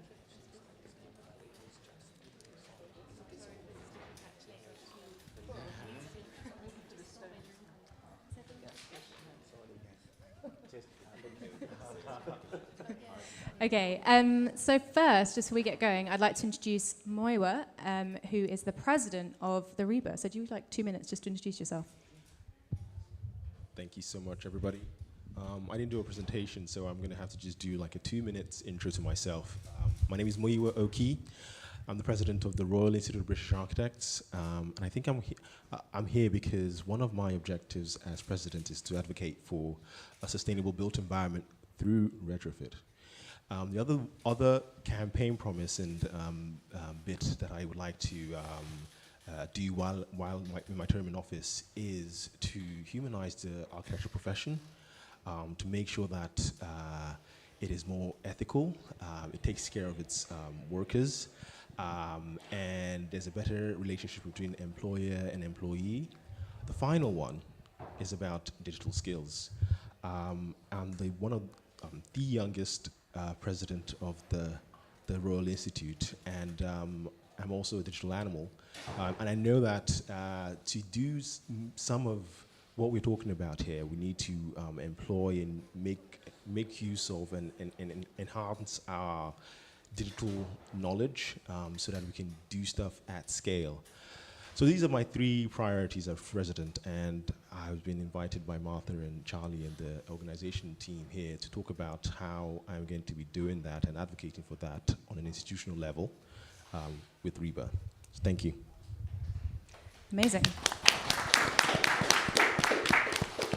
So I'm going to start with you, if that's okay, because I know you have to leave us a bit early. I really loved what you were saying, responding to the government net zero plans and really challenging them on them not being good enough and being quite sort of no nonsense about that. I thought that was great. And really making the point that we are an international industry, we're an industry that relies on, a global presence. And that, I think, to me, links to what you're also saying about sort of treatment of workers, right, within firms and companies domestically, but we have a huge problem in the UK that we rely a lot on materials from abroad, and often the quality of work in the sites created with materials is incredibly bad or unregulated or very informal. And yeah, I'm interested, what do you think about that? How do you see your role or any opportunity to kind of campaign on that sort of more oversight of our impact overseas as well? The impact of architecture and the built environment overseas. Yes.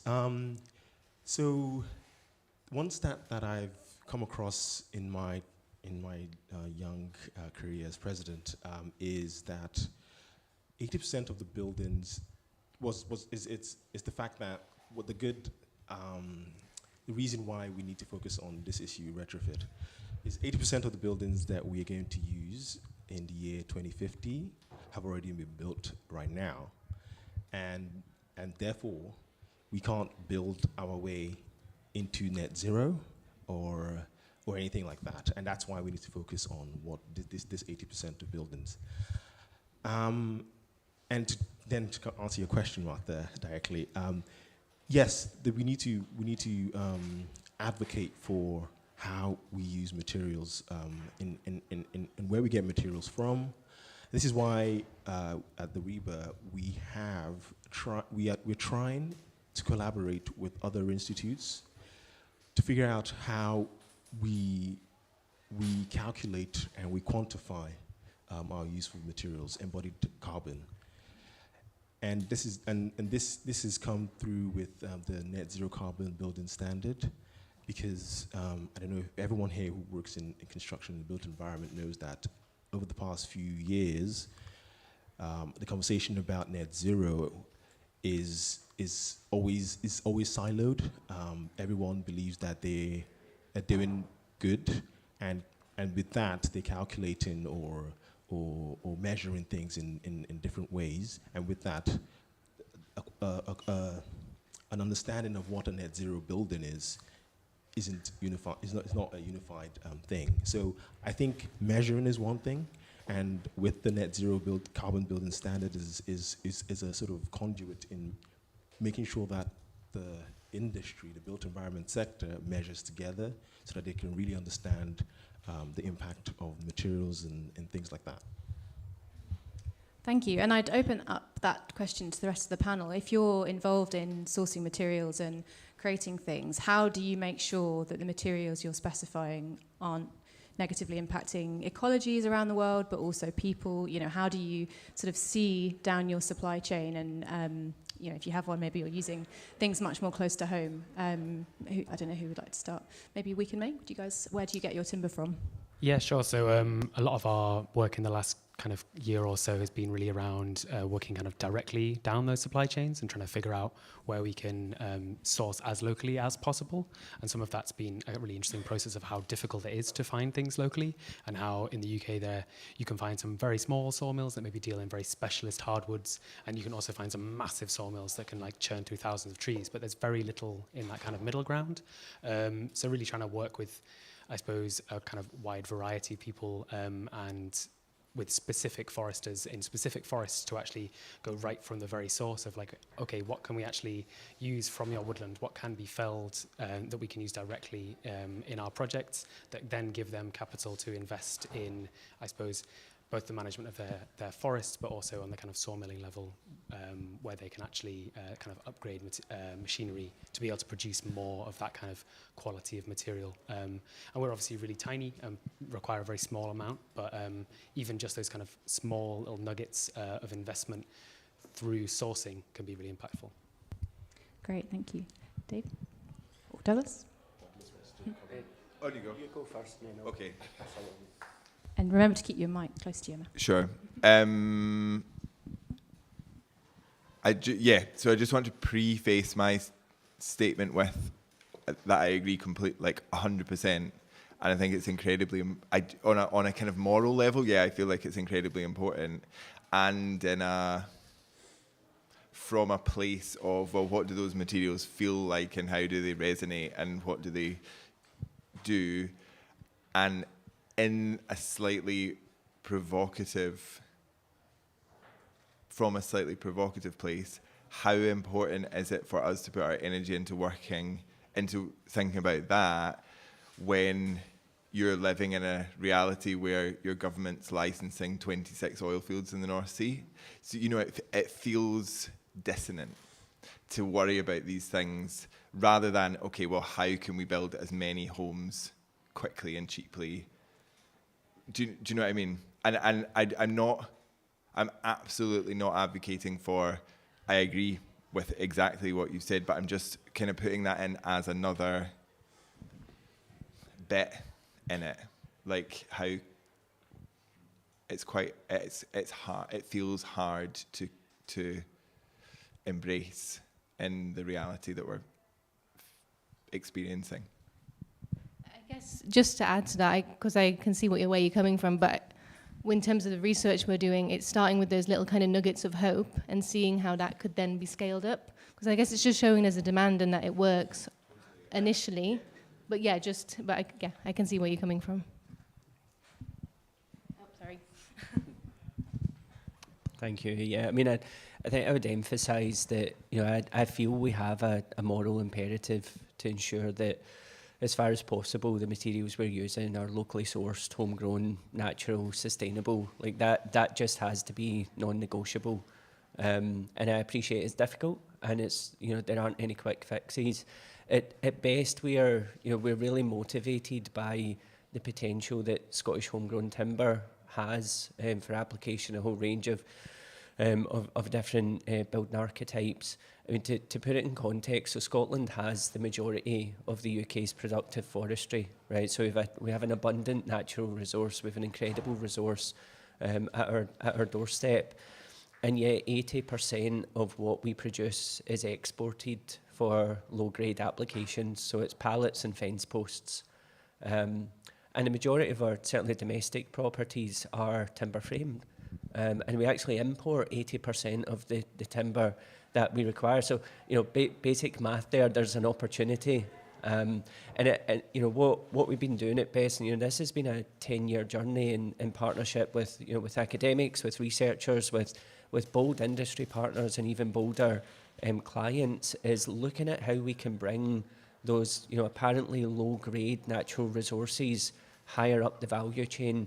So that might be in the context of engineered timber, mass timber systems. We can do this. The technical case is there. The business case, by and large, is there. there is resistance from insurers, from financiers, from those with influence and control, who again are motivated by the status quo. And I'll look no further than hemp as another example, where there are some significant legal challenges to adopting hemp-based products, or at very least growing hemp organically within Scotland. So, my response would be, there is hope. We have the capability. We can grow natural, sustainable materials. We can develop local supply chains that reinvigorate rural communities and really embed that sense of purpose back in to communities that have been long forgotten by post-industrial processes. So the answers are there. Collectively, we need to ensure that the voices are heard, that our communities and clients are empowered to make choices towards locally sourced natural and sustainable materials, and I genuinely believe we can do that. Yeah, absolutely. And I think I'd add to that in the sense that I think we don't necessarily need to pit it as a kind of housing versus retrofit problem. To me, I think the retrofit crisis and the housing crisis are the same thing. People are spending so much on their homes, over 30% on average in London, for example, and similar levels in other places. No wonder no one can afford to retrofit their home, because you're already spending so much money on it. Real terms, funding from the government towards social housing has been cut 16% since the 70s, social rent, actual benefit, spending on building stock, all those things. Again, no wonder councils have no money to retrofit. We've got 20% of the building stock being looked after by landlords who have no incentive and no regulations to retrofit the stock. Like, to my mind, it's the same. We're grappling with the same problems. I don't think they're opposite things. And I guess that opens up a question of, what are the kind of real structural forces, do you think, holding you back in your work? If you could say to the government, what do I need to unlock more WeCanMakes? What do I need to unlock this skills supply chain? What would your sort of wish list be? Maybe we could start coming down. And David, I don't know if you've got any thoughts on that as well.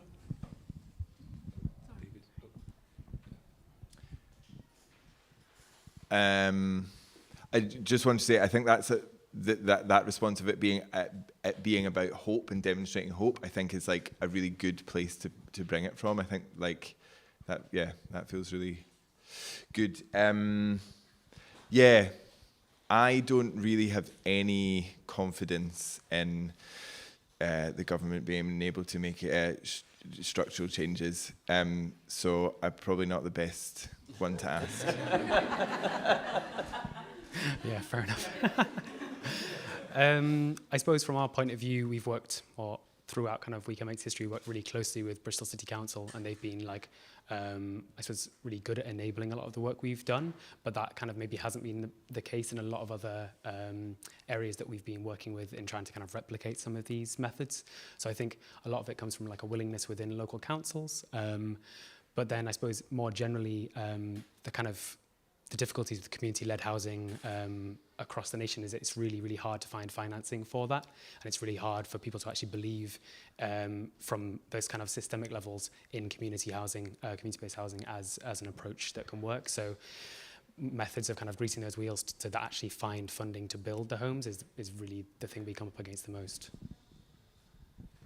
Yeah, I feel like Peter said most of it. But I think for us as well, it's been so important to get kind of some backing at all different levels. Like, it doesn't just work having kind of the councillors on board, you need the planning officers, and it's just kind of infiltrating all those different levels to actually get it across the line. So yeah, that but money's the big one, really, yeah, ultimately. Ooh. It's probably not going to happen. You can say anything. Yeah, we're kind of with you on the big thing, the structure thing. Well, not sure where to start. Land, access to land is a problem. So I know you're looking for the solution. I'm not sure I can give you the answer to that, but even just getting thatch, getting heather for thatch, it's impossible because it's all covered in shooting and it's not the right, even if we can get on the land, it's not the right length because the deer have eaten it. So it's all wrapped up in land ownership problems. And then there's the whole skills thing. I guess there's a thing about getting in school would be great. Like, I had this idea that I would do the entire curriculum for primary schools with earth. So I wrote it. And you can do it. It's no bother. I can do every subject with it. I can do storytelling. We can do theatre with it. We can do science. We can seriously. If anyone wants to have me in there, and why not in universities as well, and colleges, and not all levels, all places. And the other, I don't know. I'm probably not answering your question now. It doesn't matter. But the other thing is. Like work, I mean, Galgael, I'm sure this is in fact, the guys came one day. I remember. It was fabulous. Oh, my God. It was one of those days. But working with so many people with all kinds of challenges, and it totally works. It totally works to get their hands on it, and you know this very well. So I guess I just have to keep showing people it works. I can't get in at the top level. I can, It's not my world, but yeah, keep trying. Sorry, that was vague. No, not at all. So, yeah, I mean, I suppose I have a highly generalistic view here. That the government, by and large, legislates for the world it wants, and then procures for the world we have, and that disconnect, again, back to that notion of paralysis is really damaging. And what I see is that there's almost this obsession with proving that we're doing the wrong things with optimal efficiency, and that's the way our system's set up. So my ask would be twofold. It would be to match action with ambition, really simply legislate and then deliver. Just do it. And secondly, measure what matters. Just set a value, a value-based system. We have a national performance framework. Use it. Measure what matters to the citizens, not to those who are financing, large oil fields in the North Coast.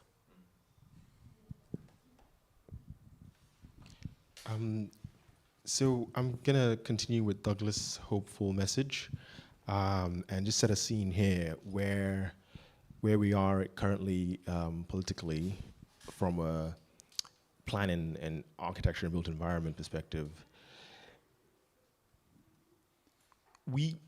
We are, at the moment, planning and housing has now occupied mainstream central government policy, and that's a big thing, actually. I mean, we should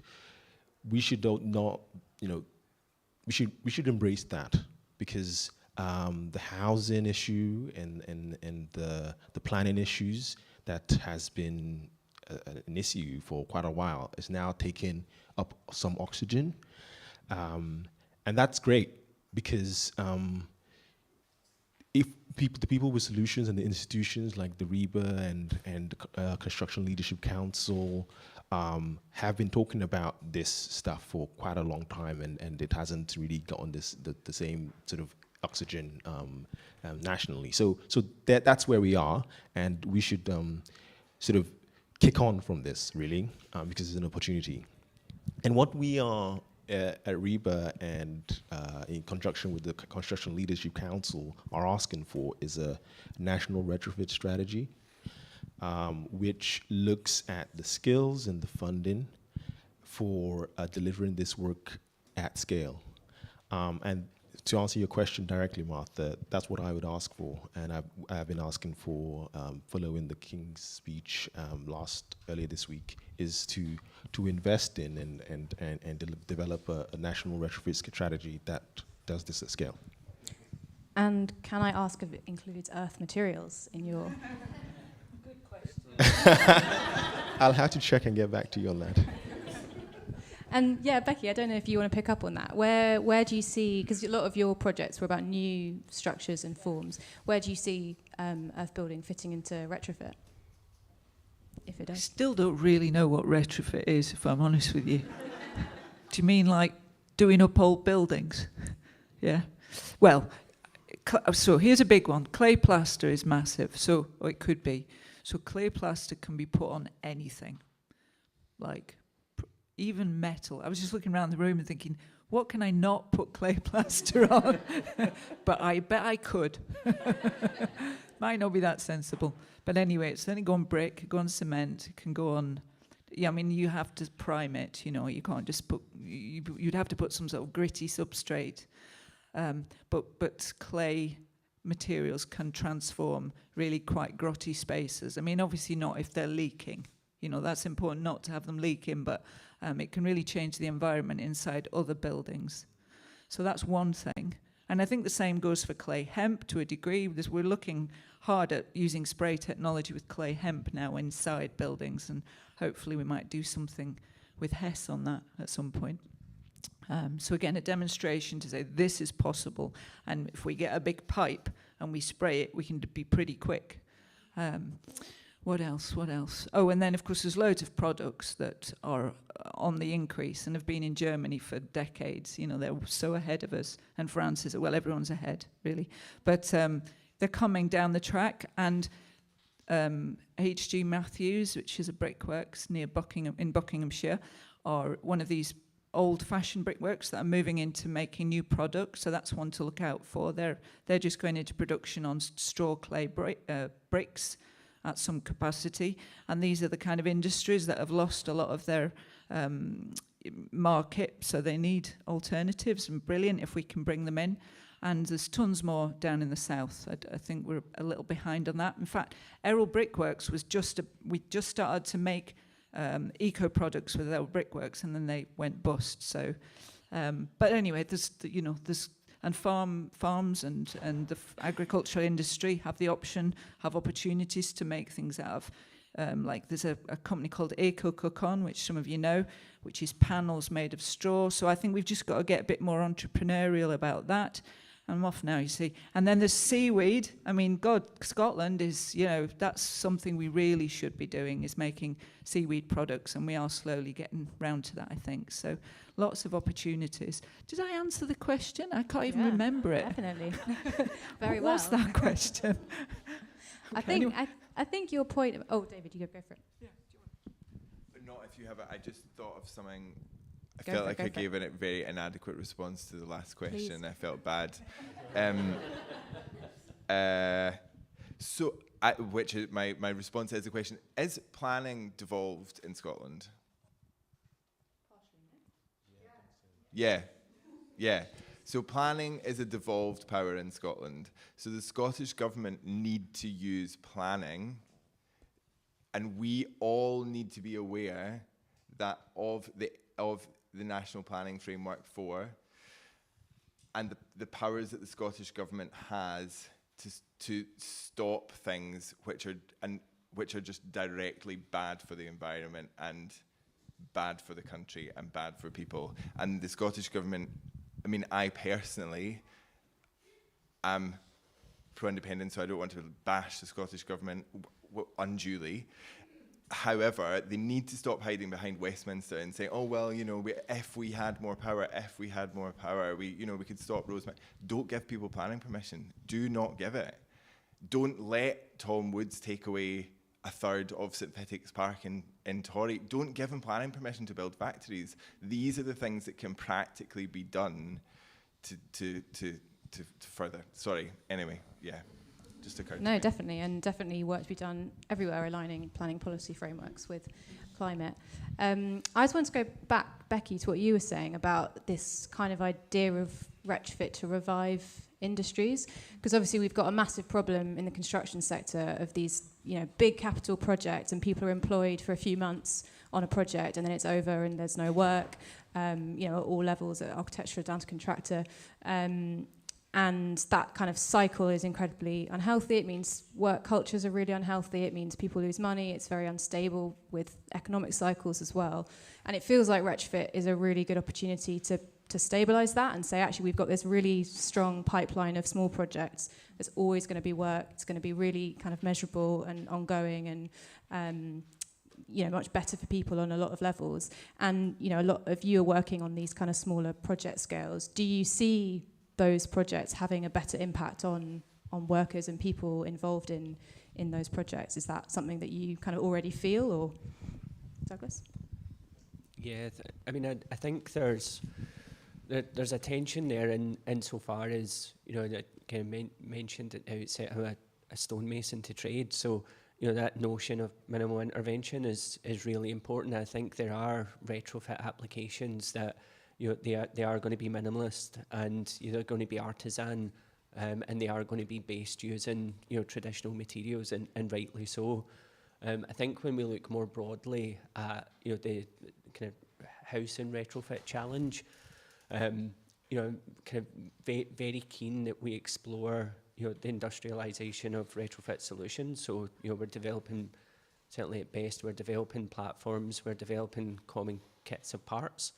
I think the challenge is not to do so using materials and methods that are environmentally damaging, but look at that, look for that fusion between the traditional materials that actually we know have incredible performance values, but bringing that together with digital design, digital manufacturing, and modern methods of construction more generally. So I guess what I would like to see is the maintenance, the support for those smaller scale artisan retrofit programs, but also the recognition that in order to solve the bigger challenge, there are opportunities that industrialisation bring to us, so long as we're doing so through a moral and ethical lens. I just thought of two examples. So at the moment, somebody might know of the King's Cross project that's using earth blocks. Do you know what I'm talking about? Maybe you know more about it than me, but no. But anyway, a colleague of mine is involved in setting that up, and what I think they're doing is they're taking earth from King's Cross Station, where there's some renovation or some structural changes happening there at the moment, and they're taking that material in trucks and they're taking it out of the city to this brickworks I'm talking about, H.G. Matthews, and then they're making them into unfired bricks. So it's soil. They're taking soil, they're making bricks, and then they're taking it back to King's Cross and building it in, which a bit of you goes, ooh, that's a lot of trucks, but actually, pretty sure it's trucks. It's actually it's a big scale and it's industrial, and it's, as far as I understand, it's going really well. And there's another one in London, I can't remember where it is. There's two of those happening. And then there's another thing called Cycleterre, French, sorry about my accent, which is doing similar things in the outskirts of Paris. And it's like it's an industrial hub where they're gathering in construction waste from various things in Paris, bringing them together and making them into products. And that's an organisation called Amico, which I strongly recommend you look at online, that are doing that. And I don't know if King's Cross came out of that, but there's similar things. So there's two sort of industrial scale things that are happening down south.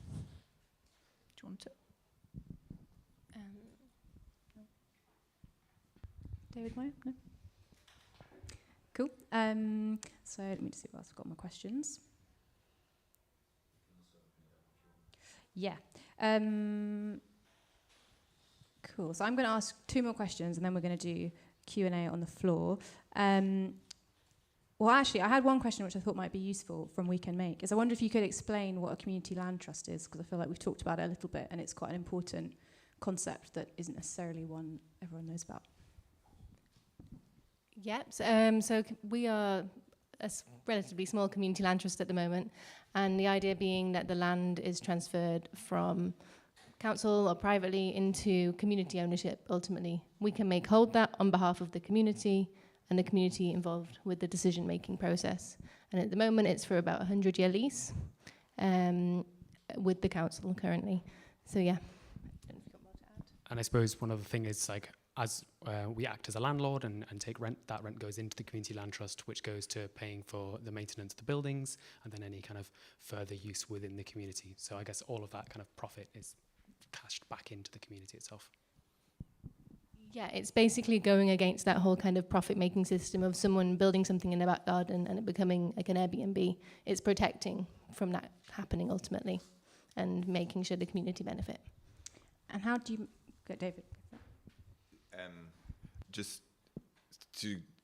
there's the system in Scotland slightly different. We have slightly different land reform acts, and so a community land trust, and I mean, there's someone here from Community Land Scotland, so I feel like I'm not probably the best person to speak about it.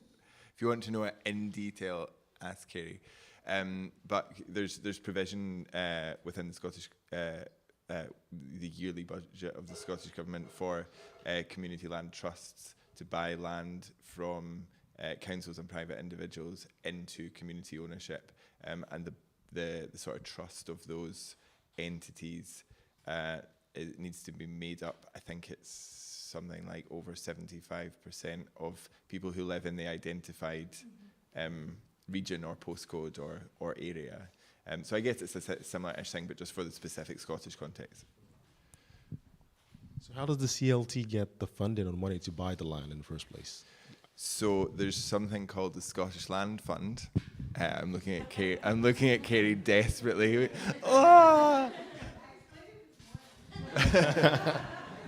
So basically, this is a good Here one. we go, I'll give you the mic, Carey.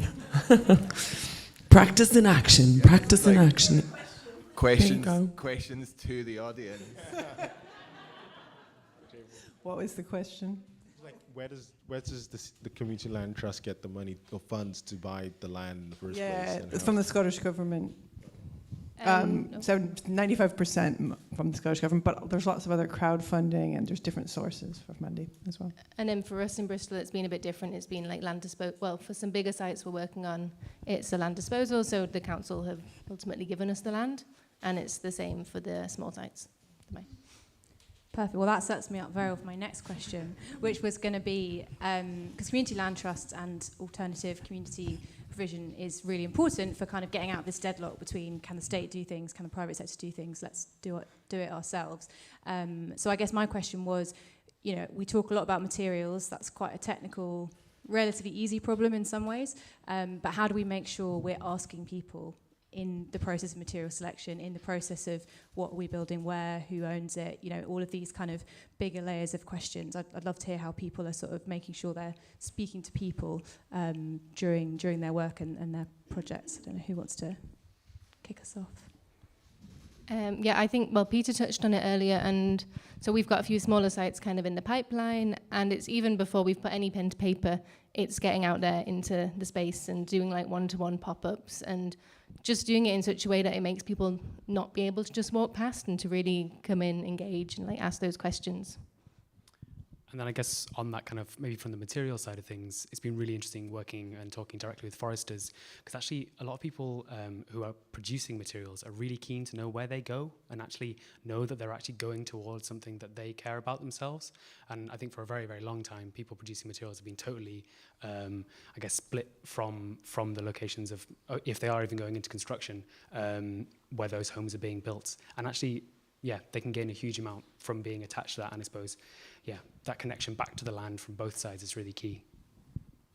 In terms of your particular question about talking to people from a RIBA and institutional basis, one thing I'm working on is to get a better connection between our nations and regions committees and people on the ground, basically, in different regions up and down the country, feeding back information into the RIBA that could influence our, have an impact on our influencing plan and things to do with like retrofit and things like that. But also, shameless plug, we also putting together an expert advisory group at council. It's focusing, there's lots of topics, 5 different areas, and housing and planning is a particular expert topic that we're going to be discussing. And anyone who wants to be on an expert advisory group, there's an expression of interest that's going to go out later in the month. So if you want to join our expert advisory group, please follow my LinkedIn, and it will come out later in the month. So please do that.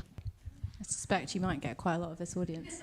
I think you're right. I mean, from Best's perspective, I mean, when Best were set up, I mean, really, you can argue we exist due to market failure. So we sit in the middle of industry, our academic community, and our public sector. to try and drive more meaningful collaboration. A big part of what we do actually is just translational. So, you know, all these communities speak different languages, have different cultures, move at different paces. And we've spent, you know, 8 years doing that, you know, quite effectively in some cases, and you know, we've had more challenges than others. Over the last couple of years, we recognised a big gap in our strategy was that citizen engagement piece, which, you know, resulted in, you know, the formation of our head of citizen engagement, Sara, who, you know, has been charged with really, you know, driving our, you know, our engagement with those who, you know, aren't just passive recipients of our built environment, but who can actively shape it, and actually who can bring insights to it that enable us to create significantly more value than we otherwise would. So the citizen engagement, you know, kind of our investment in citizen engagement is only on the increase. It has become a critical part of what we do.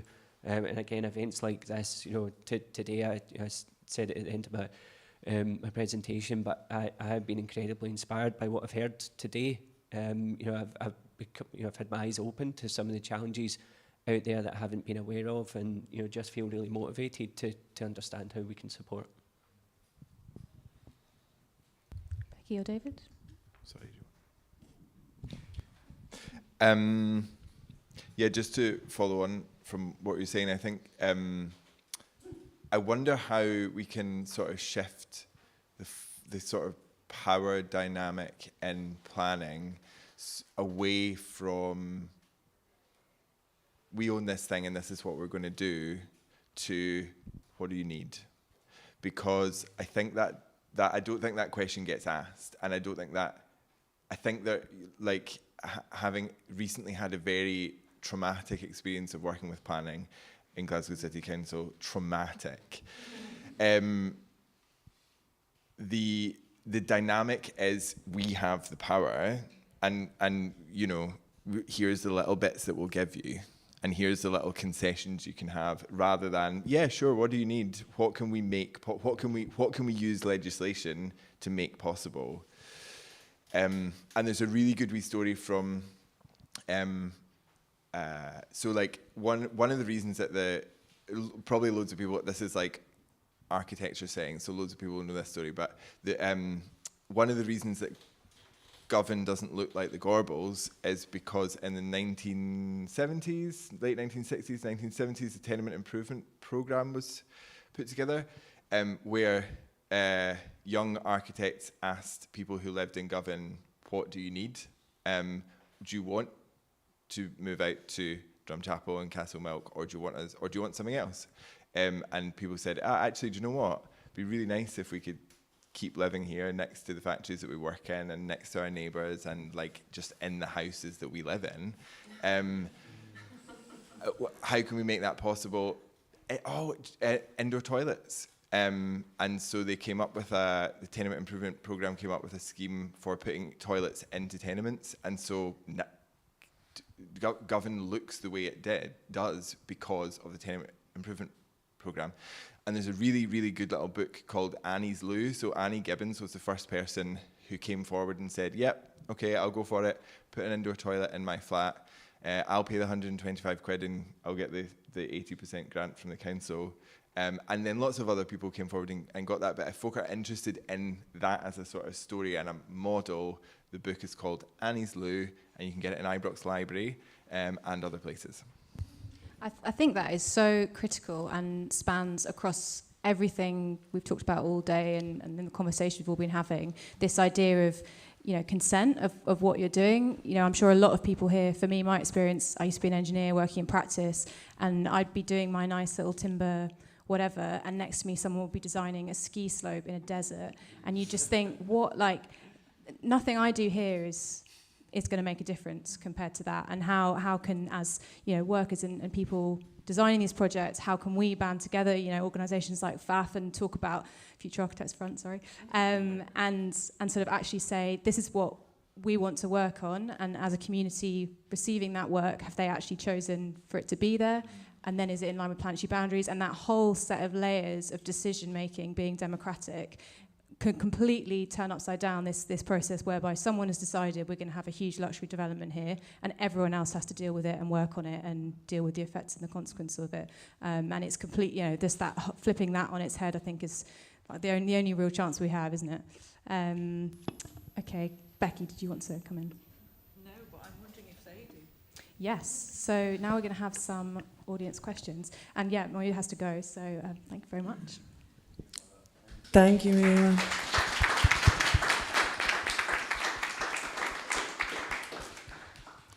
Okay, where are the questions? There must be some. Or reflections, or something that's come up for you. Is that a hand up? Thanks. That was great to listen into. I wanted to pick on something that Becky brought up around training in earth construction at university, and kind of expand that a bit to what other practical skills would be good if our professionals had, because I feel like more and more we're so dissociated from the materials that we specify. We don't understand them. They kind of sit behind codes, and if those codes are not there, we won't get insurance. And there's such a gap in kind of really understanding the materials that we specify. And I don't know, I feel like some of the answer is kind of getting our hands a bit more dirty when we're training. So I just wanted to hear kind of what are the things. All the answer. What would that kind of look like? What are the materials what are the detailing? What would education look like? So I'll start with the example. So right now, we're in the MA studio. Is anyone here from Edinburgh? Is any of you in the room? Are you in that group? No, you're not. Yeah, okay. All right. I didn't think I recognised you. So we're in that studio. So we went in there and we did a week of, first of all, the day. So this is earth, okay, and it could apply to fibre, straw bale, hemp. It could apply to stone, wood, you name it, you could do it, right? But let's just say earth, because that's my thing. And so ideally, I go in there for a month, but I realise that's, nobody's going to sort of fund that. But for a week, so I think I've got this right, that the lecturer or the tutor fought very hard to take the money from the trip to India and use it for an earth workshop and studio project instead. Because I know money's hard and all of that. So there's priorities and choice about what you spend the money on. And then when we got in there, we did, day one, we did soil testing and sourcing. What is it? What are we talking about? Where do we find it? How is it good for the environment rather than a big hole that, how can we retrofit with it? Whatever. We start with the basics. We do the physics, the science of it. We make tests. We do all kinds of experiments. And then we start to build with it in structures, in outside of formwork, inside of formwork, in frames, in plasters, in floors, in paints, in whatever. So over 1 week, quite an intense week, like we're exhausted at the end, but you can get through a lot of stuff in a week, and then we leave, and the students can get on and start using it themselves. Ideally, we have a bit of input. So I'm just explaining what it might look like. In some places, they have a year-long MA program where it's all earth, like Base Habitat. They do earth and fibre for a year, I think, in a postgraduate degree. And then, of course, we've got Grenoble School of Architecture, where they have an earth. Again, I think it's a postgraduate year-long intense. So these things already exist in some places, but if we want to do them in our country and in Scotland, then that is one way of doing it, is to start at that level, but always have the tutors in there doing it too, so that when you walk away, they can, at least keep it going in some capacity. So that's how it might look like. And I would just say, well, you could do the same for wood, and all these other materials too. Does that explain? Yeah, just to add to that, I mean, all of the above. So any natural, particularly any fibrous material, has the potential for any application. So I think that's about a curriculum shift, and I think there's absolutely a question around what should we be teaching more of, undoubtedly. I think the bigger question is, what should we be stopping teaching? Because, you know, we are still teaching, you know, approaches, methods, materials for young people, predominantly young people coming through the system. That has a generational impact. So I think it's about, you know, making a transition as quickly as possible away from the methodologies that we know are damaging the planet and delivering suboptimal outcomes, and towards a fairly agnostic construction approach that, you know, is able to adapt to any natural, sustainable, fibrous material. Just from a sort of like end user, I suppose, point of view, something that would be like fabulously useful would be like almost like what did I write down? Yeah, just like almost like a kind of handbook on what's compliant. Like, so just with like sectional, like super simple sectional drawings that is like, this will comply, and you could be thinking of this when you're thinking about your building in a more sustainable way. That would be just like brilliant, because everyone freaks out. Boards, people, you know, volunteers and freak out of like, oh, we won't get insured, and like actually you can pretty much insure anything. It just gets more and more expensive the more experimental it is. That's all.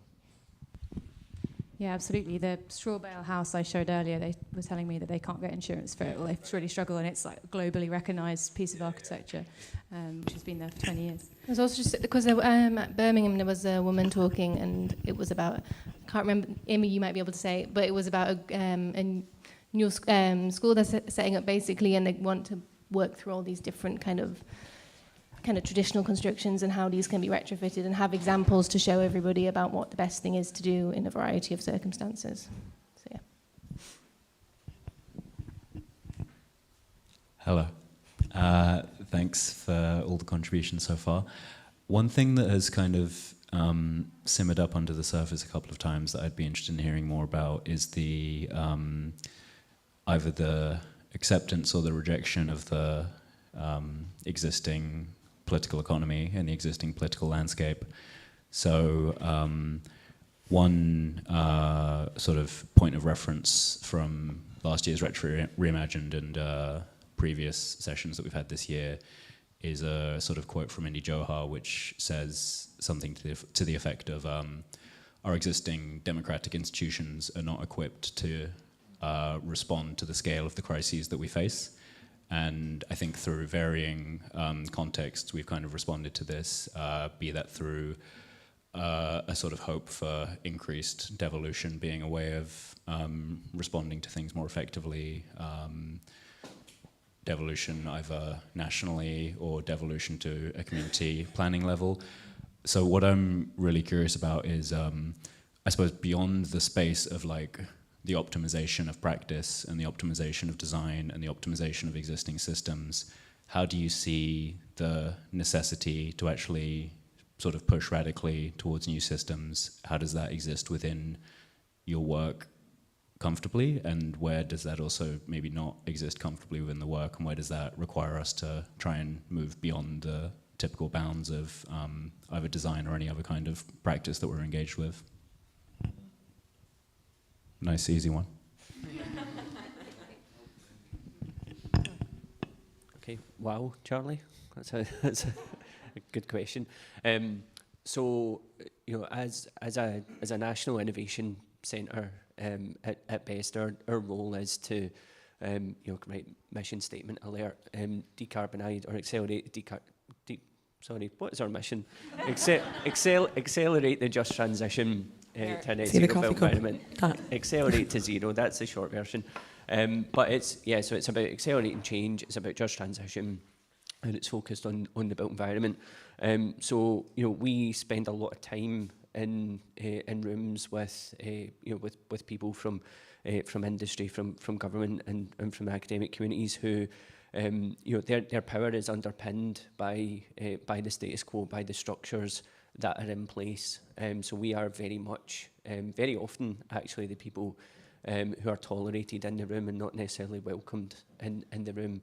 Transforming systems, or transforming a system is really tough. The issue here is not transforming the system, built environment as a system. It's about transforming a whole system of systems. So it's the built environment, it is the insurance, it's the skills system, it's the economic system, it's the political system. Trying to do all of that at once is really challenging, and that's why it's an uphill battle, right? It's not just about that trigger action, it's about sustained action. And that's where actually movements like this have great power, have great influence, because I think as that citizen voice really emerges and coalesces and starts to challenge those notions of power, authority and control, it actually gives organisations like mine the mandate to be more challenging, because we know the citizens are behind us, right? The science is there. Sometimes the science matters, sometimes it just doesn't, and that's the harsh reality. You can be in a room and people just don't care about the science, they don't accept it, right? Or they're not willing to listen. But when you have, the voice, that aggregated voice of the citizens behind you, that's how you start to change the system. And it's not an overnight thing, but sustaining that focus, sustaining that energy, which in itself is a big challenge, is the critical precursor to transformative change. Can I just respond to that? I haven't cried today, right? And I'm not going to now, because I had a little quiet one there when he mentioned the role that was created, that I stepped into kind of unquestioningly because of the people in the organisation. And I think this last couple of months has brought into focus, actually, this is going to sound awful. Now I know why the role exists. Like, I took on the role and I was like, yeah, that'll do. But now I really, really am starting to believe even more why that exists in that transitional space. I'm really, really grateful for that, and I'm grateful for how over the last couple of, probably really, it's been building for months, but it's been expressed in the last couple of weeks between Best Fest and this and other relationships building and burgeoning in that space. And I think maybe something we can think about is how that becomes far more commonplace and less, like sometimes when I say my role to some people, they're like, what? Head of Citizen Engagement. Who are you talking to?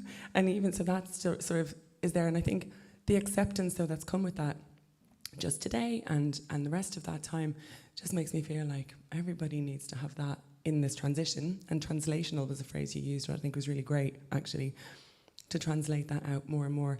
And with people like Bess taking that on as like, that's just what we have, that's normal. It gives this ideas of legitimacy and permission that we've all been talking about. It doesn't take much for somebody else then to go, okay, I'll do that too.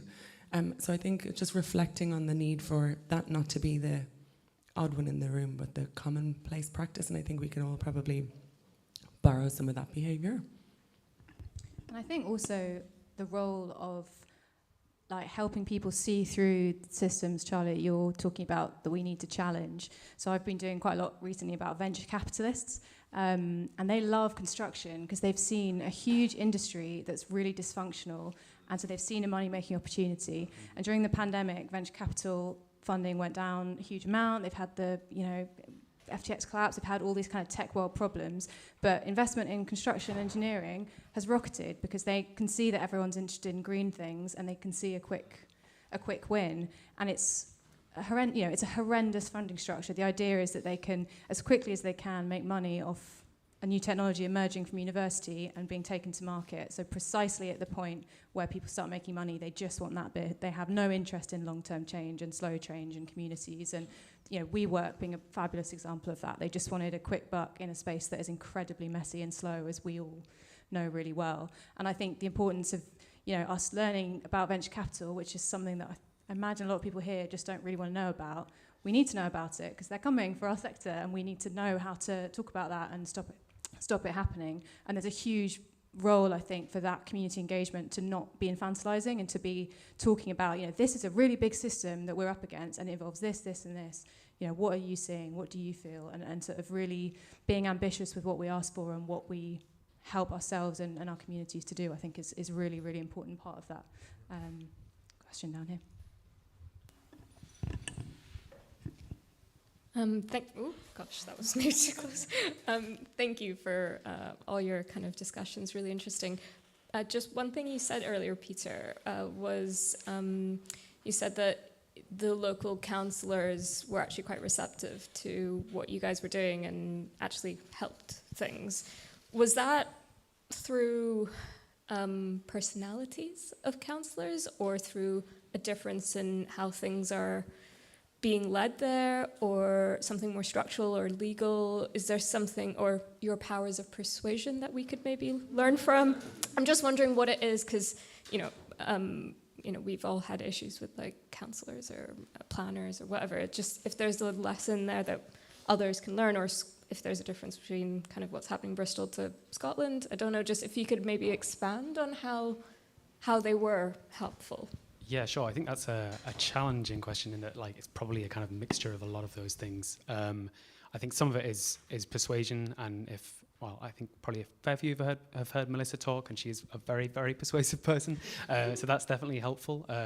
I think building on a kind of groundswell of actually a lot of the community being behind it, and actually it wasn't a process that started overnight. Like the media centre has been, which we're a part of, has been running for more than 20 years, and the WeCanMake project in some form for kind of 6 or 7 years. So it was actually building a kind of a collective interest within the community that proved that it was actually something that was really important to local people. And a lot of that kind of work around building a collective design code and kind of generating a lot of these ideas with the community proved that actually, yeah, people are really committed to this as an idea, and therefore the local councillor really needs to pick up on it and bring it back to the city council.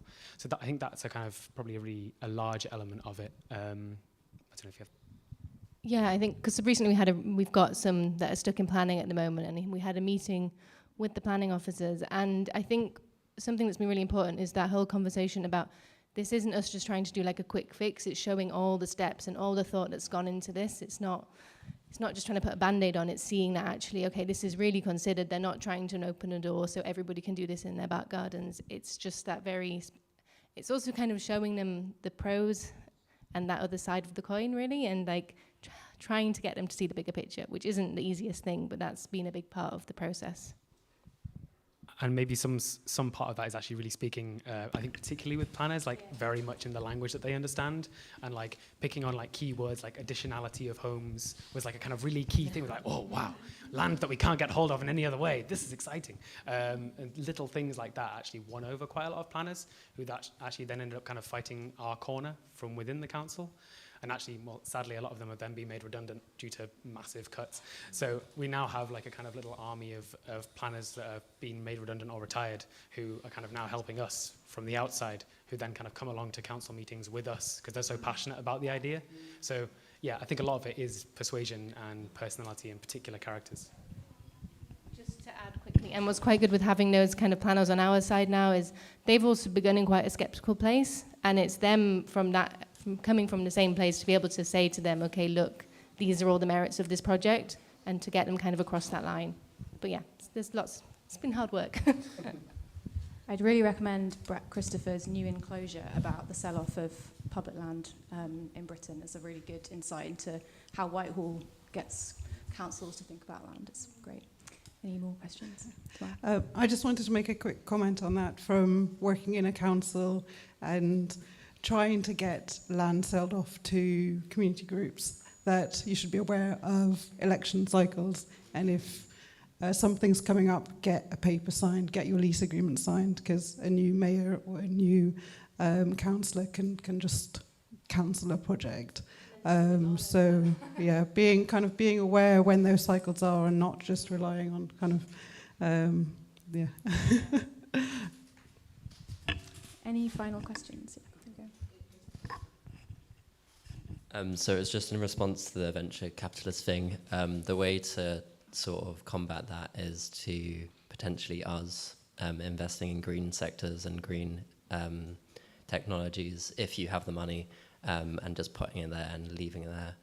And then also on that, we used to have some good banks, i.e. the Cooperative or Monzo, and things like that, which were investing in good sustainable futures, which are just not happening anymore, which is a shame. Sounds like a panel on banking is in order. Yeah, mine was really just a reflection of knowing WeCanMake's work for quite a long time, and just listening to what was talked about there in reflection to Best and what it means when the Overton window or the people power or the tipping point from the ground actually does a number of different things. It reduces the social license for certain things to operate. Like, some things in history have just gone because we, the people, have stopped the social license to operate in that way. And before the moment where that tipping point comes, it can feel like you're pushing a ball up a hill, and then all of a sudden it's like, how dare we ever think that we did that, right? Like, a bit of a simplistic example, but the smoking ban is one of those in England, and it was almost unthinkable right up until it happened. And so when we're thinking about things like the demolition, and we're thinking about new buildings, and we have incredible amounts of millions and millions and millions of people are out all over the world today for a cause that when I was younger, if you even brought it up, you'd be in trouble, right? And if you ever did cross solidarities across your own movements and Palestinian liberation, you would be like chucked out the room.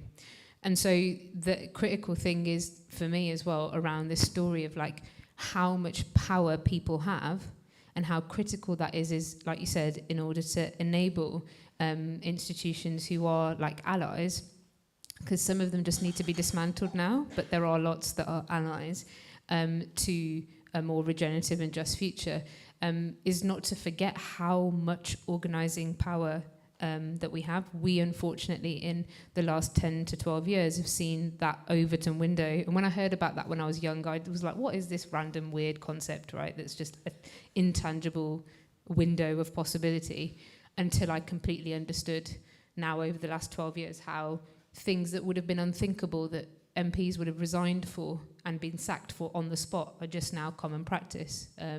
So, you know, just as we talked earlier about the ability to remake people-made processes, largely man-made processes, but people-made processes, they've been made by people, they can be unbundled. So is the power of what we accept to be possible within that social license of what is able to happen. And I think the work, for example, that the movements we're talking about upstairs around preventing the demolition of a certain estate here, or the work that John's doing, really starting in Birmingham around the hundreds of millions of tons of carbon that are going to be used to build a new build by demolishing Smallbrook Ringway in Birmingham, really starts to show like actually there is a lot we can do. But I think if you just look at that people power story alone, it's quite, it feels quite weak, because it feels like you're relying on all these other things. So I do think in that reimagined space, I think it's important to remember that certain systems are just dying. They're holding on, and they will die, and they will be composted, and they are being reimagined. We're just in that curve where those are dying and the reimagined ones are not yet alive. And so I just think it's quite important to be able to see things like WeCanMake. If you go back 20 years to Melissa being in policy, one of the founders of WeCanMake at Demos, and like seeing the power of policy, but then also seeing what it couldn't do, and the need to demonstrate those futures on the ground in tangible ways, which then have everybody be able to see, hold on, we've got a land, materials, people story here that makes common sense and that has like cross-party support. And it might not be the right moment right now for it to go viral, but there will be a moment, just like the things we were talking about this morning, where the political, the climate, and other stories, the economic story hits, and there has to be better ideas to pick up.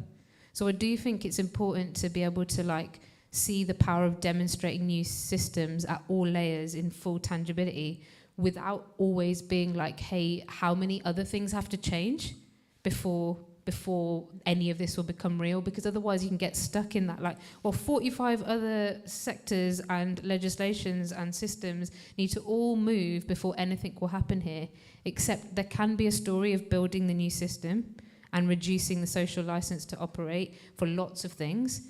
And as everybody said, like, it's one thing like engaging the community, it's another thing believing in their nobility and dignity and knowledge systems to actually understand systemic challenges really deeply. We find that in Ladywood. We don't have to do translation. We just have to be able to be there and create the right entry points. And everybody's like, yeah, flipping it. Of course, that about land or whatever.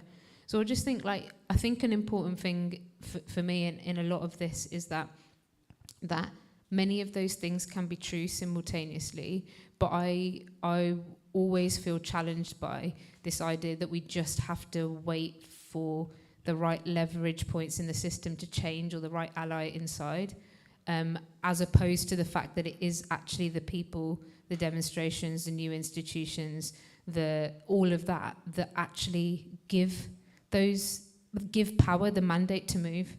And what's happened, for example, in this country in England particularly, is like that has been co-opted by so many others, and we're moving away from many of those things. So I think it is incumbent on us to think about, okay, this is slow, long, generational change, and it's not. Like, we have to rapidly get ourselves organised and coherent and really, really aligned over the transformations we're interested in, and try not to get continually put community projects and small demonstrators get put into these boxes to be like, that's a nice one, oh, it's lovely, isn't it? They were great. That was just Imi's personality, or that was just Sarah who was great at that, or that was just like some good people in Best. Because I think that's a tool.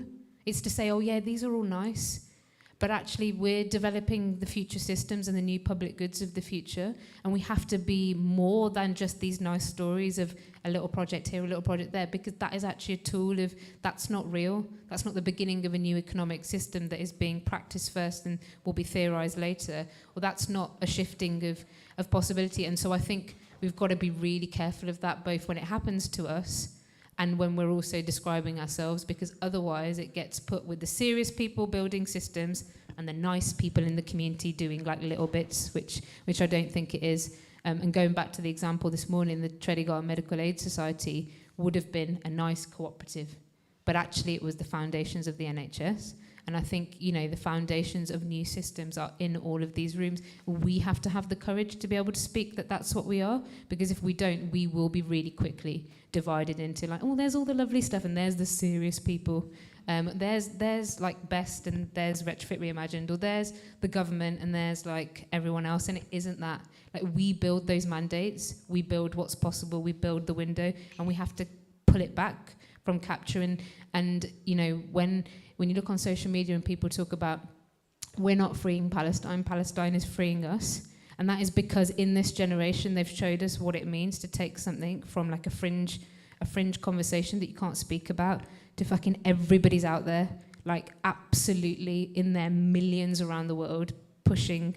And so we have to, I think we have to have confidence in that as well. And I do think that's really, really important, because otherwise the larger systems will divide us into lots of nice projects, and that's cute. And I don't think that's what we are. I think we're far bigger than that.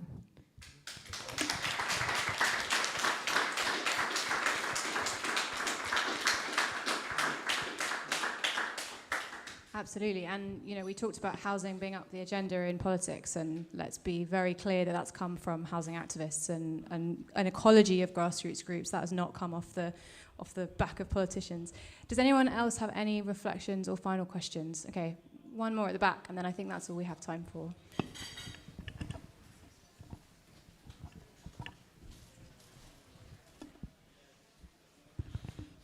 Thank you. Can you hear me? Yes, good. I found this phenomenally inspiring. I mean, as soon as I walked through the door this afternoon, there's just such an amazing atmosphere. And people are genuinely talking with one another. It's brilliant. I'm just wondering how much success you've had, or if you feel ready to go and talk to the big developers, the big contractors, the big house builders, these organisations which seem kind of very remote from these conversations. I had experience with Lend Lease at the Elephant and Castle and the Haygate estate, and a year into the consultation, somebody said, in Lend-Lease, we got it wrong. And it was a huge uphill struggle.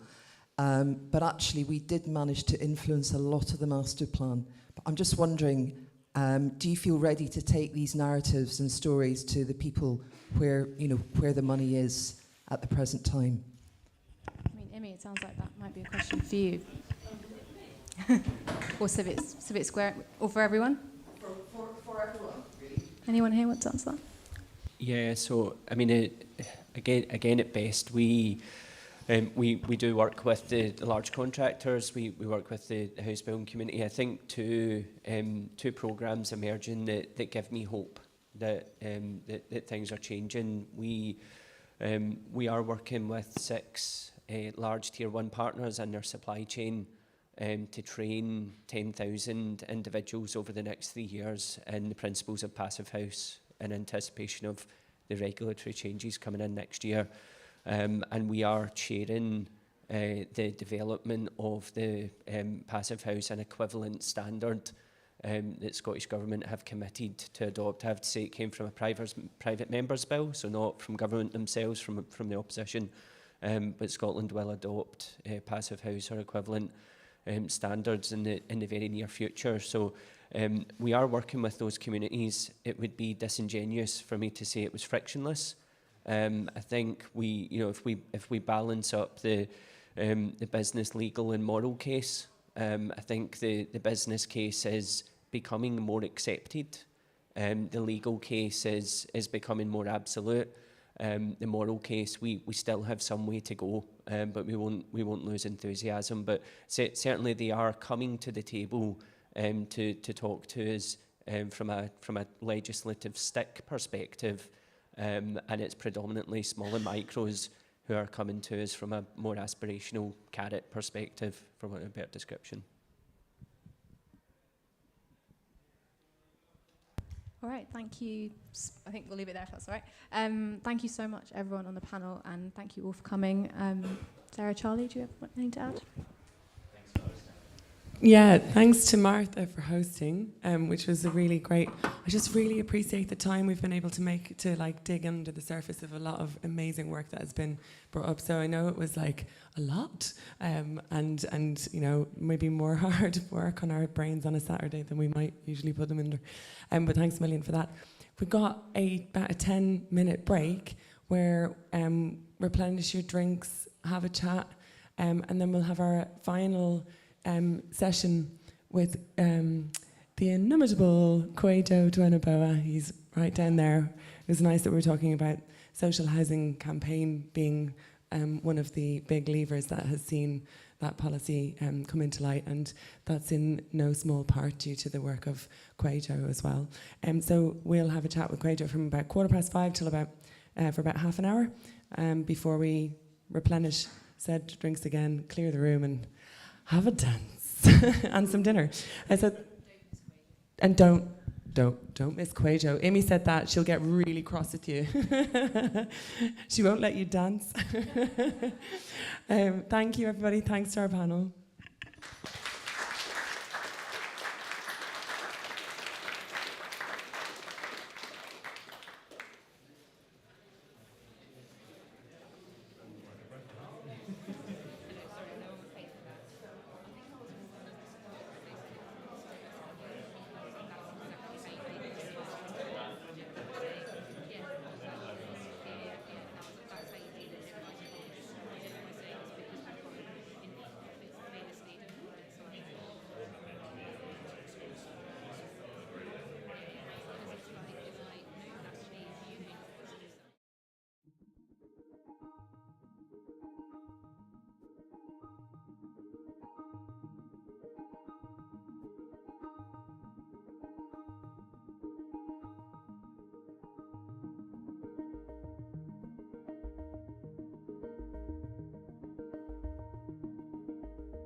was nice.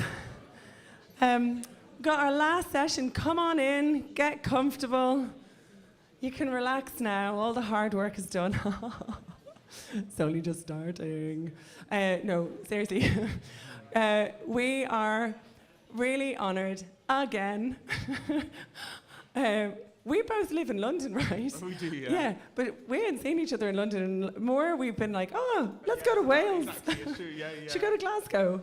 Everywhere Excellent. else around the country. Where should we go next? Oh God, I don't even know. We go on holiday. We go to Ireland. Somewhere hot. Okay, we won't go to Ireland. Can I just check with tech that Kwajo's mic is on? Is that on? Yeah, okay. Yeah. Can you all hear Kwajo as much as you can hear my loud mouth? Do you know what? Let me just hold it closer. I'm being lazy. I wasn't going to start singing. I just didn't want to hold anything. Hold me close. Okay, no. That was the second. Well, I'm really channeling some cheesy old school vibes with the songs I'm going for today. Anyway, we've got about 25 minutes to have a chat with Kwajo. This is Kwajo Tweneboa for all of you who don't know or have been living under a rock the last year.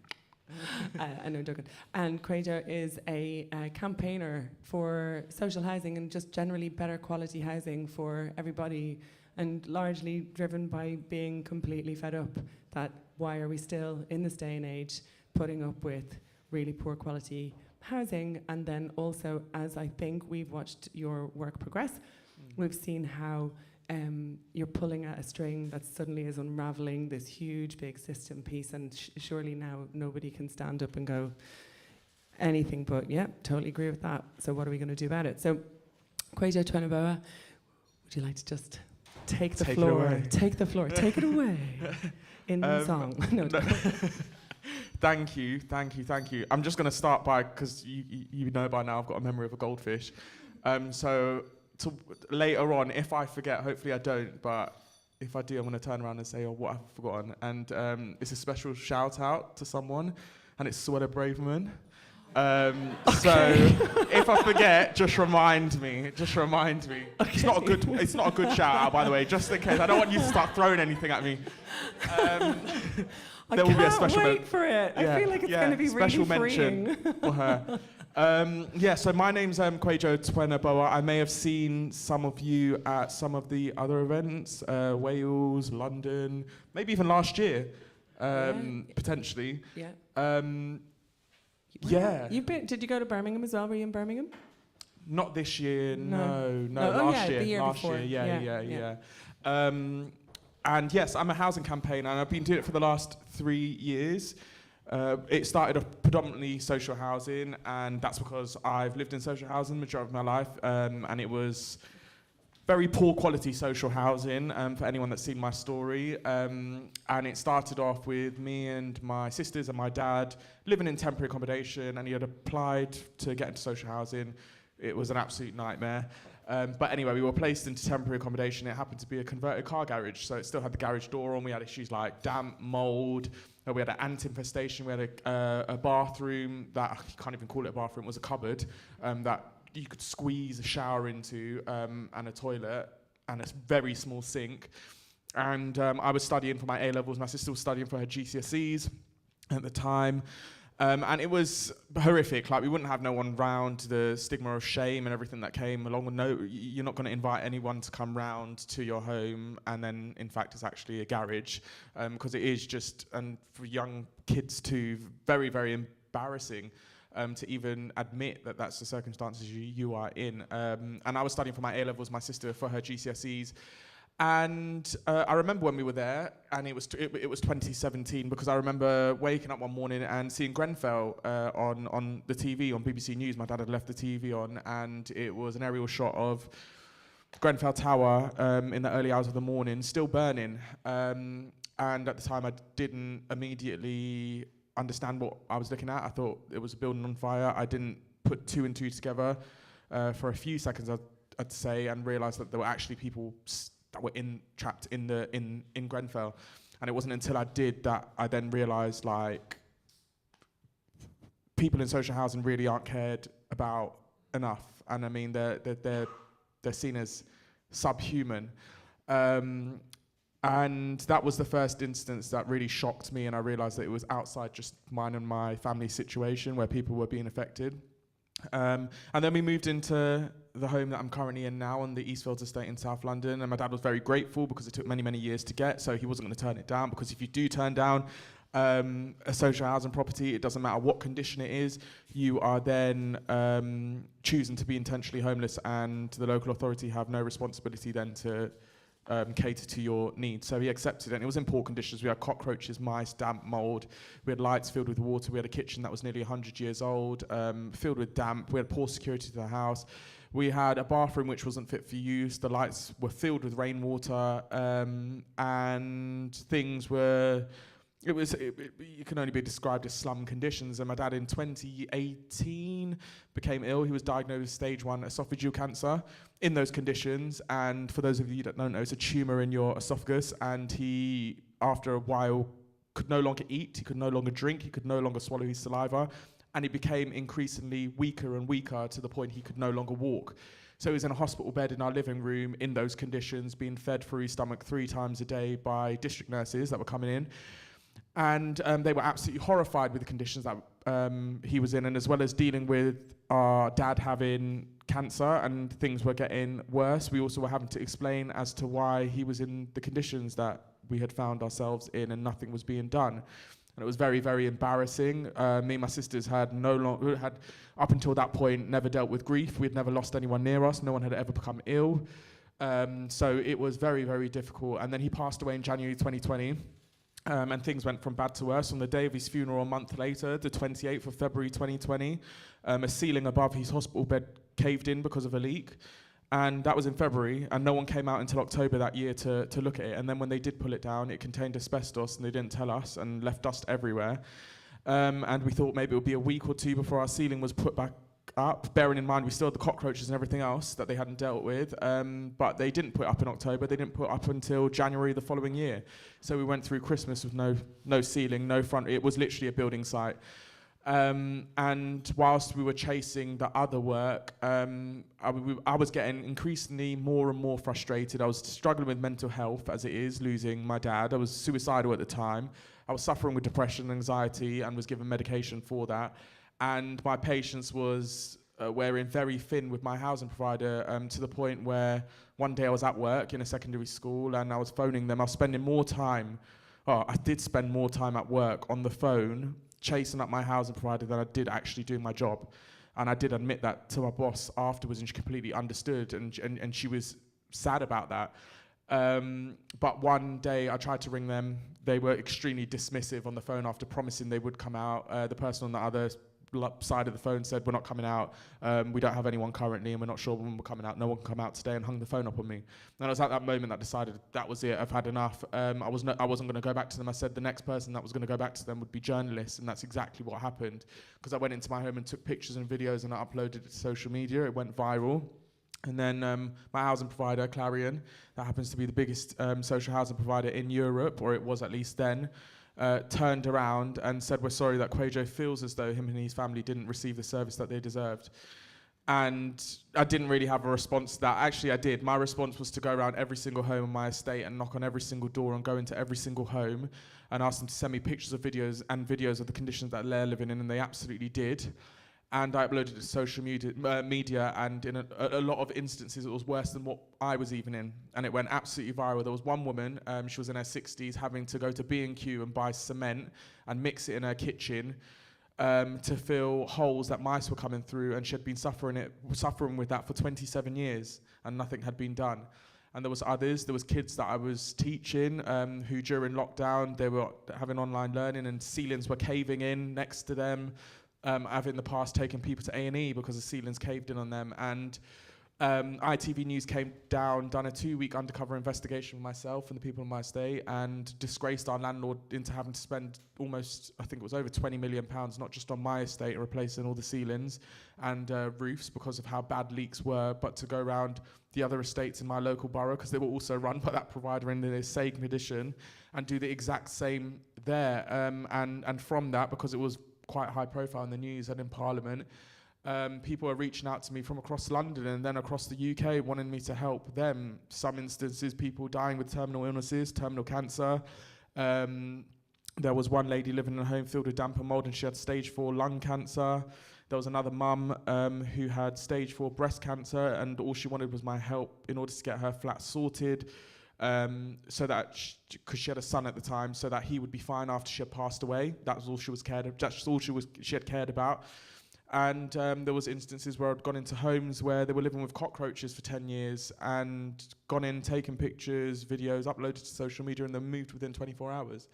Or they had the work sorted, and that was happening time and time again.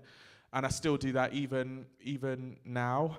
But the reality is, I think everyone in the room would admit no one should have to do the job that I'm doing now. There should be no room for the job that it is that I'm doing now. And I think that's a massive part of the problem. What myself and other campaigners, other campaign groups around the country were able to do was sort of open a can of worms. An issue that was very much brushed under the carpet, but one that had existed for generations, especially within social housing. We know what the stigma was like. We know there's archive footage out there of tenants living in homes with damp and mold back in the 70s and being blamed, open your windows.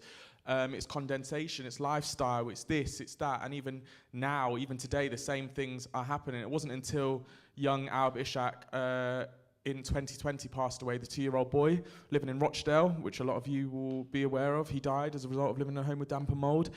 And his mum and parents had been complaining before he was even born about that, but he was ignored. It was blamed on lifestyle. They were told that damp and mold in their home was due to ritual bathing, even though the majority of the estate also had issues with damp and mold in their home. What is ritual bathing? I think that's the first question we need to ask. But they happened to be a family that had migrated. They came as refugees from Africa, and they were over here, and no doubt that's why the term was created and directed at them.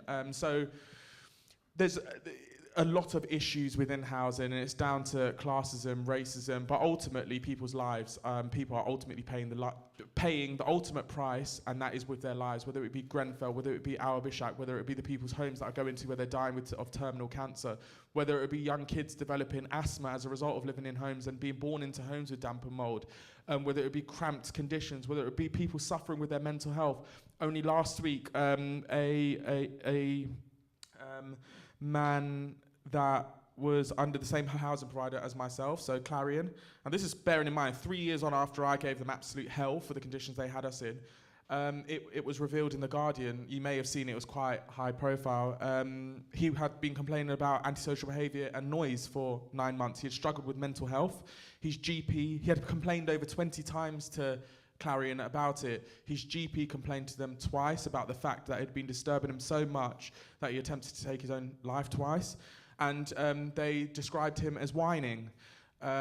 He then took his own life on the 3rd attempt, and that was in the news, and it was revealed only last week. And this is again 3 years on after me complaining. That goes to show that that attitude and culture, which I think is so systemic and the basis of all of these problems, is still happening even now, even after we've seen the likes of Grenfell and Our Bishak.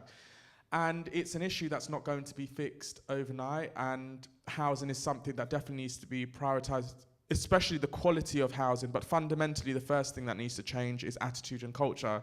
And this is the big shout out to Suella. Because we would have heard only in the last few days, we talk about attitude and culture. When she turns around and says being homeless is a choice, or is it a lifestyle choice? That was the words that she used? Or she suggests that people that are homeless living on the street should have their tents destroyed. That is what I mean when I talk about, well, first and foremost, gutter politics from gutter politicians, but secondly, the attitude and culture against those that are worst off within society, within housing, and don't have access to housing in a lot of cases. They are still demonized, and it's used as a weapon against them, even when they are struggling. I mean, it says something when we worry about the way in which people that have to see homeless people are feeling, never mind those that are actually in the tents, having to sleep on the cold pavements during winter, having nowhere to go back to call home, or the 131,000 homeless kids in England alone. or the family that's been handed a Section 21 notice every 8 minutes up and down England, or the 1.4 million people waiting to get into social housing. The attitude, the things that we worry about isn't to do with them and how they may feel and their suffering, but our perception of them. And that is what is wrong, I think, with housing at the moment, and why it hasn't been seen as a priority it needs to. Instead of seeing housing as a necessity, we've been seeing it, or we've been, I say we, a lot of government have been viewing it as, well, actually, instead of it being a necessity, there's been this change to, no, it's how we view it as an asset, and how we view it as an accumulation and representation of one's wealth. And it's as a result of that where we've got a situation now where instead of, for many actually, instead of seeing housing as a necessity that we should all have the right to some it's seen as a luxury because they don't have it and don't know if they'd ever be able to attain it. That's why we're seeing some of the highest rates of homelessness that we are now, or that if people are in social housing, they're being offered social housing, which again can only be described as slum conditions or in terribly poor conditions. And it's not just social housing. You look at the private rented sector too. You look at how much people are having to spend every month on their rent. The fact that even when mortgages were going up and increasing, the majority of that was being passed on to tenants, when we had even seen some of the highest prices for rent across the country as it is. And that was before any of that. And the lack of urgency or need to address or change that. Why? Because for some reason money's being seen as, and accumulated money is being seen as more important than people's lives and the need and necessity for shelter and a roof over your head. But Maslow's hierarchy of needs states that everyone needs shelter in order to function properly. And I always say, wherever there's a crisis, there's an opportunity to exploit, and that is what we're seeing with housing. We know that housing to everyone is viewed as a necessity. Everyone wants shelter, everyone wants housing, but for some reason it's now become so competitive that it's no longer an option for absolutely everyone. Some will and some won't. And as a result, there's room for exploitation there, and that's simply what's been happening, not just for the last year and a half or 3 years that I've been going into people's homes, but for generations. And I think it's so important to reimagine what our futures are like, and not in regards to just building homes and the quality of homes, but also reimagining what culture and attitudes needs to be like towards those, especially those renting or those wanting to own their own home or those looking to get into social housing or social housing tenants in general, because it's not until we change that anything else can be fixed. And I think we as individuals should feel compelled to want to do that, not just for ourselves, but for future generations too. We need to be planting those seeds that future generations will be able to reap the benefits from, because if we had that decades ago, perhaps we wouldn't be in the situation that we are now. But I think the state of housing in this country has become so dire, and loads of us are talking about it. Loads of us are individually and as groups trying to create change and push this message, and it's really important. And I mentioned this the last time, this idea that as an individual, I am Kwajo Tweneboa, Kwajo Housing. I talk about social housing, the poor conditions people are living in. But there are so many different groups up and down the country. There's Civic Square, there's London's Renters Union, there's Acorn, there's Shelter, there's all of these other charities and groups and individuals doing exactly the same. And I think collectively we have to realise that as a group and doing this together and getting these conversations going and getting people who may not necessarily talking about housing is ultimately what is going to generate that change and demand for change too. But also putting pressure on the likes of our ignorant, in some cases, politicians that do need a massive wake-up call and so out of touch of people's struggles, especially currently off of the back of the cost of living crisis and the global pandemic. They don't understand what it's like, and even those that say they do really don't, because I mean all of them are on decent salaries, all of them are receiving 80k plus of taxpayers' money, they're getting their homes expensed in many cases. They don't understand what the everyday issues are for people that are renting, people that are in social housing, people that are homeless, and it's about keeping those conversations going and pushing pushing for the likes of retrofitting homes, and also worrying about the homes of our future and climate change, because those are huge issues that need to be addressed now. Climate change, for example, and global warming, and building and homes and making homes more efficient. We've been talking about building homes to make sure they're warm during winter.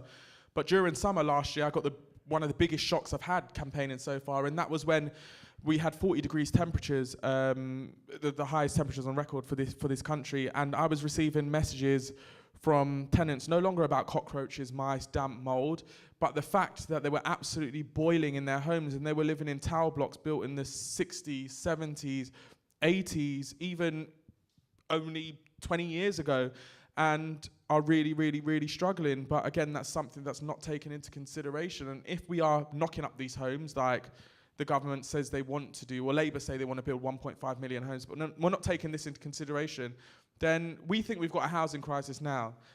But in 20 years' time, if we don't cater to these needs and these issues and aren't having these conversations, making sure homes are built correctly, we're going to have an even bigger housing crisis then. So there are a lot of issues, there are a lot of problems within housing. Do I believe we can create the change? Absolutely, by having the right conversations. Can we do it, or can I do it as an individual? No, I think collectively we all have a role to play in this, and we should be pushing and demanding from our politicians, getting into those rooms with developers, having conversations, feeling like we deserve to be in those rooms, feeling like our voices matter, because ultimately it's us all that are going to be on the receiving end of any policies or decisions that's made by those in charge. Thank you. I could go on. I know you can. Thank you. In my head, I don't know if you could hear the tick each time one of the questions that I had stored in there just got answered through that incredibly passionate, like, I feel like there's like that need to like breathe out. First of all, thank you for sharing that story again. It's a lot to have to go so deep into an incredibly personal and very traumatic story, and to do that again and again and again. You can't desensitize yourself from your own lived experience. So I recognize that that takes something from you each time. And so that's a gift to all of us that we should be really, really grateful for. And I know I am very grateful for that, for you. Anybody who was here this morning and saw the sort of like the outward spiraling impacts of underperforming housing slide that was shown. So we have in the centre of that this underperforming housing, and then how the costs and the impacts of that spin out across all sorts of places in society, and largely from the different departments and agencies from the government and public sector, who are then continually defunded and underfunded to address. And a lot of that stuff then gets picked up in community spaces and things like that as well. And you have just given us like the lived experience story of that slide, which is really impactful for information and data. But that's what that slide means. What you've just explained is what that means. And I think where the slide stops being effective and you start is when we see that quantified, like, oh yes, and then the problem is dealt with there. That's not a static, there is a problem. That's somebody living that day in, day out, and that impact and that multiplicity of problems impacting their lives. So I think I'm just reflecting on where we started this morning, and how the story that you've told talks about the impact of underperforming housing and the shocking conditions that people are still having to go through, and you must just continually to be inundated with people sharing their story, in seeing you as a beacon of hope, which is then yet another layer of responsibility on your shoulders to have to own and take on. And I know you've talked, and I'd like to get into a little bit more about what you were saying about other campaigners and collaborators. But the other thing that you talked about, which I think is so important, and when you talk about slum conditions, and we all saw in Glasgow and in Dublin and in all those cities that had slum conditions, that bright sparks went, oh yeah, let's build housing out there, but let's cut corners and not put any of the community services and resilience building capacities and infrastructures in there. in the post-war years, in the 50s, 60s, 70s, and it happening over and over again, just points to the fact that this is that systems problem that we've been trying to unpick underneath all those things that we've been exploring today. So I think it's really, important that we galvanize around movements like the one that you're describing in the places where we can, along those leverage points of influence. So where you have influence and opportunity within what you are interacting with in your spaces, that's where we have the impact, and we have to keep our eyes on that sort of big systems change part of that. And I'm just sort of thinking and reflecting on what you were saying and what we've all been coming at, and finding ways for us all to feel like, what can we do where we are currently? Where's John? What we can where we are with what we've got. So what can we do there, and how do we do that collectively is really important for all of us to be thinking about, I think. But in terms of, you're wheeled out as the poster boy on all the TV shows. They're like, get Kwajo in, get Kwajo in, get Kwajo. You must be like, oh my God. Can I just send like a hologram of myself, please? I'm tired over here. I said it once. How many more times do you need to hear me say it? Who else is out there that you're finding, is there movement support building? I know, again, there's London's Renters Union and others. You talk a little bit about where you're seeing support coming from other campaigners and groups, and also, or is it? And also, what are the things that you see, okay, next move is, I can't keep receiving people's, well, you will continue to receive them because you've already shown that you are that kind of beacon of care. So as you receive those, what are the infrastructures that we need to transition and unlock, through those? It's a really powerful way that you're using shame to do that, and I think that we need to do that, but it's also exhausting, because why do we have to go to the base limit of shame to just do right by people? So what are those support mechanisms that you either are seeing coming in, or that you want to see coming in from your position as like a campaigner? Those are very good questions. In regards to support, it's very weird actually, because you could tell from my story that I never set out to become a campaigner. I didn't wake up and think, do you know what I want to be today, a campaign?er. Oh, but you're an amazing artist as well. If you have not seen that's what I wanted to do, yeah. Oh my God. Yeah. Can you share? It's in, have you seen his paintings? It's like, it's amazing. I do. I mean, it's art by Kwajo on Instagram. You got art by Kwajo, right? How many of you are in the room? 100 people. 100 new followers. Now. I haven't painted in so long because I'm doing this, but let the man paint. But it is what I wanted to do actually. Long term, I did want to just fully do art, but I think my life's just gone off on a tangent at the moment. I might go back there, digress back. But in terms of the campaigner title, it was almost as if, first and foremost, I wanted my situation sorted, but also they had annoyed me by making that comment. We're sorry that Kwajo feels as though him and his family hasn't received the service that they deserve. And at that point, I was like, that was sort of like the flame that lit the match sort of thing. And I thought, right, I'm going around to all of my estate and I'm going to make you fix all of them too and have to pay for it. And then after that, I decided I didn't want to stop. I couldn't just pull up the ladder behind me. I knew that people around the country, and I think there's a lot of that. I think that's almost something I think I want people to change as human beings, as society is. This idea that if we can, we should help others too. We shouldn't just pull up the ladder behind us because we sorted our situation, because there's going to be someone in that same situation you were when you wished that there was someone there to help you and take you out of that situation. I think absolutely you should. It's the most fulfilling and rewarding work that I've done. And then in terms of appreciation, it's happened from everyone, I think, and that's, for me, especially in the beginning, what made me recognise it's worth doing. It's working what I'm doing. It's worth doing what it is that I'm doing, because people are actually listening. They're acknowledging it.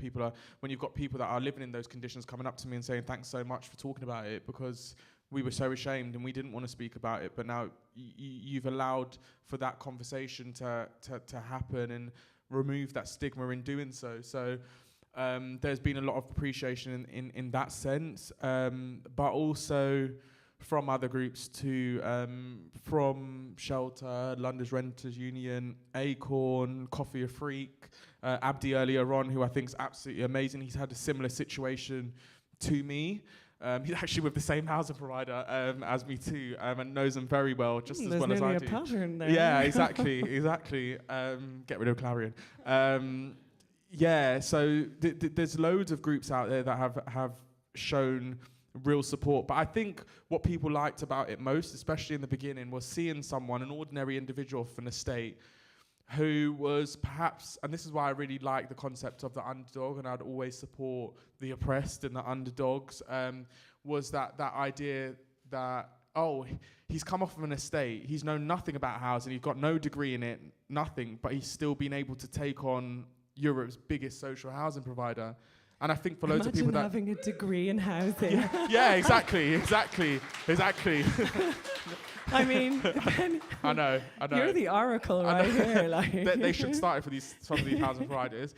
The University of Kwajo, let's sign up. Yeah. Get all these chief executives on $500,000 a year down there. But I think people and ordinary people liked that. I think it showed them that, and that's what I wanted them to show them, that your voice absolutely does matter. It doesn't matter where you're from. It doesn't matter your background, your class, your race. It doesn't matter what your age was. And I know when I started campaigning that I was going into rooms and they were looking at me like I was an alien, like, what does this 21-year, why is he telling us about housing, what the hell does he know, sort of thing. And it wasn't until I stayed persistent and consistent that they actually, and I was determined, I didn't care how old I was, I didn't care who it was that I was talking to, I didn't care if I was sat opposite Michael Gove, and I made sure, I made that case when I went into the Home Office. The point was, if you're sitting opposite me and you wouldn't want to live in these conditions, then there's no excuse as to why anyone else should have to live in them too, regardless of their race or their background. And I was determined to push that. And shame works. Shame is absolutely huge. It's one of when I started it, I was like, it was almost like a light bulb bingo moment that I realized, and I realize now, there is nothing more expensive to an organization than being shamed and publicly shamed too. Nothing more expensive than that. It could cost them their reputation, it could cost them financially, it could cost them absolutely everything. And it's the same with politicians, it's the same with celebrities. No one likes shame. The moment you, actually, I say politicians, I mean, some of them have no shame. That's a problem. But for the majority, shame really, really works, and it certainly has in this regard, because what was happening was not only was I shaming them online, but then there was interest from the likes of Good Morning Britain and BBC seeing the conditions people are having to live in. And then when they pick it up, that's the real shame. When you're put on national television at 6 p.m. And you've got 55 million people viewing it and viewing your organisation negatively, that's when they start moving and actually start listening. It may not necessarily be when that one individual comes and is yapping at their heels, but when you're on par now with the whole news organisation and they're disgracing you nationally, that's when they start listening and think we need to change. Why? Because that's when people start losing their jobs. That's when the boards start getting involved and chairs start asking questions, and your job as a chief executive then starts coming into question. That's when when you start threatening their sort of livelihood, that's when you realise people start realising about what's right and all suddenly have morals. And it shouldn't take that. It really, really shouldn't take that, but it does. And that's why shame has been so powerful. I wouldn't be where I am right now if first and foremost it wasn't for shame. But also, it wasn't for shame on social media, because I could have been out there and I could have taken to the streets and I could have tried to get as many people as possible down to Downing Street and just absolutely shouted as much as possible, and I still wouldn't have got the same response as I have on social media, because now social media is so powerful. Like, we talk about it being negative, but at the click of a button, you could reach millions of people with one post. And it's not just millions of people here or in London, it's millions of people not just across the UK, but across the world. And when you're getting into the DMs and inboxes of politicians and chief executives and those sort of important people, that's when you start to get traction with campaigning and campaign groups, because that's when they started reaching out to me for the work that I was doing, because they were seeing it and they felt ashamed that I was going into their constituencies and disgracing the conditions people are having to live in there. Why? Because that then threatens their seat at the next general election. So that is, I think, prime example of how shame works in different areas for different groups of people, and why ultimately you then start seeing change and traction and movement from different groups of people around one issue. But you've given legitimacy and you've shifted the balance of responsibility as well, which I think goes really far in terms of that stigma. We talked in Bristol about, we were talking about the different scales. We talked about the scale of the house and doing justice to that. And it shouldn't be on a person's shoulders to carry the shame of the conditions that they have no choice than other to live. And actually, that the shame sits with the providers who don't value the fact that fundamentally it is about creating a place to allow people to thrive, people to live, people to have access to the bare. I mean, you mentioned Maslow's triangle, and the fact that, you know, that's even a thing that we have to be contesting now. But I think there is a really important shift there that, you know, the movement that you've been championing has really done to sort of take that burden off people's shoulders and say, no, it's okay. And it's okay for me to step out and say, look at what these conditions are that we are being forced to live in. So I think that's actually can't be underestimated either, that power of legitimacy and removing shame from people's shoulders. So that, again, is just incredible. I think have we got any more time, or where are we at with time, Emmy? Yeah? So would anybody like to have some questions? And I'm gonna, have we got, oh, we do. There you go. There you go, runner. He's great. We will have a few questions, and then we will break and we will change over this room, and we will come back in for the Ceilidh, just so anybody who maybe came in just for this bit and doesn't know about the plans for the evening. Yeah, we've got one there just behind Mariana, and one in the front after that.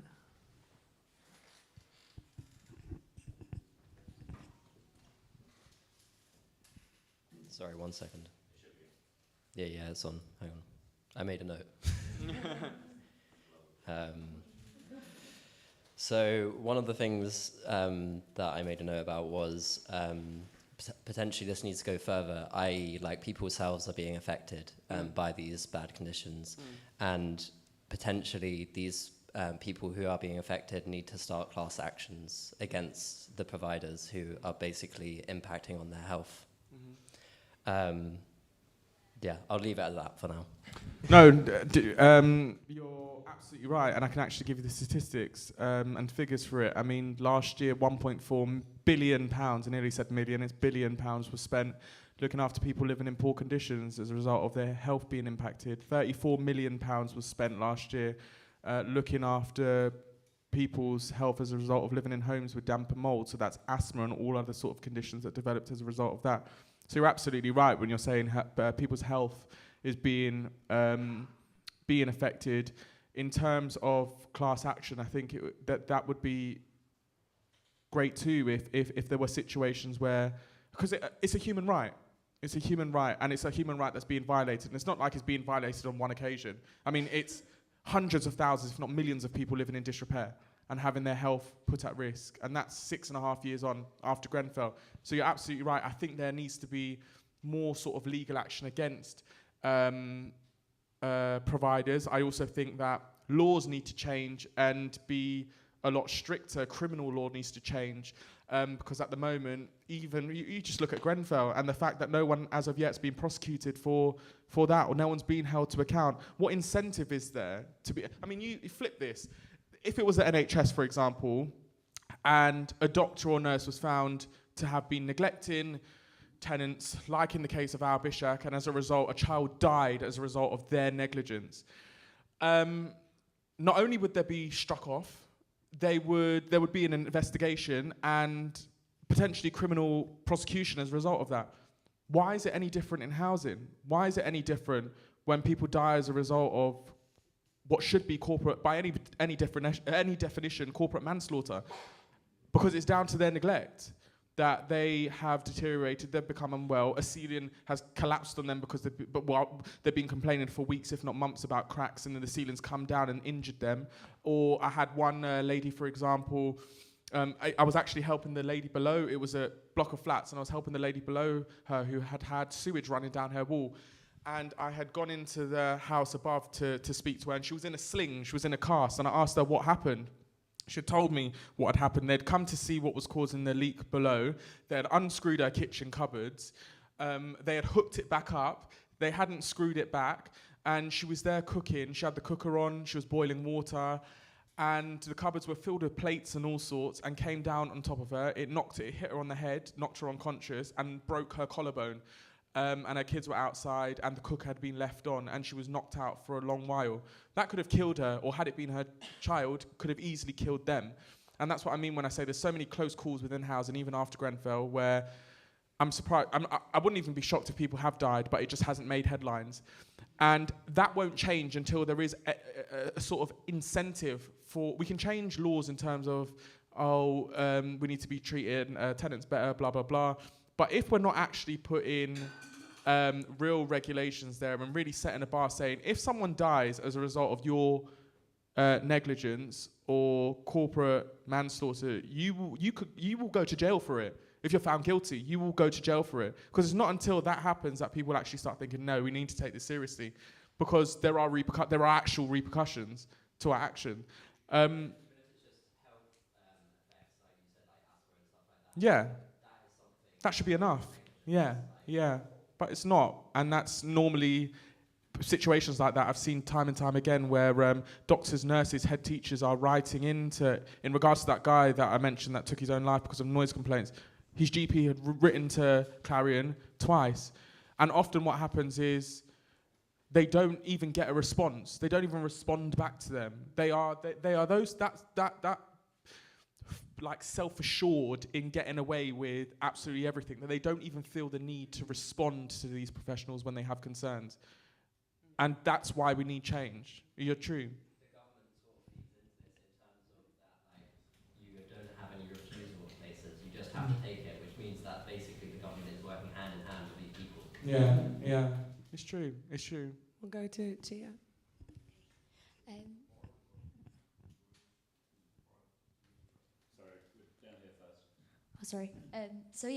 First of all, I just want to say thank you for also mentioning the value of shame, because like I've spent a lot this morning talking about how like if you want to make wins, we have to be prepared to be confrontational. So some of the experiences that you're describing, like the same as what we're seeing in Glasgow. So I was talking to a guy the other day, he has no teeth because the mould in his house was that bad that it's rotted his teeth, and he has breathing problems, and as you said, it was suicidal and can't work anymore because of how bad the mental health impacts were of that, and his housing situation has pretty much just ruined his whole life.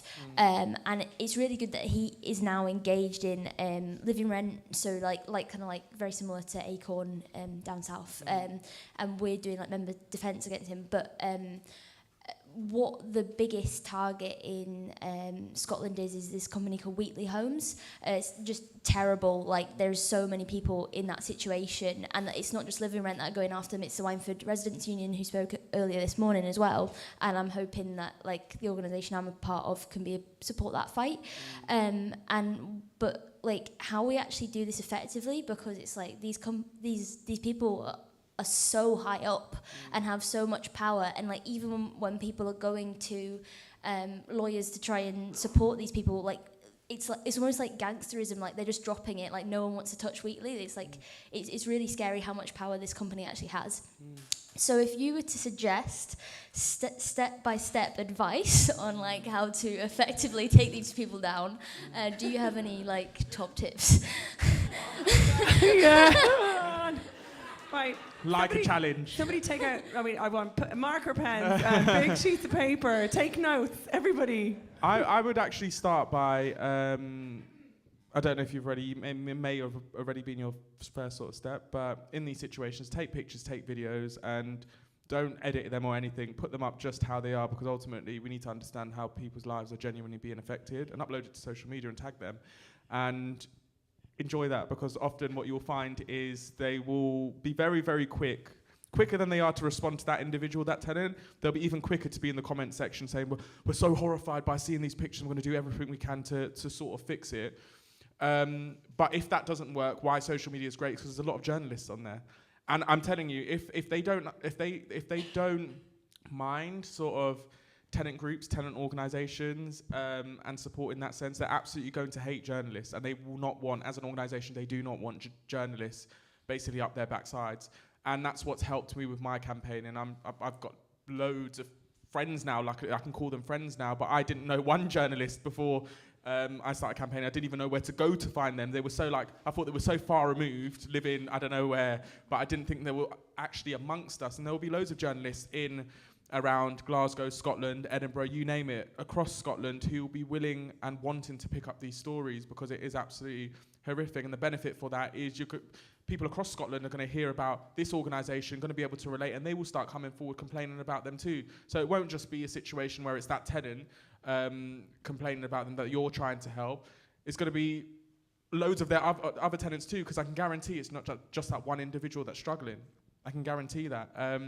So that would be my two biggest sort of bits of advice. And then on top of that, you could go a step further and try and doorstep the chief executive.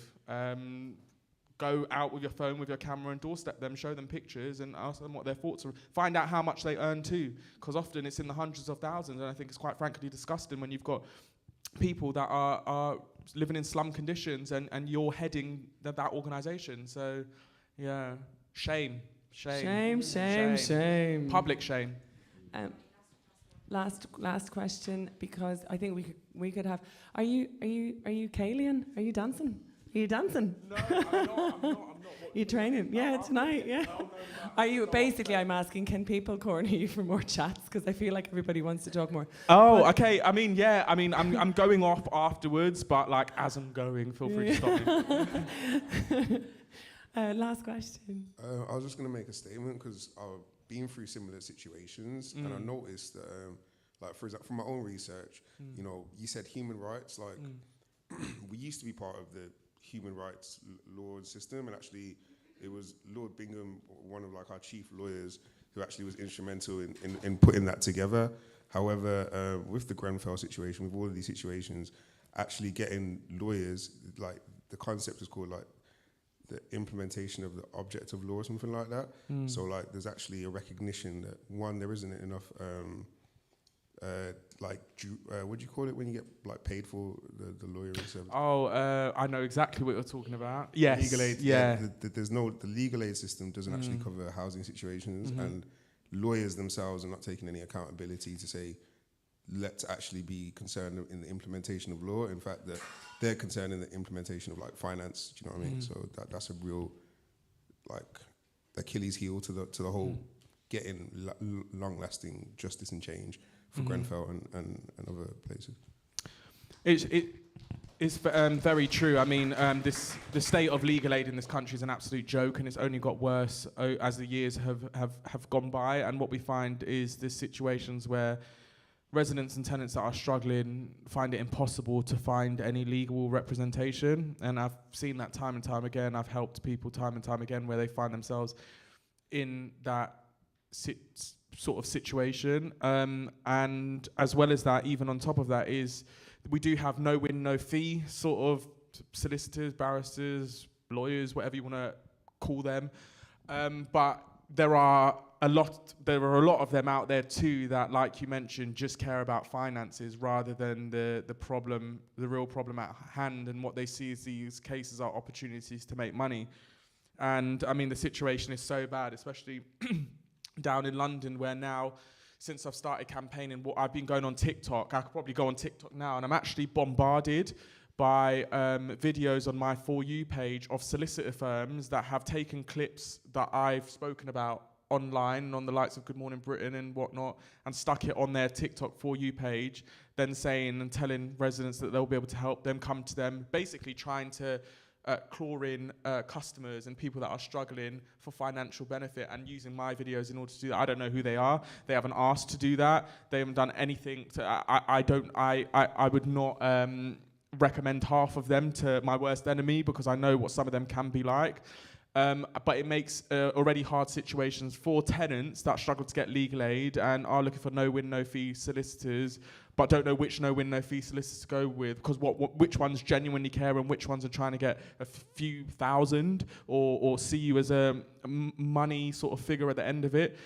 So it is really hard, and what needs to change, there needs to be reform when it comes to legal aid in this country, so that more people have access when they need it, because that's what legal aid is, that's what it should be. People should have, in situations of crisis, access to legal representation. And that's something I'm talking to them about. I've mentioned it to the government. I've written about it in the past. I've spoken on TV. Just casually in there. I've mentioned it to the government. Yeah. Well, both sides too. Both sides, not just one. Is But it needs to change. Otherwise, we're going to continue seeing this situation and people genuinely, really, really having to struggle in silence. I think, I just wanted to close by saying, it's very hard at the end of hearing from you in this moment to say, and that was great. So next, and I sort of feel like you show the art of the possible. It's not easy and it's a lot of slog. And I think what we just need to do is continue to support and uphold and learn from each other and continue to take that forward to really see what's the next leverage point, what's the next bit we can do, what's the next big class action, what's the next thing that we can collectively come together to do. So just a simple thank you again for sharing. Thanks to everybody, to Kwajo, right? Thank you. I'm going to say one last thing really quickly. Everyone always asks, what could we do or what should we do next? And I think what we all need to remember is there is a general election coming up next year, and we know what politicians are like. Every 4 or 5 years they come out begging us for our votes. So this time, make sure you when you are speaking to them and they are begging you for your vote, you ask them, well, what are you going to do? People are genuinely struggling, and they care about real issues affecting the day-to-day lives of people. They don't care about these fancy sort of golden carrots that you want to dangle in front of our faces and promises that you're not going to be able to fulfill. What are you going to do about people suffering in their homes? They're pushing this whole agenda, and they have done for the last 40 years when it comes to housing, of everyone needs to buy their own home and home ownership. They fail to take into consideration, we've just come off the back of a global pandemic. We've just come off, we're still in a cost of living crisis. People are struggling to pay their bills every month, never mind pay their rent every month in the private rented sector, never mind save up to get onto the property ladder. Yet they're telling us next year, the year after, we're going to miraculously be able to all buy our own homes. For a lot of people and a lot of young people, that is going to be simply unattainable, and that's just the fact, and that's what we need to start admitting. What we need to start seeing housing as a necessity is, if we had stability, security, and affordability within the private rented sector, I think the majority of people would actually turn around and say they will happily rent for the rest of their lives, with no need to chase this sort of dream of you need to own your own home one day just to say it's yours, or pay a mortgage off for the majority of your lives, live in your home for 10 years and die. People just want stability, security, and affordability, and those are the real issues, especially now in the current economic climate that we find ourselves in, that we should be demanding from our politicians. So when you are having those conversations, when it does come up to the next general election and they're talking about housing, remember what the real issues are, remember how people are genuinely suffering, and don't buy into the rubbish that they will promise people that will make no difference to our lives as individuals and the majority of people up and down the country. That is just a fact, and it's a shame that there aren't people in politics just saying it how it is and saying it just like that. Kwajo for PM. I won't be able to. I'll be fired after a few days. Thank you. Thank you so much. No problem. Thank you. So back to our girl band pose on here. To say we've come to an end of today. For this part, there is a Carey, which I actually don't know what that is, so I'm really looking forward to finding out what happens. So yeah, I'm really excited. But just Sarah and I, we're just going to take a couple of minutes because we're not taking the whole time because we need to change the room and dinner is waiting for you as well. To say a huge thank you to everyone. I'll leave Sarah with the last words, but a couple of things that I just wanted to share with everyone about today was, well, thank you so much just for the warmth. Like every time I come to Glasgow, there is a marked warmth. Like y'all smile and talk to each other, talk to us. Trust me, if you're coming from England, yeah, it's just not at Retrofit Reimagined, obviously, but you can really feel the warmth. I want to say a huge thank you for that.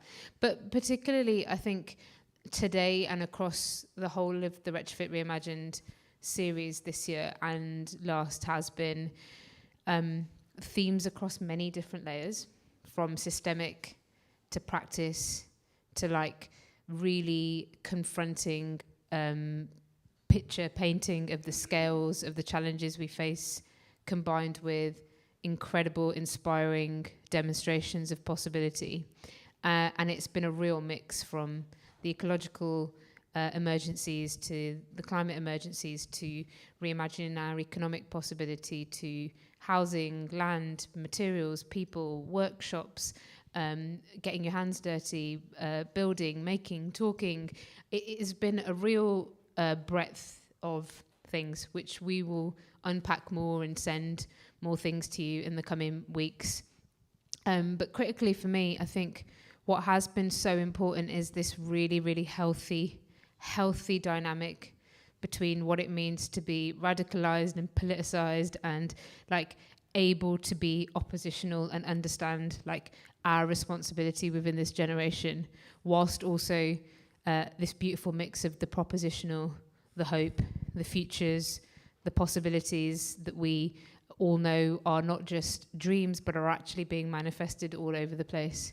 And the balance in every audience and every group of people we've seen to be able to hold these two tensions in reality, but to also not hold them as hierarchies, to be like, oh, we the serious practitioners are not here to be part of that, like, you know, oppositional energy, or the oppositional peeps who are like fighting for rights and justice and dignity and nobility aren't like, hey, you know, and until all of this is sorted, you can't dream of anything else. And I think that tension and that healthy balance and that push and pull with respect to one another has been really, really brilliant. It's been amazing to see the respect between also, like, I want to go and get my hands dirty in hempcrete and, you know, stick my feet in clay. And I want to go and unpack financial instruments for how we retrofit homes. Well, all at the same time. That'd be literally, yeah, literally. But my reflections on that, on behalf of so many of us, because we just won't have loads of time now in this closing, is to say that I hope that in the weeks and months to come, we will share lots and ask lots and start to prepare the ground for hopefully this to become even more distributed next year. But I hope that as you go out of here, you'll retain this clarity, this inspiration, this ability to do whatever it takes on your home, street, neighborhood, community, to bring together people from many different backgrounds, and to understand that we need to be able to sit within these tensions together, and really build, and really to understand where we both need to use our privilege and our positions to fight and to really speak to many of the things Kwajo and others have talked about, but where we also need to make sure that we are not just lost in a system working exactly as it was designed for, which is an article that Charlie wrote this week in the AJ, and completely squashes and burns us out entirely.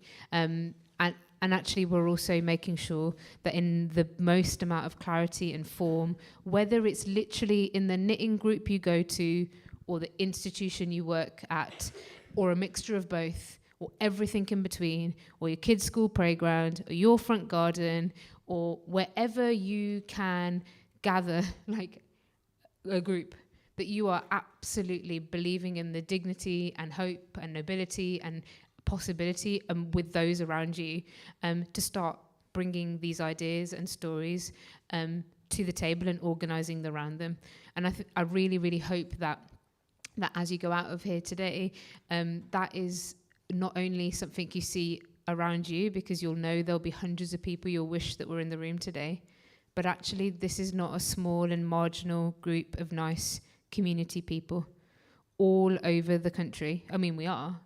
Flipping it, go to your coffee morning, go do those things. But this is actually a movement of people reimagining and rebuilding what the future is going to look like in communities and neighbourhoods all over the country, from mutual aid to reimagining what value is going to look like, to fighting for one another, to coming together in the worst of circumstances. And for every story we're going to be told about the inevitability of absolute collapse and crisis as a result of particularly our human-made actions in the climate and ecological emergency, for every story that is going to be pushed and divided and thrown down at us, there is another story of which we control.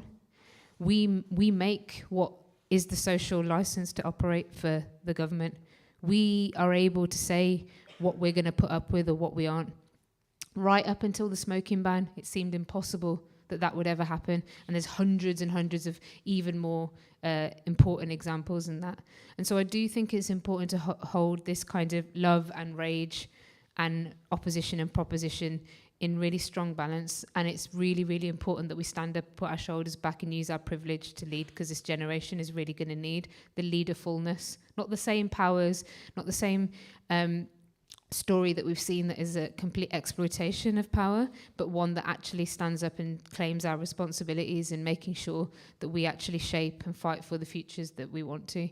And so I really am grateful for the warmth and welcome here in Glasgow, because it really has been an absolute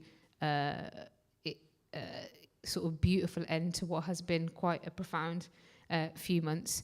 And before I pass over to Sarah, I just want to say really particularly thank you to everybody who's been co-organising with us, who has been on the road through floods, through calls every week, to throwing everything they can at it in like tiny pennies of a budget, particularly you guys, because these guys were fifth and there was a flood and we blew all the budget in cat before we came here. So Sarah's been trying to make this happen with crumbs, which we're still going to sort out, don't worry, we're not going to leave her high and dry. But my point is like, good with crumbs. But like the amount of love and care. So I'm not going to mention them all, because then I'm going to forget someone. But particularly just want to say thanks to Scott here from Anthropocene Architecture School.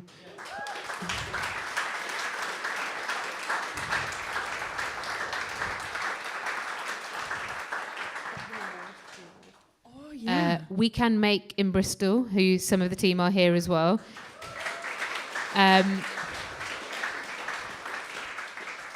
Balsall Heath Retrofit, and John Christophers, who I'm sure many of you know to be an absolute hero. All the Civic Square crew that are everywhere and have been all over the place.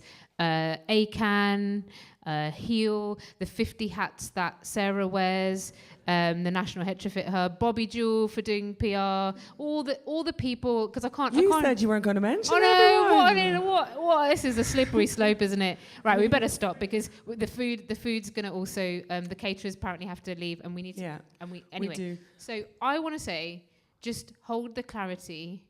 And please, please, please make sure that this is just the beginning of a journey of seeing, even if retrofit's not there in your the thing that makes you passionate, but remember these big societal challenges and the places in which we live are huge sites of imagination, and we can bring all sorts of magic to them. But on this note, we forgot something earlier, didn't we? So I'm going to pass it over to you and you can have the last word. From me, thank you very much.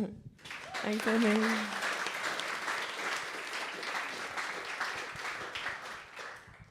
I'll keep it really short. Becky, little earlier on in her panel session, was midway through, we were an hour and a half in, there was something like that, and there was a question around retrofit, and she just stopped for a minute and she went, what even is retrofit? What even is that? And I felt in my heart looking at her, I was like, you are? The way that she was talking about what she was talking about with their proximity to the land and each other and people, and then it kind of struck me, proximity, that's the word, isn't it? Because we're just becoming closer, we're sharing knowledge, we're being respectful. That proximity is kind of hard to ignore each other when we get that close. So I felt we know retrofit is relational and it's about that proximity. So I really think that's what we've seen in the room today. And I think as a great example of that proximity, touching back on the collaboration that has brought us here, where we've gotten to now, and which we'll need a massive time to recover from. Some enforced wintering is going to have to happen. But last week at the awards at Best, there was an award around collaboration in the community, and the winners for that, I feel like I've got that moment. And the winners were Retrofit Balsall Heath, and they weren't there, but there's a representative here now, and we have the award. Retrofit Balsall here. Who can hear? Who's here? Who's here? Who can join John? Come on up, come on up. This is such a great... Look, half the crew aren't here, but at least there's Takir's here somewhere. I don't know if... Takir, come here, come here.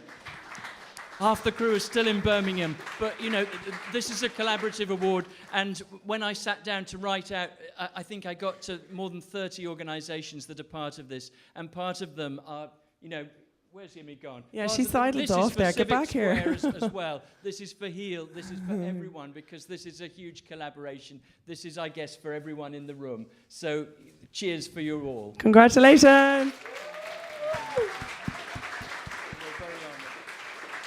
And much like when Amy closes these things out, and she often will single out Indy Kaur, who Indy can't be here with us because she had an accident. Oh, I'm gonna cry. Thank you, Timmy, because she has changed my life.